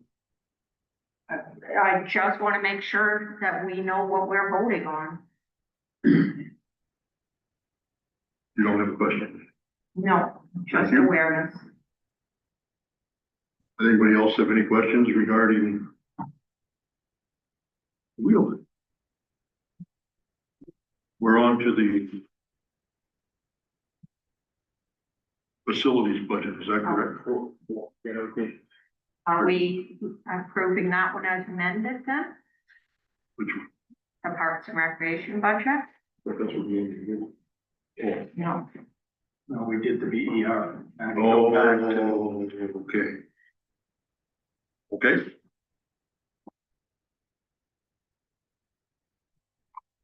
Motion? Just a comment, I agree with what Councillor O'Neill's saying, it's a big ask, right? And I'm hoping the information I'm hearing from fundraising and everything, that's not gonna be an issue, but I mean, I hear from both sides, right? A lot of people that they want this to happen, a lot of people it's not, and the community is gonna have to step up to the plate then, because if not, this is gonna be, if they don't fundraise a lot of that money or most of it, that's gonna be a big drag on us, right? So that's my only comment. I don't know what to say to that. Thank you. Mary Catherine? That was why I said I want to make sure we know what we're voting on. It's not a big drag on us according to this budget. If that money doesn't come in, it doesn't happen. That's what this budget is saying. And I just want to make sure we know that's what we're voting on. Mike, you got any comments? Yeah, I can through you, Mayor. I mean, the fundraising committee for the arena has got great aspirations, and we got three levels of how we want to do this. You know, we want to go after the big companies and the companies in our neighborhood. And then hopefully the last 5 yards, kind of need over that 5 yard goal line will be coming to the revenue. So, and I think also, and Jack may be able to, know better than me, is that, you know, the initial 3.7 million isn't that much now with the new company that's coming in. So, so that number could be quite a little bit, but nevertheless, we got it on our plate to fundraise for 5 million dollars. So, we got money left over. You know, there's some other things we can do with the arena. So I'm quite confident with this group. I'm quite confident with with some of the things that they have going in the background already. That I think staff and residents and council is going to be happy. Thank you. Go ahead, To your worship, I guess then, we haven't even seen an RFP yet for, bidding on the project. And as anybody that's been in the industry, there's very few players that can do what we're asking, with is the floor awards, this and that. I can name them off one hand, probably just a few.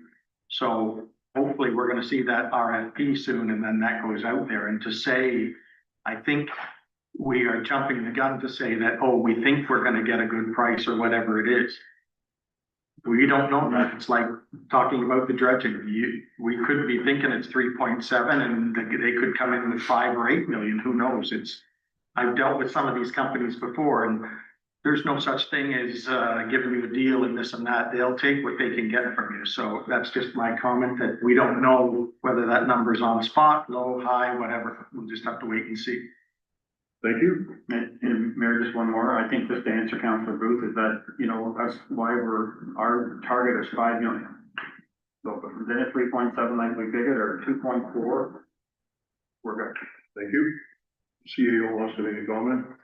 Through your mayor to council. So the reason why it's in the donation line item is because of a previous decision of this council and verbatim for wording of that decision, which I'm sure our deputy clerk could research if you want, but it did identify that the donation committee that was put together would obviously be first crack at it, and what they end up being shortfall that the township would look at with respect to either penetrating and or cost of recovery from reserves. That decision's already been made by council. That's why it's in that line as the first try. So I would refer you back to that decision, and we don't have much further to do, but. Thank you. Mary Catherine? Sorry, that's why I was so surprised with what I'm looking at here. We do not have anything yet in donations. This budget does not envision us doing a debenture. If we have to take a debenture, then we have to budget for a debenture.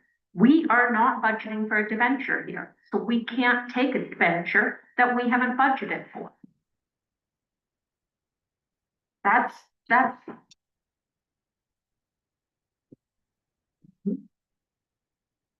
Wait. To you, Mayor, just a correction, we do have already, but we had for the last 6 or 8 months, a resident that is making a contribution to this arena. And although that has changed a little bit, it's still a very substantial donation to start. Thank you.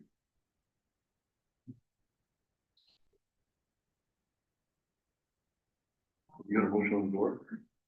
Go ahead. Just the last comment. I understand what you're saying, Mary Catherine, and I agree. I mean, if they're gonna start in April or whatever, these guys want money up front. So we're gonna have to, I guess the issue will be is we don't have the money at the start. It's the town gonna have to be laying out the money until the donations catch up. So hopefully that's not happening. And like you say, Councilor Ainsworth, the community steps forward and we have money in the bank. It's like building a house. So you doing the foundation, you better pay that bill to go on to the next one, to go on to the next one. So it is a valid concern that you have, Mary Catherine. Mary Catherine? I'm hearing you guys think that we're going to fund this. But I'm not seeing a budget that says we're gonna fund this. Quite frankly, I think there's a lot of people in the community who think it should just be 100% by donations. But to say we've got, like, we're sucking and blowing in this budget here. And we can't do that at the same time. What's your recommendation? Personally, Yeah.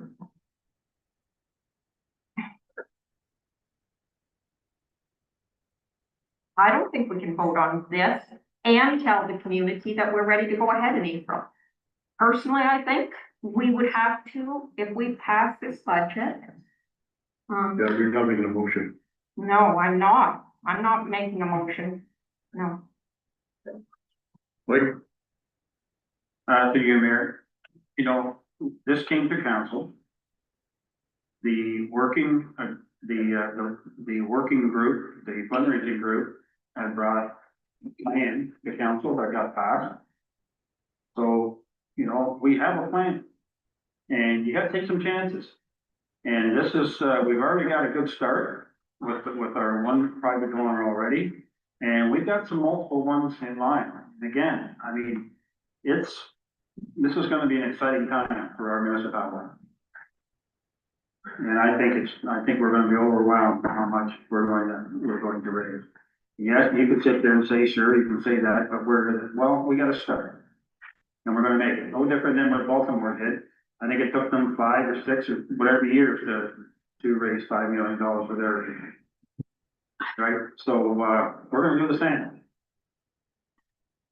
So the motion said that staff would find the money to pay for it because we can't let it go for another year.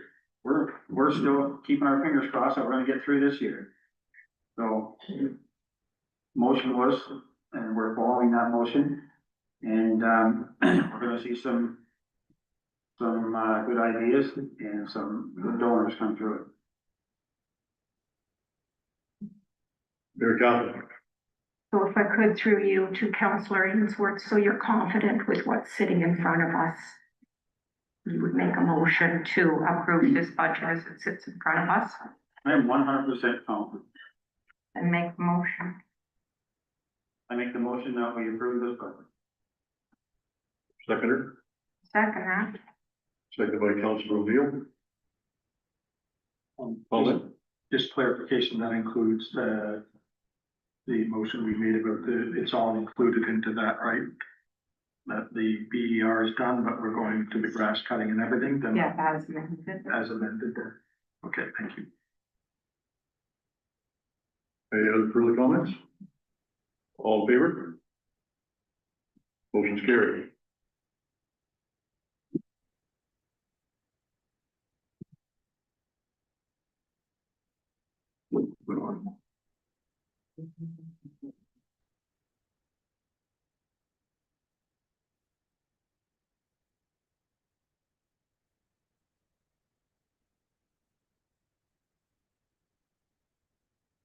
Ready? I am ready. Mr. Mayor, so I'm also presenting the facilities budget as well, the 2026. And the goals for this year are, as we're discussing, the successful replacement of the arena ice pad, looking at the boat launches, and how to bring in revenue and of course increase usage. And then of course, implementing a maintenance and scheduling for all facilities, including parks, and areas that need grass cutting so that we are properly maintaining and reviewing what needs to be done and tracking whether that stuff is actually happening. So we have concrete, reports that we can bring back to council to say that this is happening and these are the hours allotted, compared to the staff that we have available. If you have questions on this, again, if I don't know the answer, I'll be deferring to the CAO, or Aaron as well. But I'll do my best to try and answer the questions you have. So Thank you. We're on page 86, correct? Any questions or comments from council to staff? Councilor Ruth. I'd like to hear because you're the closest one. You'll get them anyway, I don't need to talk. Thank you. The question was already asked about, on page 86, about the cost recovery for the library, which was $4,600, 12,000 and whatever, but I do have a question on the revenue. It says the Grafton Rent Daycare. $10,000, but we've only actually collected 2,700. Are we looking there and that's just because it's up to November and they owe us the money, or because in the in 2024 budget, the one before, it said we were going to get 9,200 and the last entry was we got nothing. So I'm guessing it's a year-end thing the county pays or what? It is a year-end thing. We are updating our rental agreements with them and another individual that rents, and that we're changing how the rental agreement works. And I believe it was the prior Parks and Rec manager that did the contract, so I'd have to go back and read them, but I believe we're on a quarterly basis with them now, but I'd have to confirm that. Okay, that would be nice, thank you. But we are so going back, we are collecting those for the year Okay, thank you. previously. My next question is on page 87, and there's three of them. It's the ACC contract services, the CCC Centerton, and the VCC. They've all moved from $10,000 or $12,000 to $25,000, which is a huge increase for all three of them. And I'm not sure if you can answer them all. I'm guessing the answer is probably the same, but. yes, it is, through you, Mr. Mayor. So this is for the structural evaluations that were done on the buildings, and many of them not done, excuse me, that will be done. But Okay, thank you. Councilor Ruth, just through your mayor, I'd just like to add to that. So this was a request by council during, I believe, 2025, that we look at structural assessment for all of the community centers. The total evaluation for all of them is a $60,000 ask. Okay, thank you. And last one is on page 88, where it talks about capital. It says ACC capital upgrades is $8,500. Do we know what it is we're planning for there for $8,500?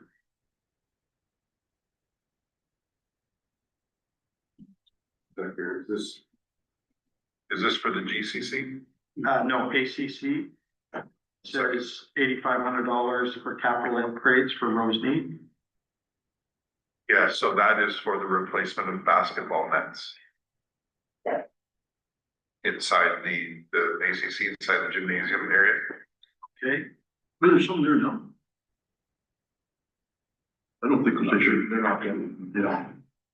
and then down to Vernonville, accessibility, $15,000. So we know what has to be done there. Is that just, I'm guessing, or is there gonna be a BER for that or anything, or no, or? My understanding is the number was put there with respect to our 2026 AODA requirements, but no BER. Okay, and then the GCC capital, we're asking for 17,000. We know what, The note I have there is to replace some flooring. okay, thank you. I just, when they bring up that flooring, is that for the library or what's that for? We'd have to look into that further. That was added to. Yeah, because, I think historically, any improvements that the county made on those, parts of the building they paid for. So I'm just wondering if they shouldn't pay for that again, if it's for them.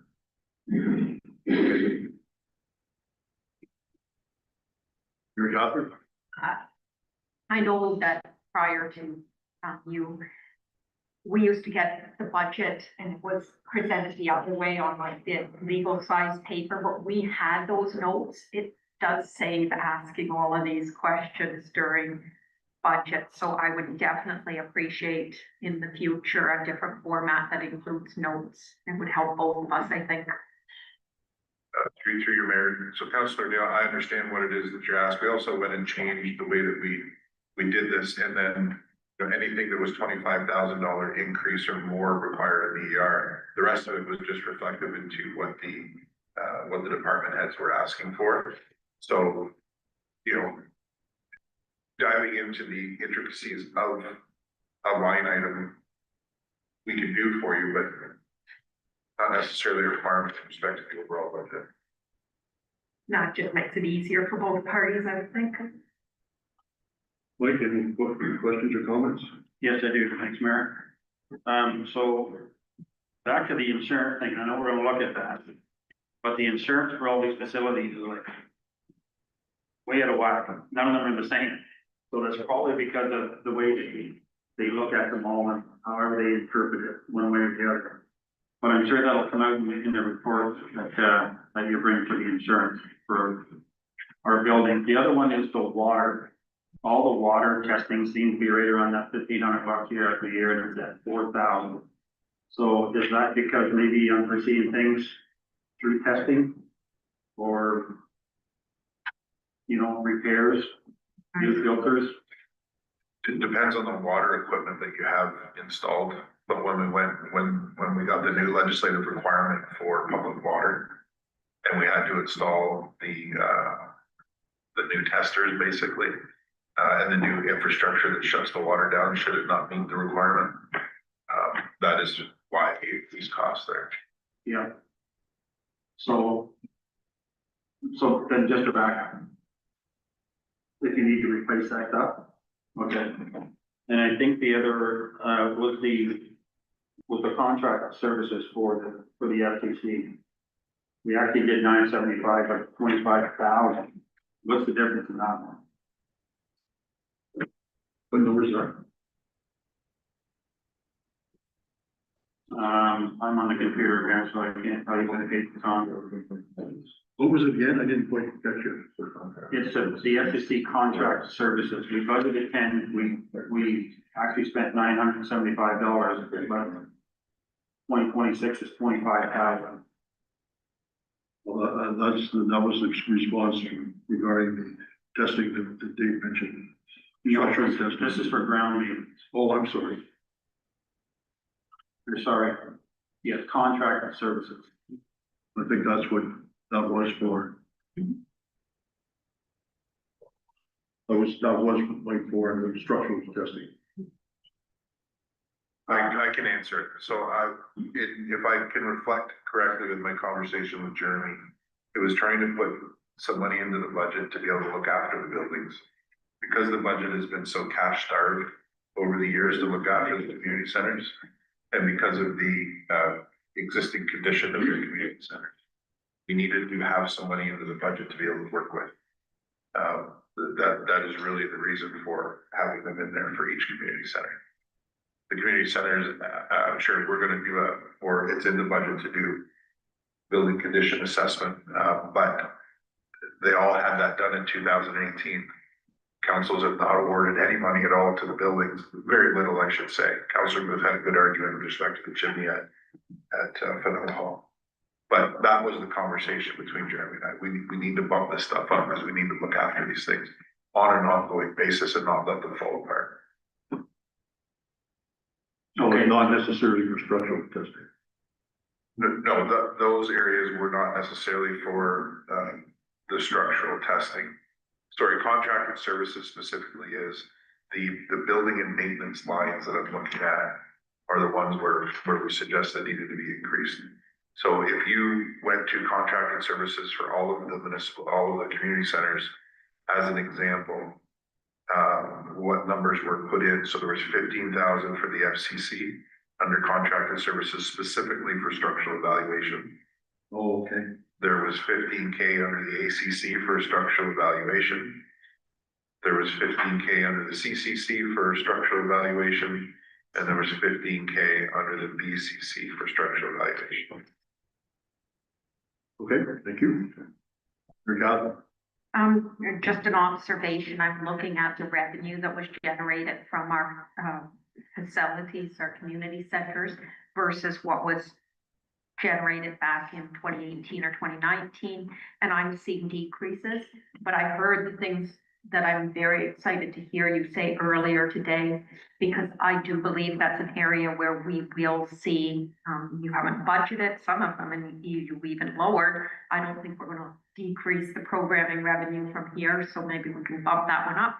But I do see that's an area that I anticipate the revenues will be higher than what you have said here, given your personality and given your goals. And given that the amount the community has said they want to step up. Good. Dave? Overall, Mayor, through the council, the overall thing that we looked at was we're trying to figure out what to do with this department. There's no real changes over raised by taxation amount over last year. So we're up sitting at like a 0.1% negative.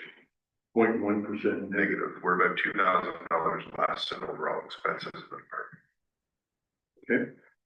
Okay. Anybody else got any comments? I think it's, I'm not sure, I'll wait till we move on further.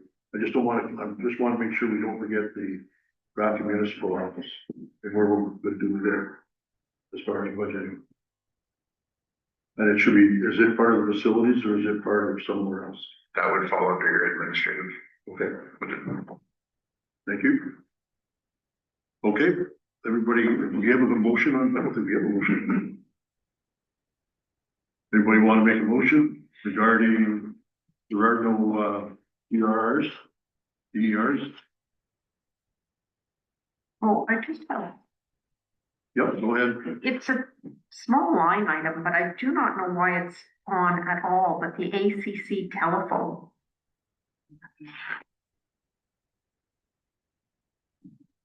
It's a line. Yeah, I don't know why it's there. There's one in the kitchen. There's one in the kitchen. Why are we continuing to pay for it? Just because it's in the kitchen? And was the one in council chambers? I don't think no one, I don't think the council changed. Mayor Lobo, usually your internet services fall under that line item as well. Pardon me? Usually your internet services fall under that line item as well. Okay. That's it, your question? I'm sure that, we don't have the same person who was working on it, who wasn't the same person as the year before. So we've got some institutional, whatever, things that are being carried forward, and that was just one that I went, I know many moons ago, we did have some challenges with one of the renters that were using the phone on a regular basis. If we were taking I don't think we have to do any kind of a motion, but that probably is a bill that can be eliminated. Get a mover and a seconder to go, Councillor Booth. I'll move it. You moved up that we. Pass the draft facilities budget. I don't think we made any changes, did we? Yes, question. Yes, go ahead. Just like to re-ask the question. The building condition assessments were done in 2018 as part of the recreation needs study. With nothing having been done to the building since, do you feel that's a good spend of money to carry on and have them done again? You want to do them again? Mary Catherine, you have a comment? I have never seen those, and I do not recall that being part of it. I know that they did a walkthrough, but not in terms of somebody coming in and projecting what needed to be done in the next 10 years. To answer your question, I'm hoping we're going to make sure we have something in for the Grafton communities, the Grafton office. And in my opinion, they're more important than this, much more important than these, but As long as we've got, I don't know, $75,000 or $100,000 to contribute towards that, then I'm happy with this. If we don't, then we should be considering the money that we're spending here, or a portion of it. Go ahead. To your point, I think investing that now is going to allow us to make a 10-year plan moving forward. So I think that is a wise first step. Need a seconder for Greg's motion? A second by Councilor Ainsworth. Any further discussion? All in favor? That's carried. Can I ask Mr. Mayor an update on where we stand right now, Aaron, like percentage wise? Not that there was any change there, but We're still at the same which is 3.73. The room. We're still at, I'm still working with the salary that you've requested. But currently, the only thing that you've actually taken out of the budget is the 50,000 for the building, which does not affect the overall percentage. So we're still where we were at the beginning of the day. okay, thank you.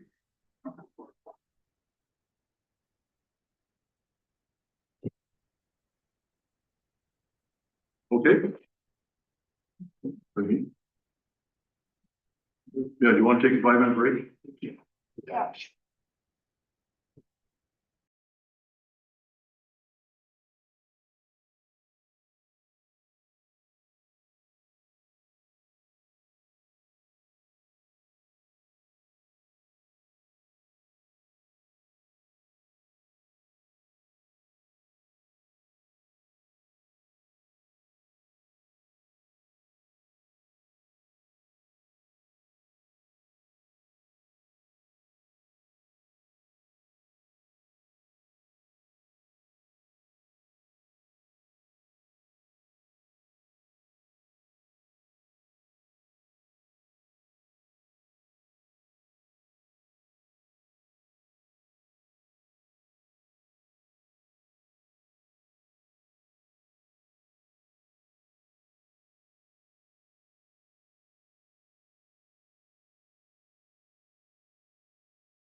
over.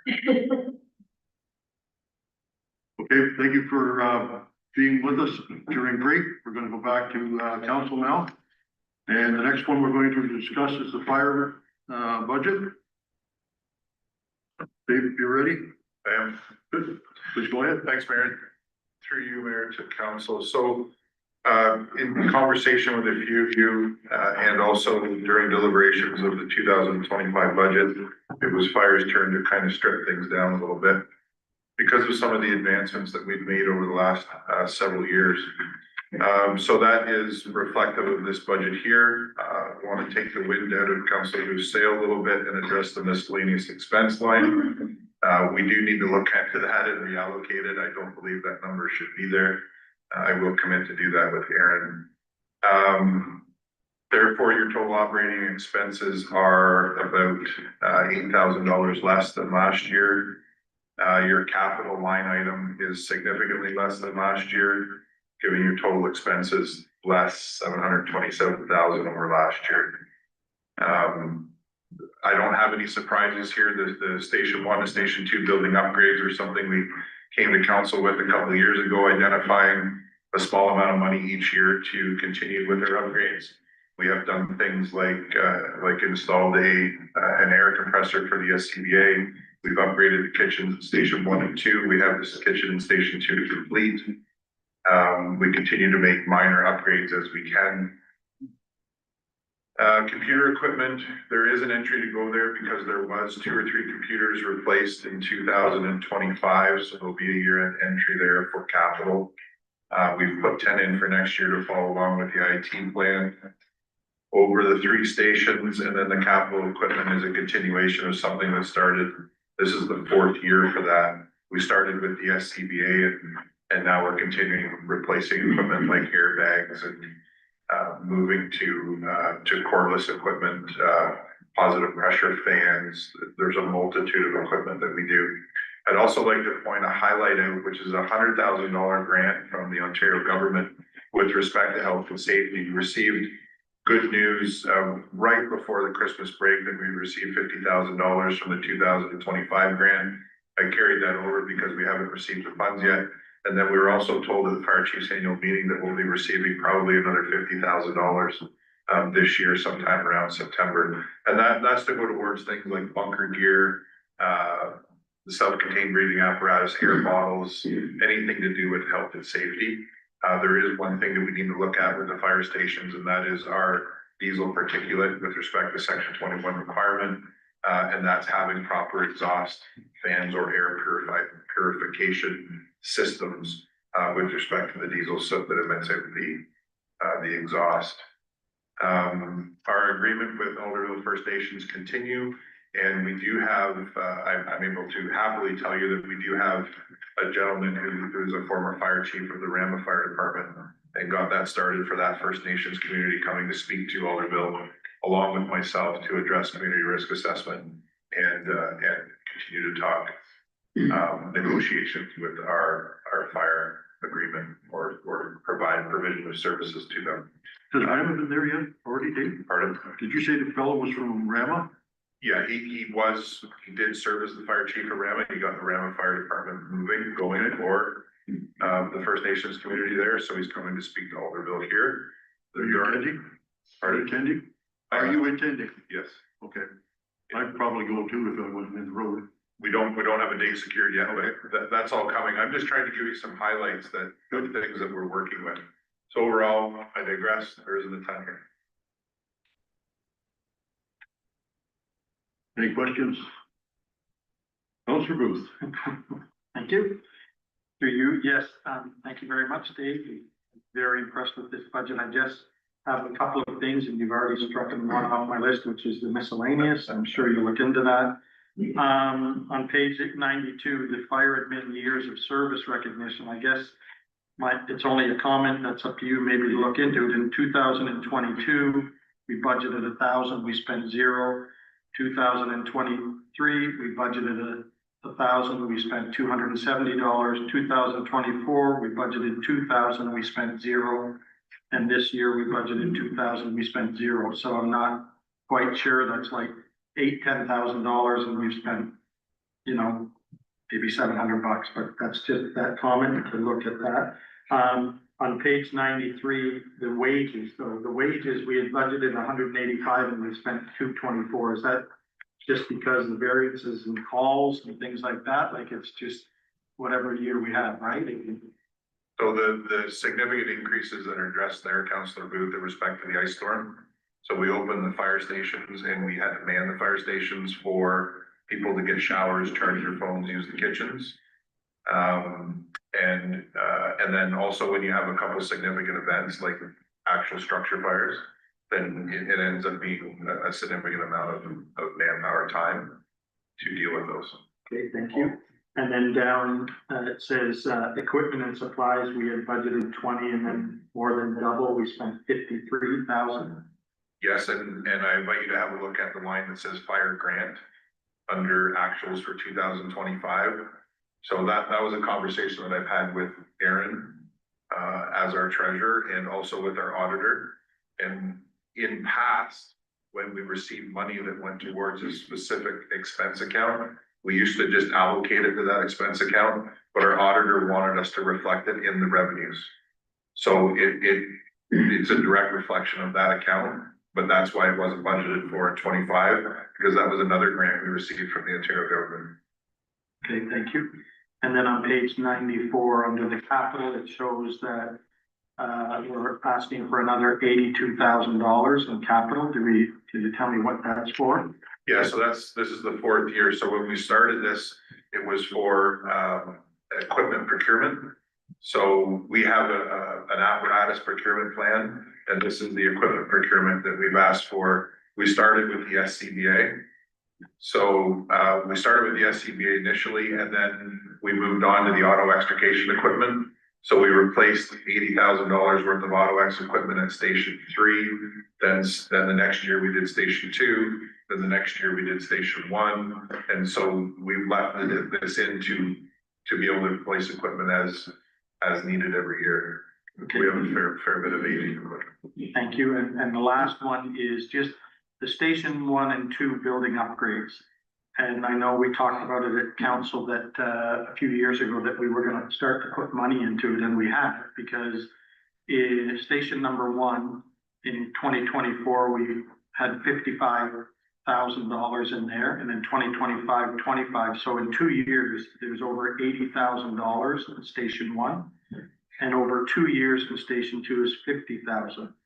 I'm just a little concerned that could we look now at, I can't see that we still are gonna need 25,000. I was hoping this was something that we could get back down to more comfortable, like at 15 or 10,000 for, but if you can tell me, like, is there BERs coming for this? What are we doing for the 25,000 now in there? Is it, because it's quite a bit of money, like I said, it's 80,000, so that's $130,000 we spent in 2 years on the 2 fire halls. That's where I reflect back to the report that came to council a couple of years ago when we started this. 3 years ago, when I came to council, it was denied. I came back again with a report saying, and we said the same thing 3 years ago, we're not looking to do everything all at once. We're just looking for a small chunk to invest in the building, so that we can continue the upgrades. It had been several years since they were built, since anything was done. So we're just trying bite-sized pieces. And that's why it still remains in the budget, and why there is not a separate BR, because it's not new. Okay, thank you. Thank you. Your Catherine? I too had a question about building upgrades. Figured it was time you took us on a tour and showed us what all our money has done for the people.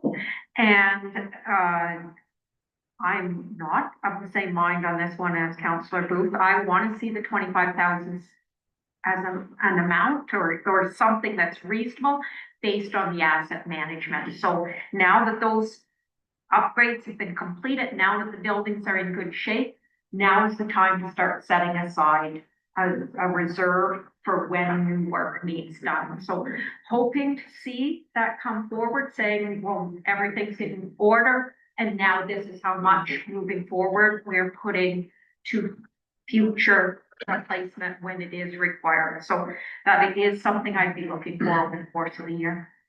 Thank you. Anything else? Yes, and it's probably a question to Aaron.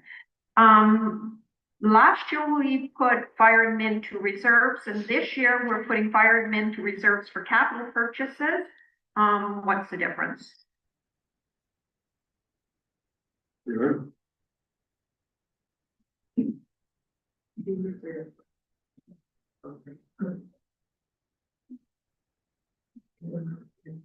Because first I thought we were missing putting reserves in. I'm on page 93. And then now I see it's there, but it's a line below with a different title. So I'm just wondering why it's on 2 lines instead of 1. Probably just an interpretation of council. It looks like just a typo. Okay, so it is, it's the same reserve account. Because for a minute I thought there was $330,000 not accounted in there.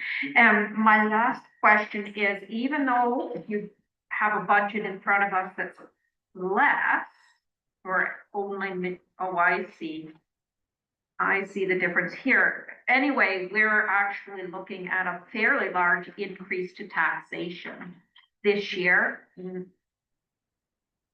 Even though you, at first blush, this looks like it's a lower budget. It is an increase to taxation that is reflective of the lesser revenues. Yeah, and I'm just hesitating a little bit in, at this point, 8% on there. I'm not sure what that translates to though, as a dollar amount for the increase. Mike? Yeah, through you, Mayor. First a comment. This is like the cleanest budget of them all. It's pretty clean. Anyways, I'm looking at the agreements and revenues for the county and First Nations, from 52,000 to 191,000. I guess first of all, why just so much extra? Were they behind, or is there a new contract, or? So we were able to collect some arrears.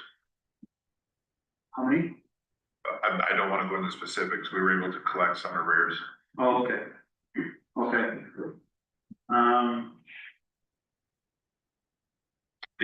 But I won't say the same for MTO cost recovery insurance. So the MTO rates are continuing to increase. Yeah. And one of the things that we're working with through the OASC and the Ontario government is for no-show calls, or basically ghost calls. So we do get called into the 401 quite a bit. Over the course of the year, you could probably average once a week, at least. And some weeks, especially in storms, I think the last good snowfall that came through, we responded to 6 incidents as a first call. So that's how quickly things can go there. So each of the calls or each incident, we charge MTO the truck rate that they identify that we can do. And so what we're working with is to try to get the ghost calls, as we call it, that we're able to charge for those as well. Because every time we get dispatched to the 401, there's cost incurred by the township. And because it's a King's Highway, and a provincial highway, we recoup costs for that. We also recoup costs for a lot of other calls now, with respect to if people are filing them through insurance companies, people who are non-residents, etc. And there's a ton of traffic, as you can imagine, that flow through the area. And also with the speculation of our population increase during the summer months is of significance as well. Okay. No, that's all I have. Can you just clarify what ghost calls are? I think I know what they are, but. Yeah, so that they come in, basically they're a cell phone call.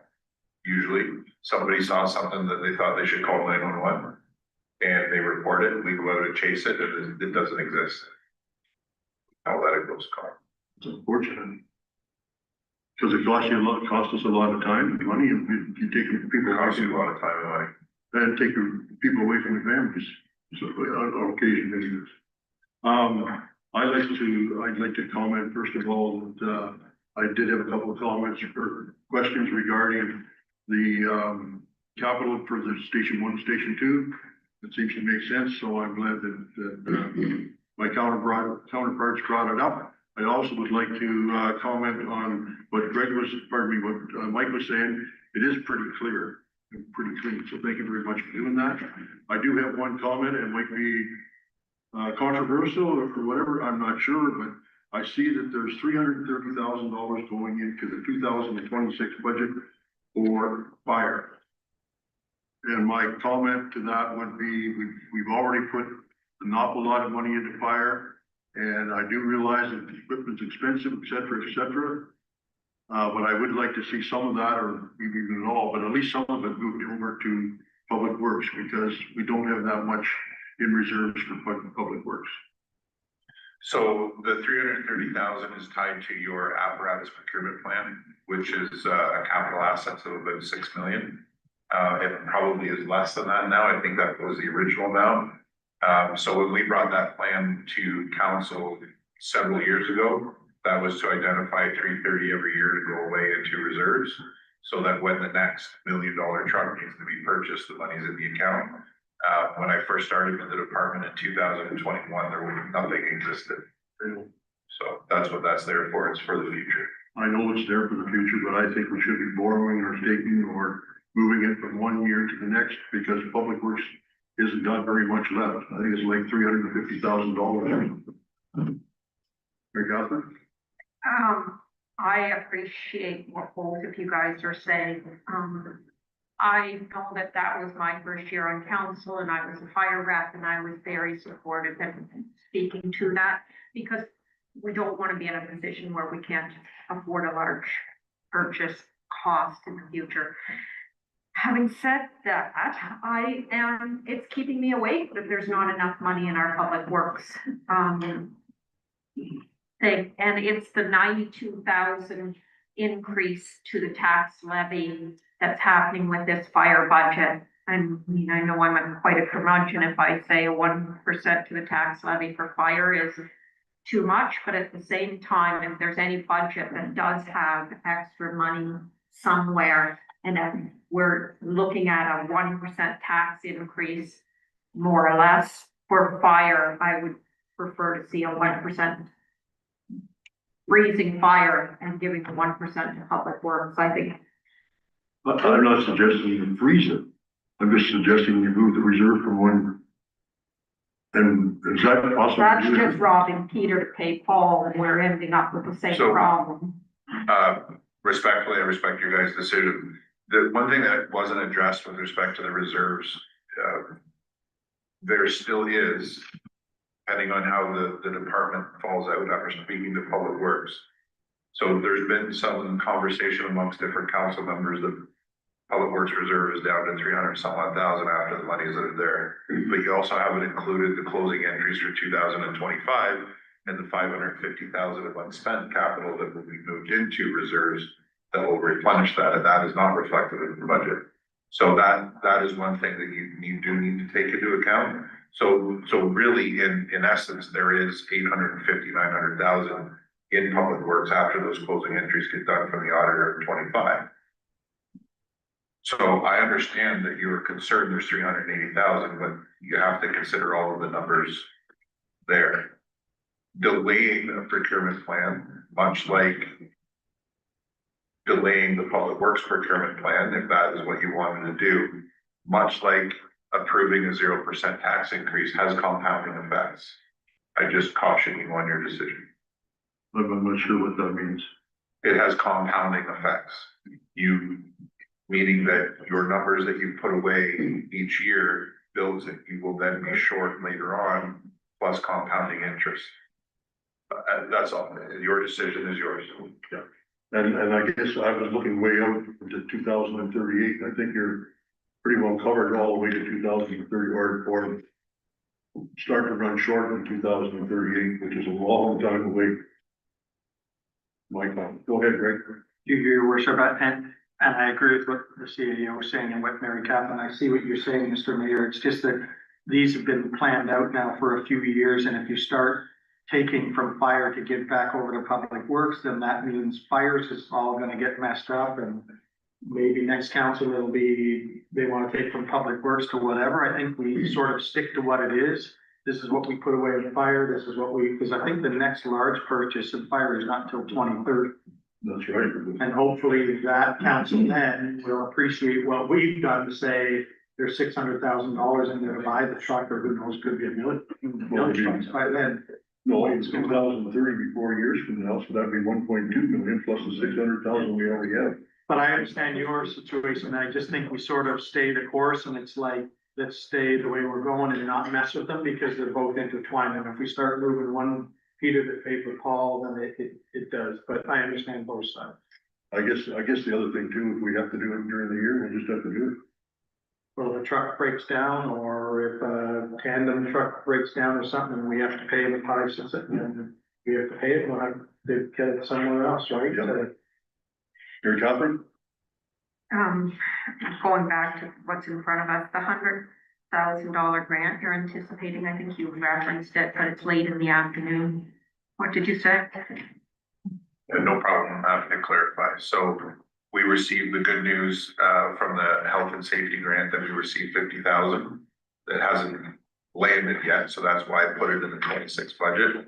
And we've also received news that we'll receive another 50,000 probably around September for health and safety components. So that buys things like bunker gear, air bottles, anything to do with health and safety. And one of the things I mentioned we want to look at was the diesel particulate systems in the fire stations. That was something that our stations were not built with, but it is a health and safety section 21 requirement. That's for all, even Brent, didn't Go ahead. we? Missed that one too. We don't want that conversation. Okay, anybody got any further comments on this budget? For, fire? Can I get a motion? Go ahead, Councilor Ainsworth. I would make a motion that we accept this budget. As presented. Second by Councilor Booth. Further discussion? All in favor? Motion's carried. Next, we're gonna move on to the emergency measures budget. Mayor, Yes. to the new bylaws. No, this one's before bylaws, Mike. It's on the bottom of page 94. Sorry. Yeah. Go ahead, Dave. Thank you, Mayor, through you to council. This one's very simple. It's a very, very small amount. The reason it's here is in case it's needed in the event of an emergency, meaning a significant emergency where we have to enact the emergency management system. During the ice storm of 2025, we enacted it with respect to some staff time and managing needs of our residents over a long period of time. When emergency management starts to come in, it's with respect to something of significant size that we can't handle, or something of prolonged nature, meaning the reason why we have 72-hour emergency kits that we educate our residents on. So it remains there in case. Thank you, Dave. Any questions? Mary Catherine? What happens to unused funds if it's not used in a year? Where's that land? As mentioned at the beginning of budget today, any unused funds in the 2025, the auditor will make a report and come to council, and those unused funds go to reserves. Yeah. I'll just pay attention to which reserve in the end, because that's interesting. It goes back to the reserves and where it started. So Mary Catherine brought up a very good point, Mayor Logo. Whether Mary Catherine meant to do that or not, I'm not sure, but it's interesting. So Councillor Booth had brought this forward. I'm not sure if it was this term of council or last term of council, with respect to our reserve reporting and making sure that we report what accounts everything goes into. There was a time when all of the reserves from our budget in its entirety were combed and put into general reserves and not tracked within the appropriate departments.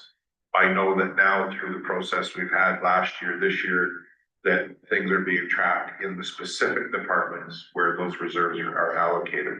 So where Councillor Booth brings up questions about, we've given you this money, and where did it go? It should be in the reserve in that department. And if we're audited, those questions should be answered specifically. Thank you.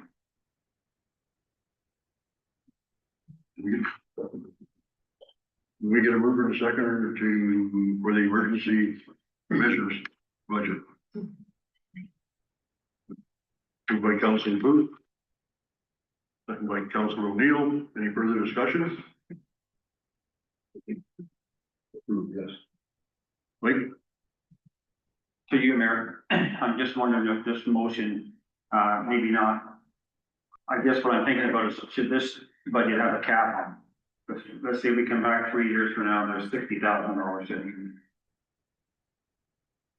Does it go to fire? So that's all my concern. I just, Yeah. this shouldn't be an account, it just keeps building and building. We don't- I would Yeah, think that was if, my question too. I would think that we had the, when we look at reserves at the end of the year, whenever that is, we can put a stop to putting them in if council so desires. I've seen us do that before. Because you never, and with this one, you never know, they get pretty expensive too.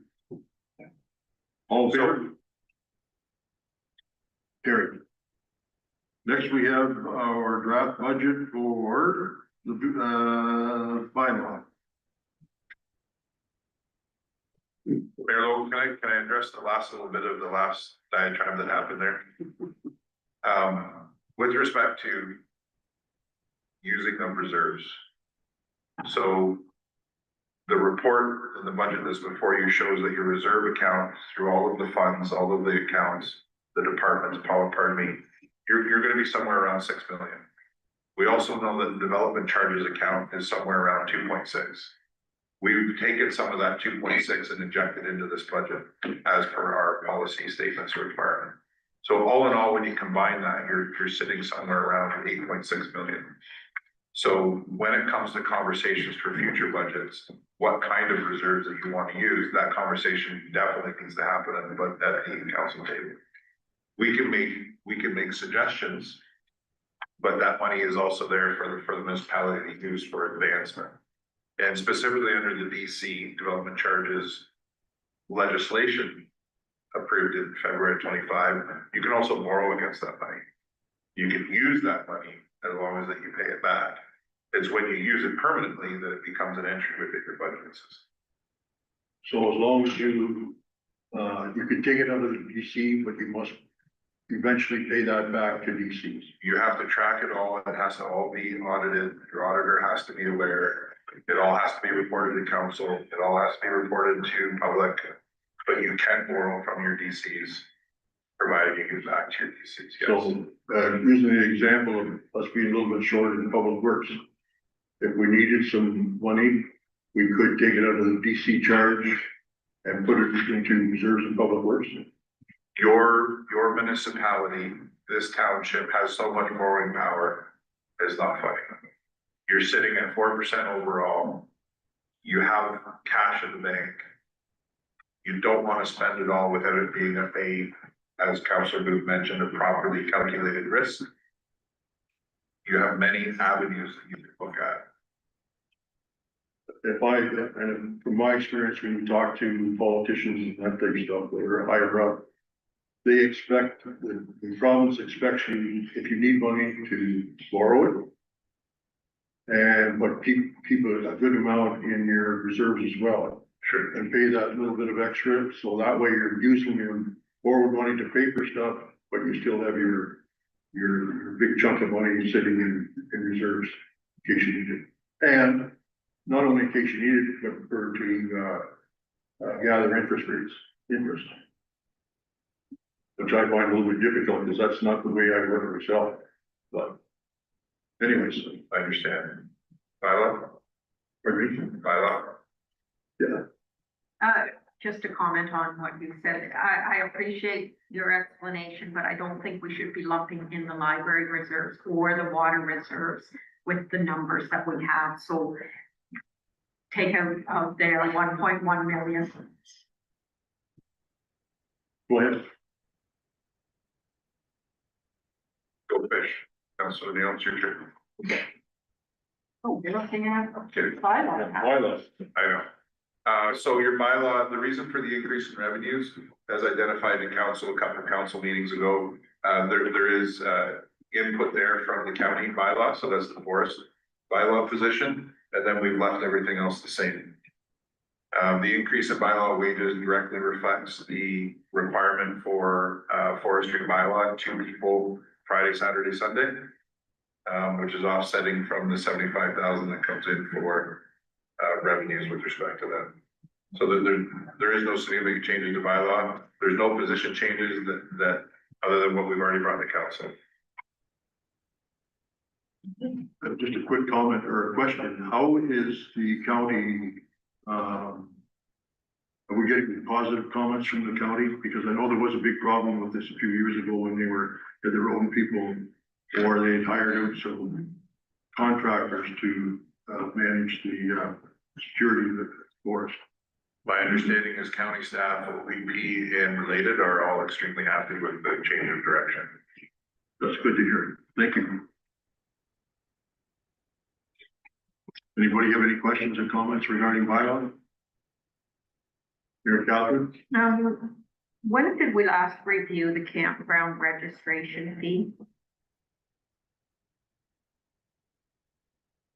Through you, Mayor Logo, Councilor Neal, the campground bylaw is currently sitting at our deputy clerk's desk. It has been reviewed by bylaw, and there's been some notes put on it. I've asked for our deputy clerk to clean it up and give it back to us, and it does need to come to council for discussion. There are some languages that need to be changed with respect to updating, and definitely the fees, et cetera, need to be looked at. The reason for that was there was some clashing with the new STR bylaw that council brought into play.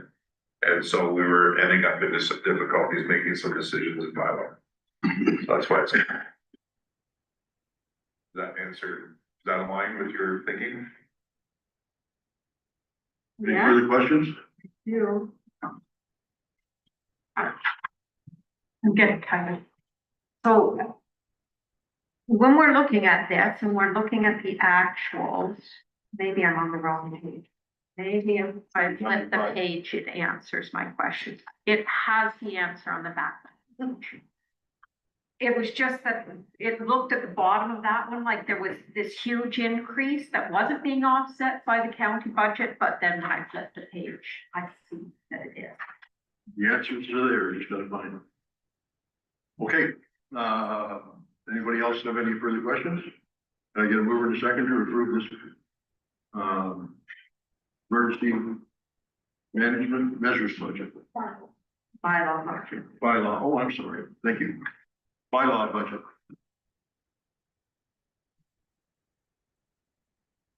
Thank you, Councilor Booth. Moved by Councilor Booth, seconded by Councilor Ainsworth. Any further discussion? All in favor? That's carried. Administration Department. I'm gonna, if I can, I just want to comment on how good the books looks this year. The information there, that's pretty easy to find and put together. There's good information, so thank you very much for everyone involved, Dave, in that.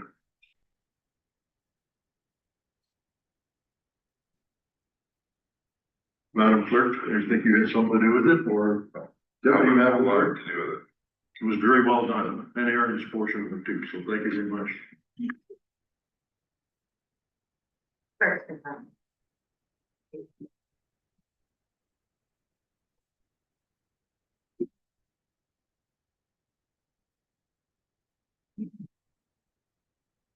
Are we ready?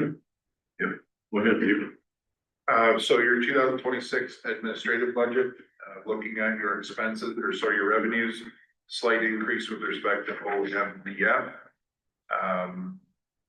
which really identifies the increase over last year. Expense line, there are some realignments of some positions that Aaron can speak to for you. Legal fees represent probably the most significant increase. And that is with respect to some of the challenges that the municipality receives. That is really all. Eric, would you speak to the positions? Sure. So there will be some changes to the CAO and clerk's department wages due to the changes asked from the full-time customer service. It will stay status quo, so it will only be 3 days in the clerk and 2 days back into Parks and Rec. So that will change the clerk's amount to decrease at this time from 585 to 644 to 548,873. I haven't done the full calculation on it, just to make you aware of that.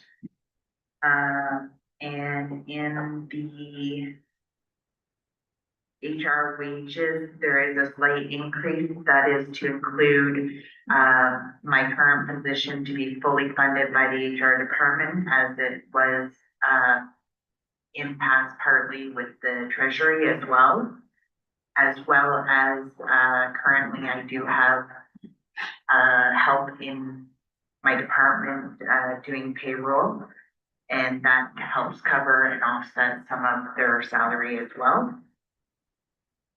And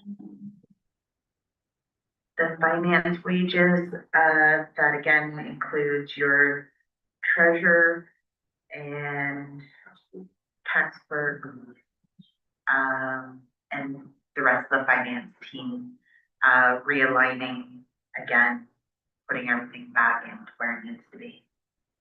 The treasurer you mentioned, that's the new treasurer. Correct. Thank you. The additional treasurer or whatever, the word is for that. Go ahead, Dave. So with the changes in the wages based on the decision council made with Parks and Rec, without the update, so with the update that Aaron just gave, and without the update of the adjustment with respect to the 4 students and the 30 to 40 hours, which I think there's just about a $10,000 variation there. Currently, you're sitting at 3.32%. Overall, 3.77. 3.2 and 3.77. 3.32. Okay. Oh, okay. 3.32. Leave it there. That's where you're at with respect to taxation. Okay. Anybody have any questions on this? Go ahead, Councilor Booth.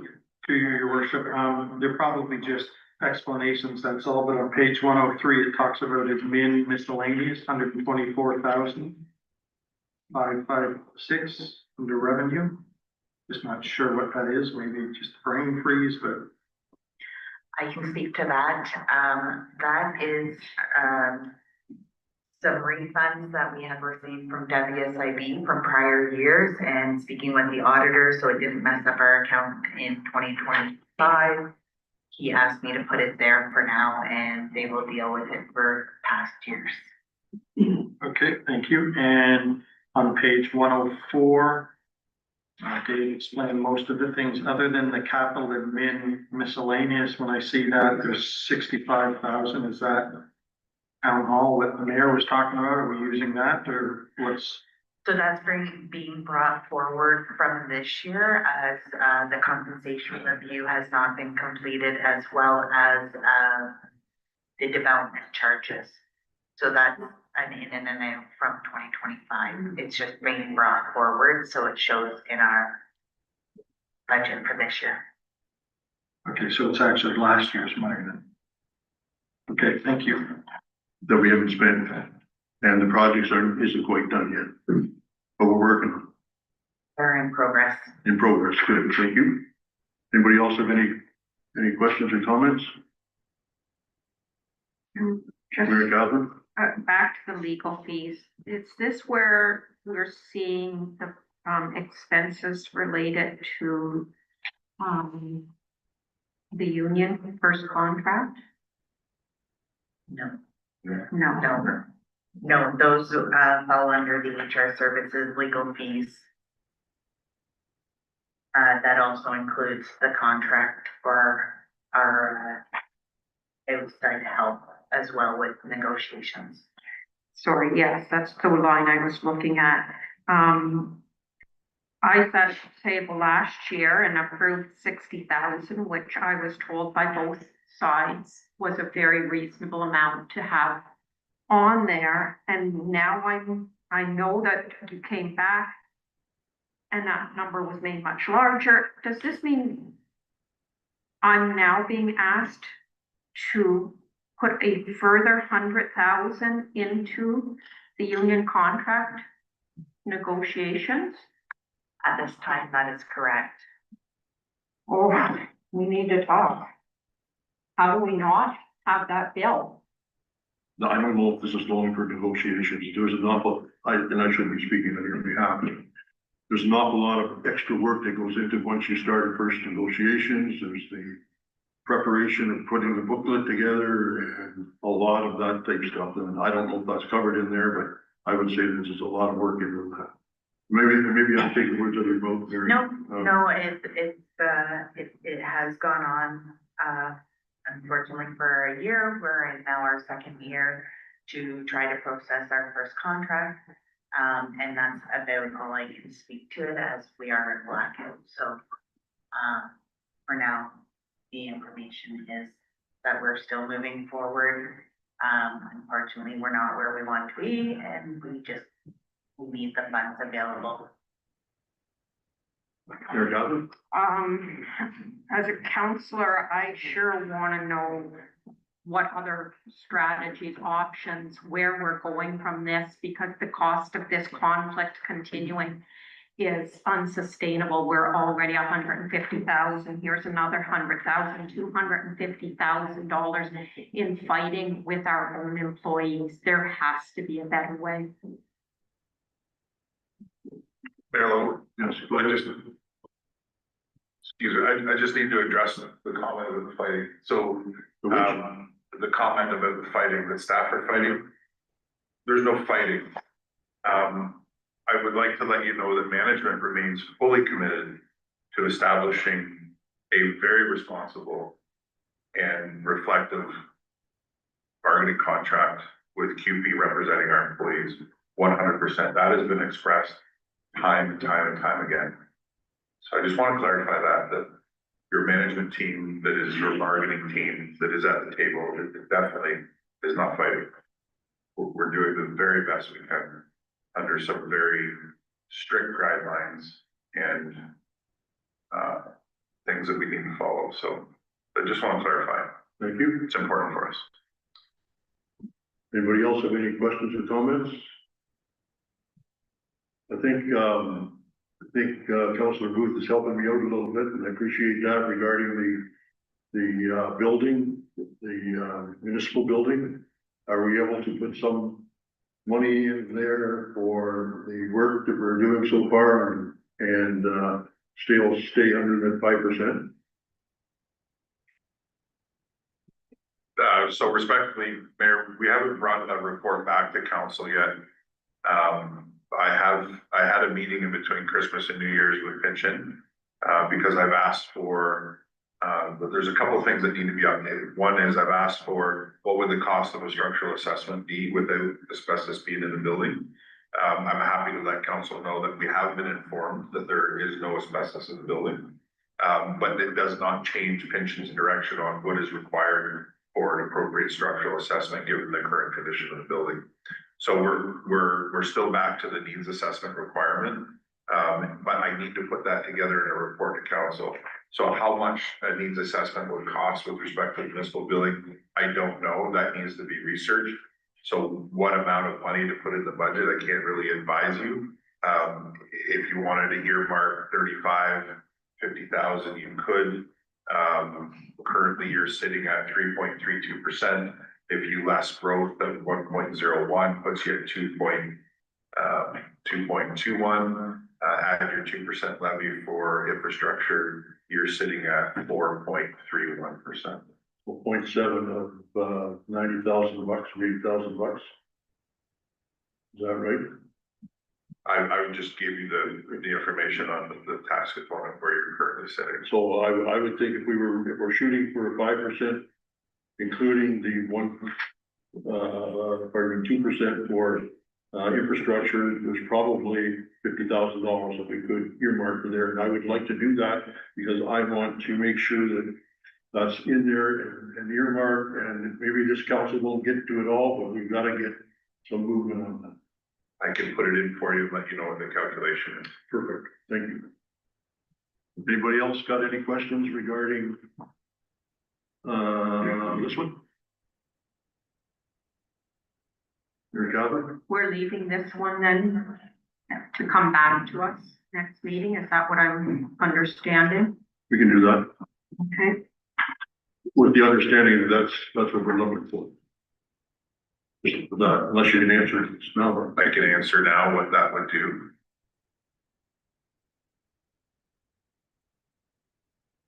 So you're currently sitting, last growth, 2.87% increase.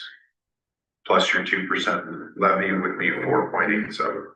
And that's $50,000.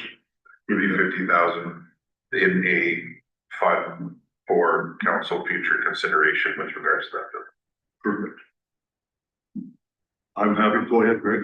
Mr. Your Worship, the only concern I would have with that, and I agree with everything you're saying, Mr. Mayor, is if we're looking at that when this comes back, then I would be looking at some of the capital things here that we could try to absorb some of that cost, where we're asking for 50,000 for computer equipment or office furniture at 20, things like that, where we try to take a little bit so that we're not taking the full hit. So I agree with you, we need that money there, but if that's the case now, it's like, okay, let's look where we can get 5 or 10,000 from here, or like I talked about, I know we already approved it, the fire hall ones, where maybe there's 10,000 from each of those to help or whatever, because exactly what you were saying, Mr. Mayor, about taking from the fire department, giving to the public works. The town hall needs that $60,000. Maybe everybody else can contribute 10, 15, 20,000. So I don't think a big deal is gonna make it. The fire hall gets, 25,000 or 15, but I'll leave it with that for Dave to come back with it, and then, because we're gonna leave this one until he comes back. Are we gonna leave it with 50,000? Yeah, he said he would look at that, or we can't vote on it then, right, until we find out for sure what. I thought he just told us that, maybe I misunderstood. What I told you was I would put the number in to tell you what the calculation was. Okay. We can take the number back out and put you down. Currently you're sitting at 3.88 plus the growth, plus your infrastructure. Overall, you're sitting at 4.03. 4.03. I'm willing to go either way. We can either defer or, I'd like to defer so we can digest this and then look at it and see if we're all happy with that. And to be honest with you, it's a very good budget that Dave's presented, but we haven't really, when you look at it, we've only ever removed really the truck and the customer service rep, which we replaced with getting more boots on the ground. So do we need to take a little bit of a tighter look to say, let's come up with that money for the town hall? Then I would prefer to, it's not like we're waiting for the public works stuff too anyway, are we? So, go ahead, Dave. if I may, my advice might be to council to defer it until the 28th, because my understanding through DC is that studies and planning can be funded through your DCs, which wouldn't affect your budget. If we get it from DCs, it's a smile. So I would suggest if somebody wanted to make that motion, that would be up to council. Looking for a motion to defer. Yes.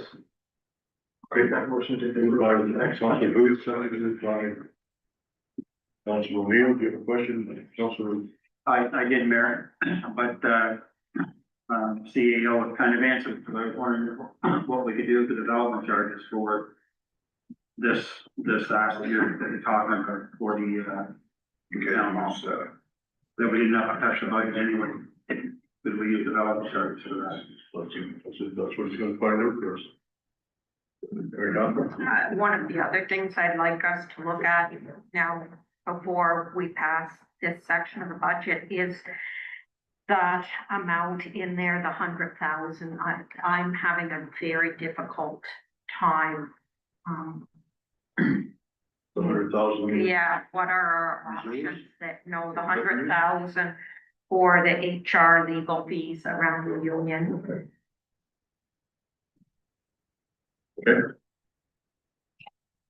David, Through your mayor, so the same as I've heard some other councillors explain before, there's a fair bit of that are uncontrolled.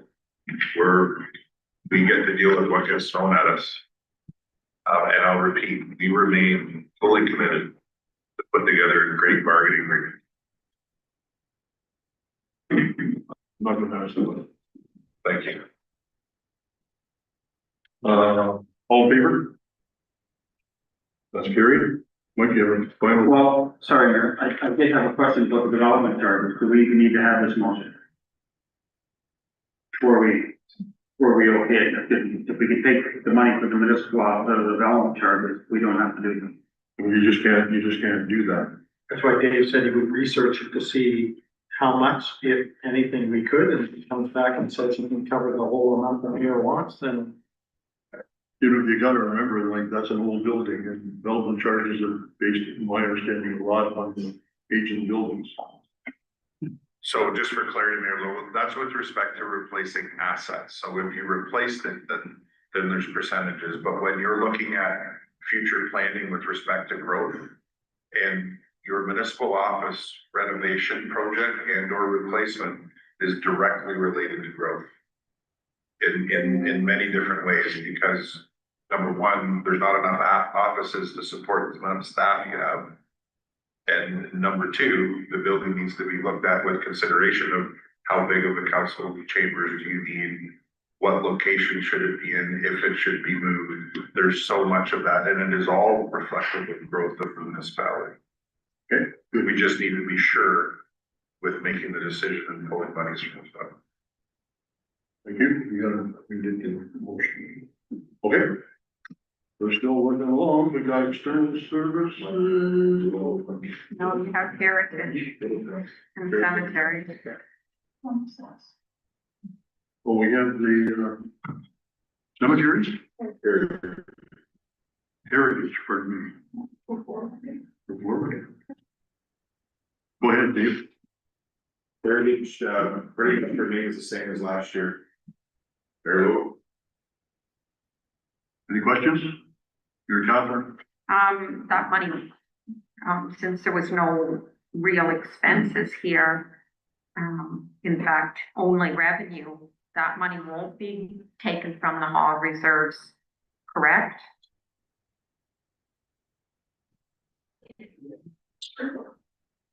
My understanding through Aaron and from our auditor is he still wants to see the in and out. So you may still see it, but it doesn't change anything.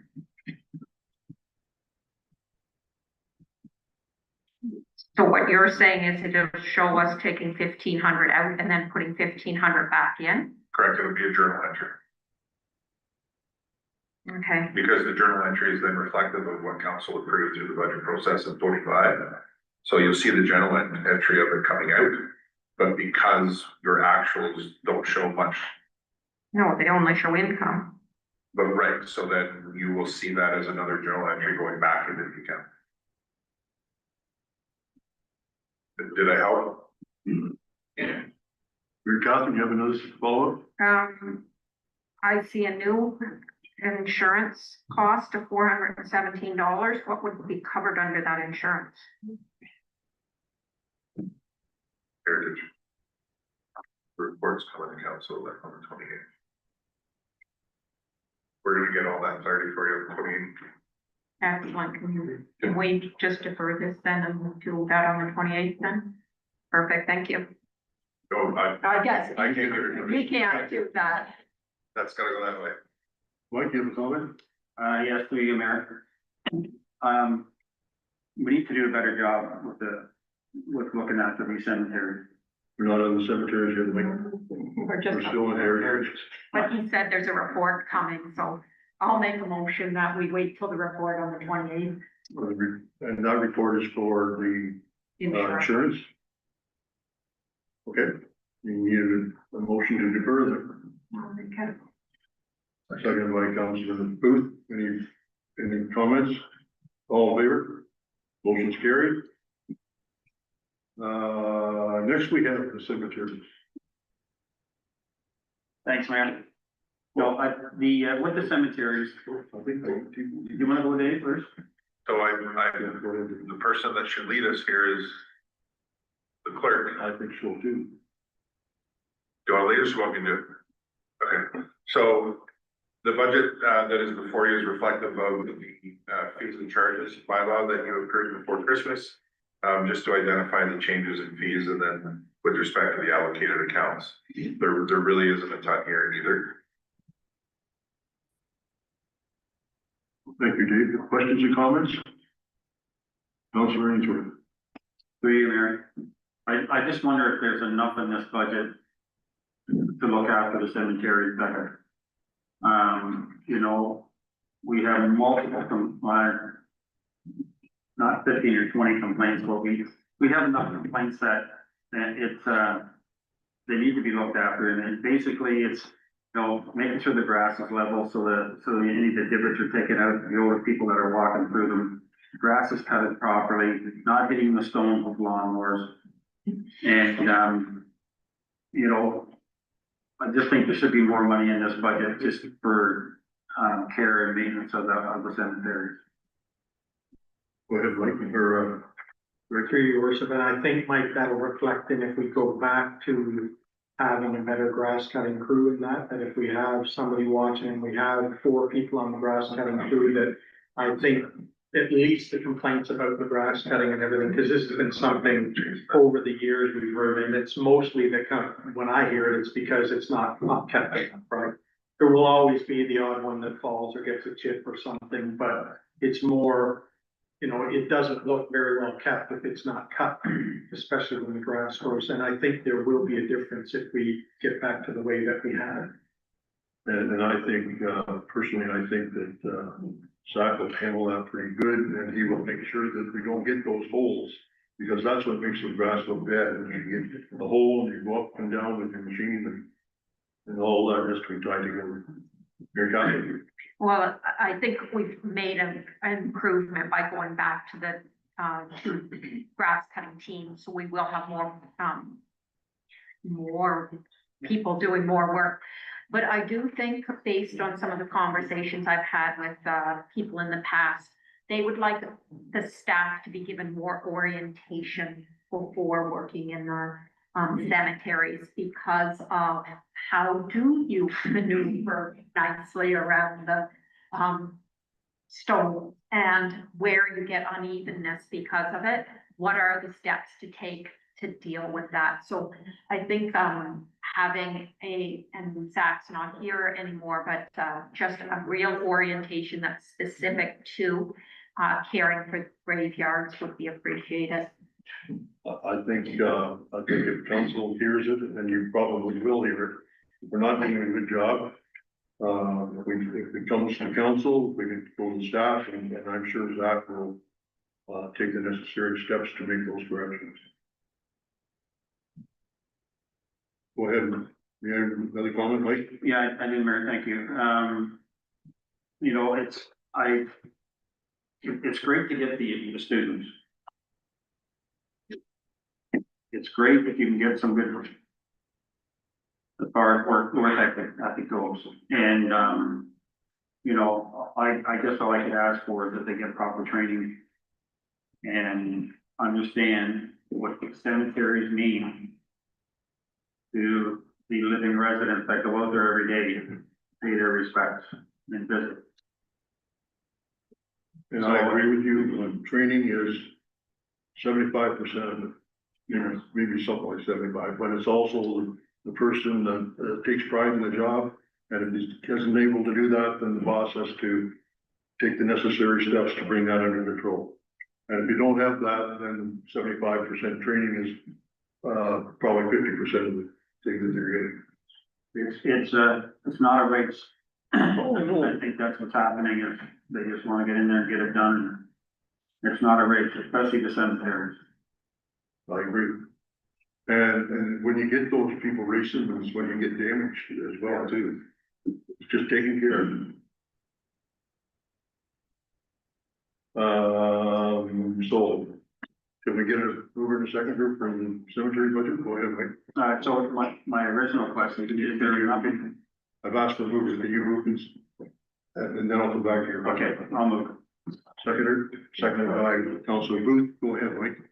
So my question is there enough money in here to look after the cemeteries properly? Do we need more dirt? Do we need grass seed? Do we need more tools?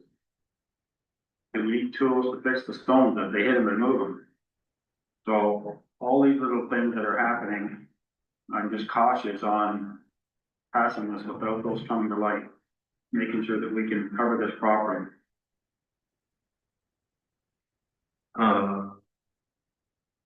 I guess I'll let staff answer. Go ahead. I just wanted to say, looking through this, whoever did this budget, it was a very good job. I mean, you're talking, Mike, about, stone chips or this or that, it's in there, it's proven, who's ever looked at this, they've looked through or whatever, and it is what it is. I mean, I agree 100% what you and the mayor said, it's all in training, that when you're cutting the cemeteries, that somebody's loved one there is a lot different than if you're cutting the ball field. But looking through all of this, like it did, I mean, I see, the money's there for whatever, and it seems everything's covered. Throwing more money at, some of these things doesn't make anything better. I think the 90% of that issue is gonna be keeping the grounds cut. And as you said, Mr. Mayor, the unlevelness and stuff like that, where Zach can get them to look at that, then I think you'll have a lot of people pleased.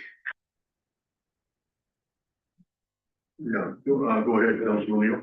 And this is another area where the community is willing to help, and I could see them being of assistance as well in that discussion. Any further comments? All in favor? That's carried.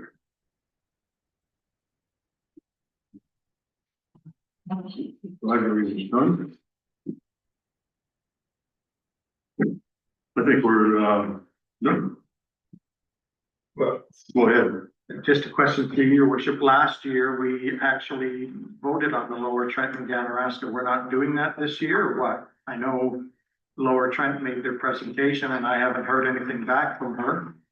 I don't know if you have, but I mean, I have no issue with Ganaraska's, but Lower Trent, I've got a huge issue and I'd like to show in my vote that I'm not approving their request because as I said before, their increases over the last 5 years is 66%.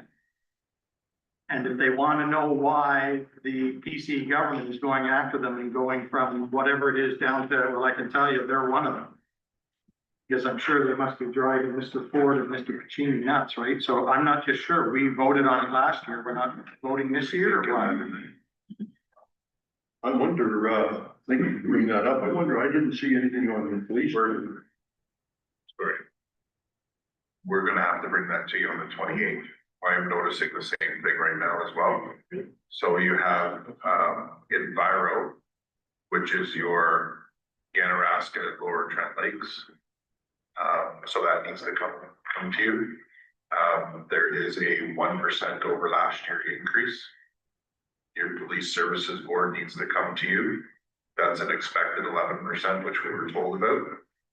And we'll make sure that's on there. I don't know why it wasn't included, but that's okay. We'll get that to you. We'll get it done. And everybody knows, we're so.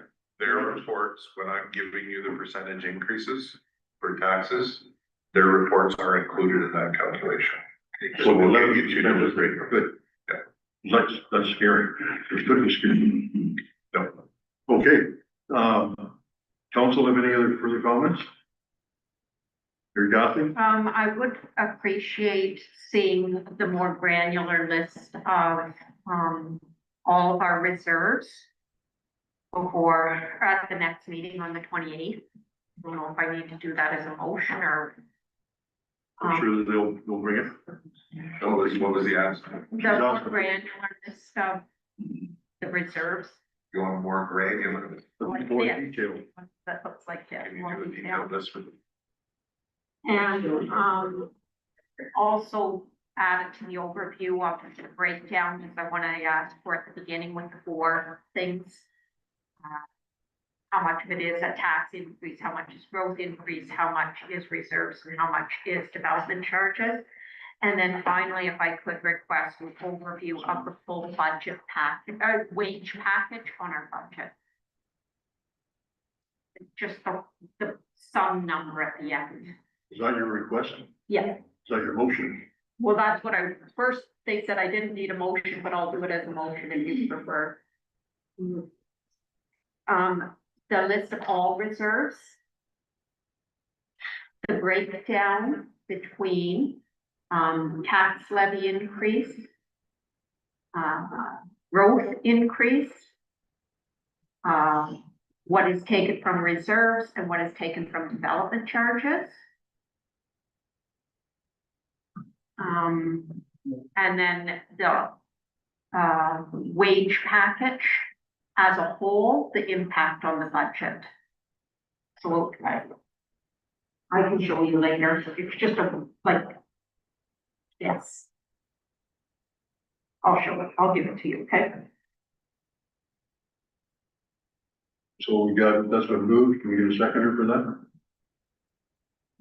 Seconded by, Councilor Booth. Any further discussion? All in favor? That's carried. Anybody else have any comments, questions? Councilor Ainsworth. Mayor, I just wanna thank staff because of all the budgets that we've done, this has been the best presented, the best laid out, easy enough to read. Great works there.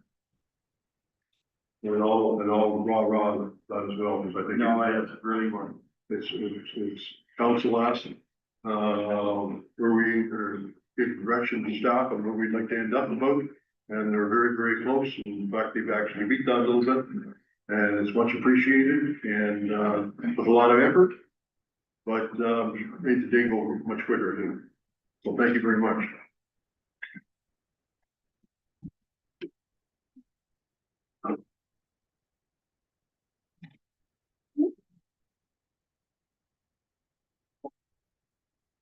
Moving along, Irving bylaw.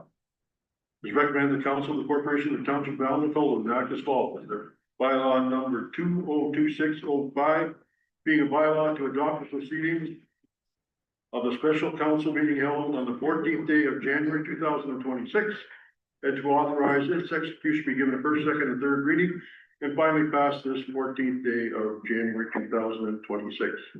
Mover and a seconder. Moved by Councilor Booth, seconded by Councilor O'Neill. Any discussion? All in favor? That's carried. Motion to adjourn.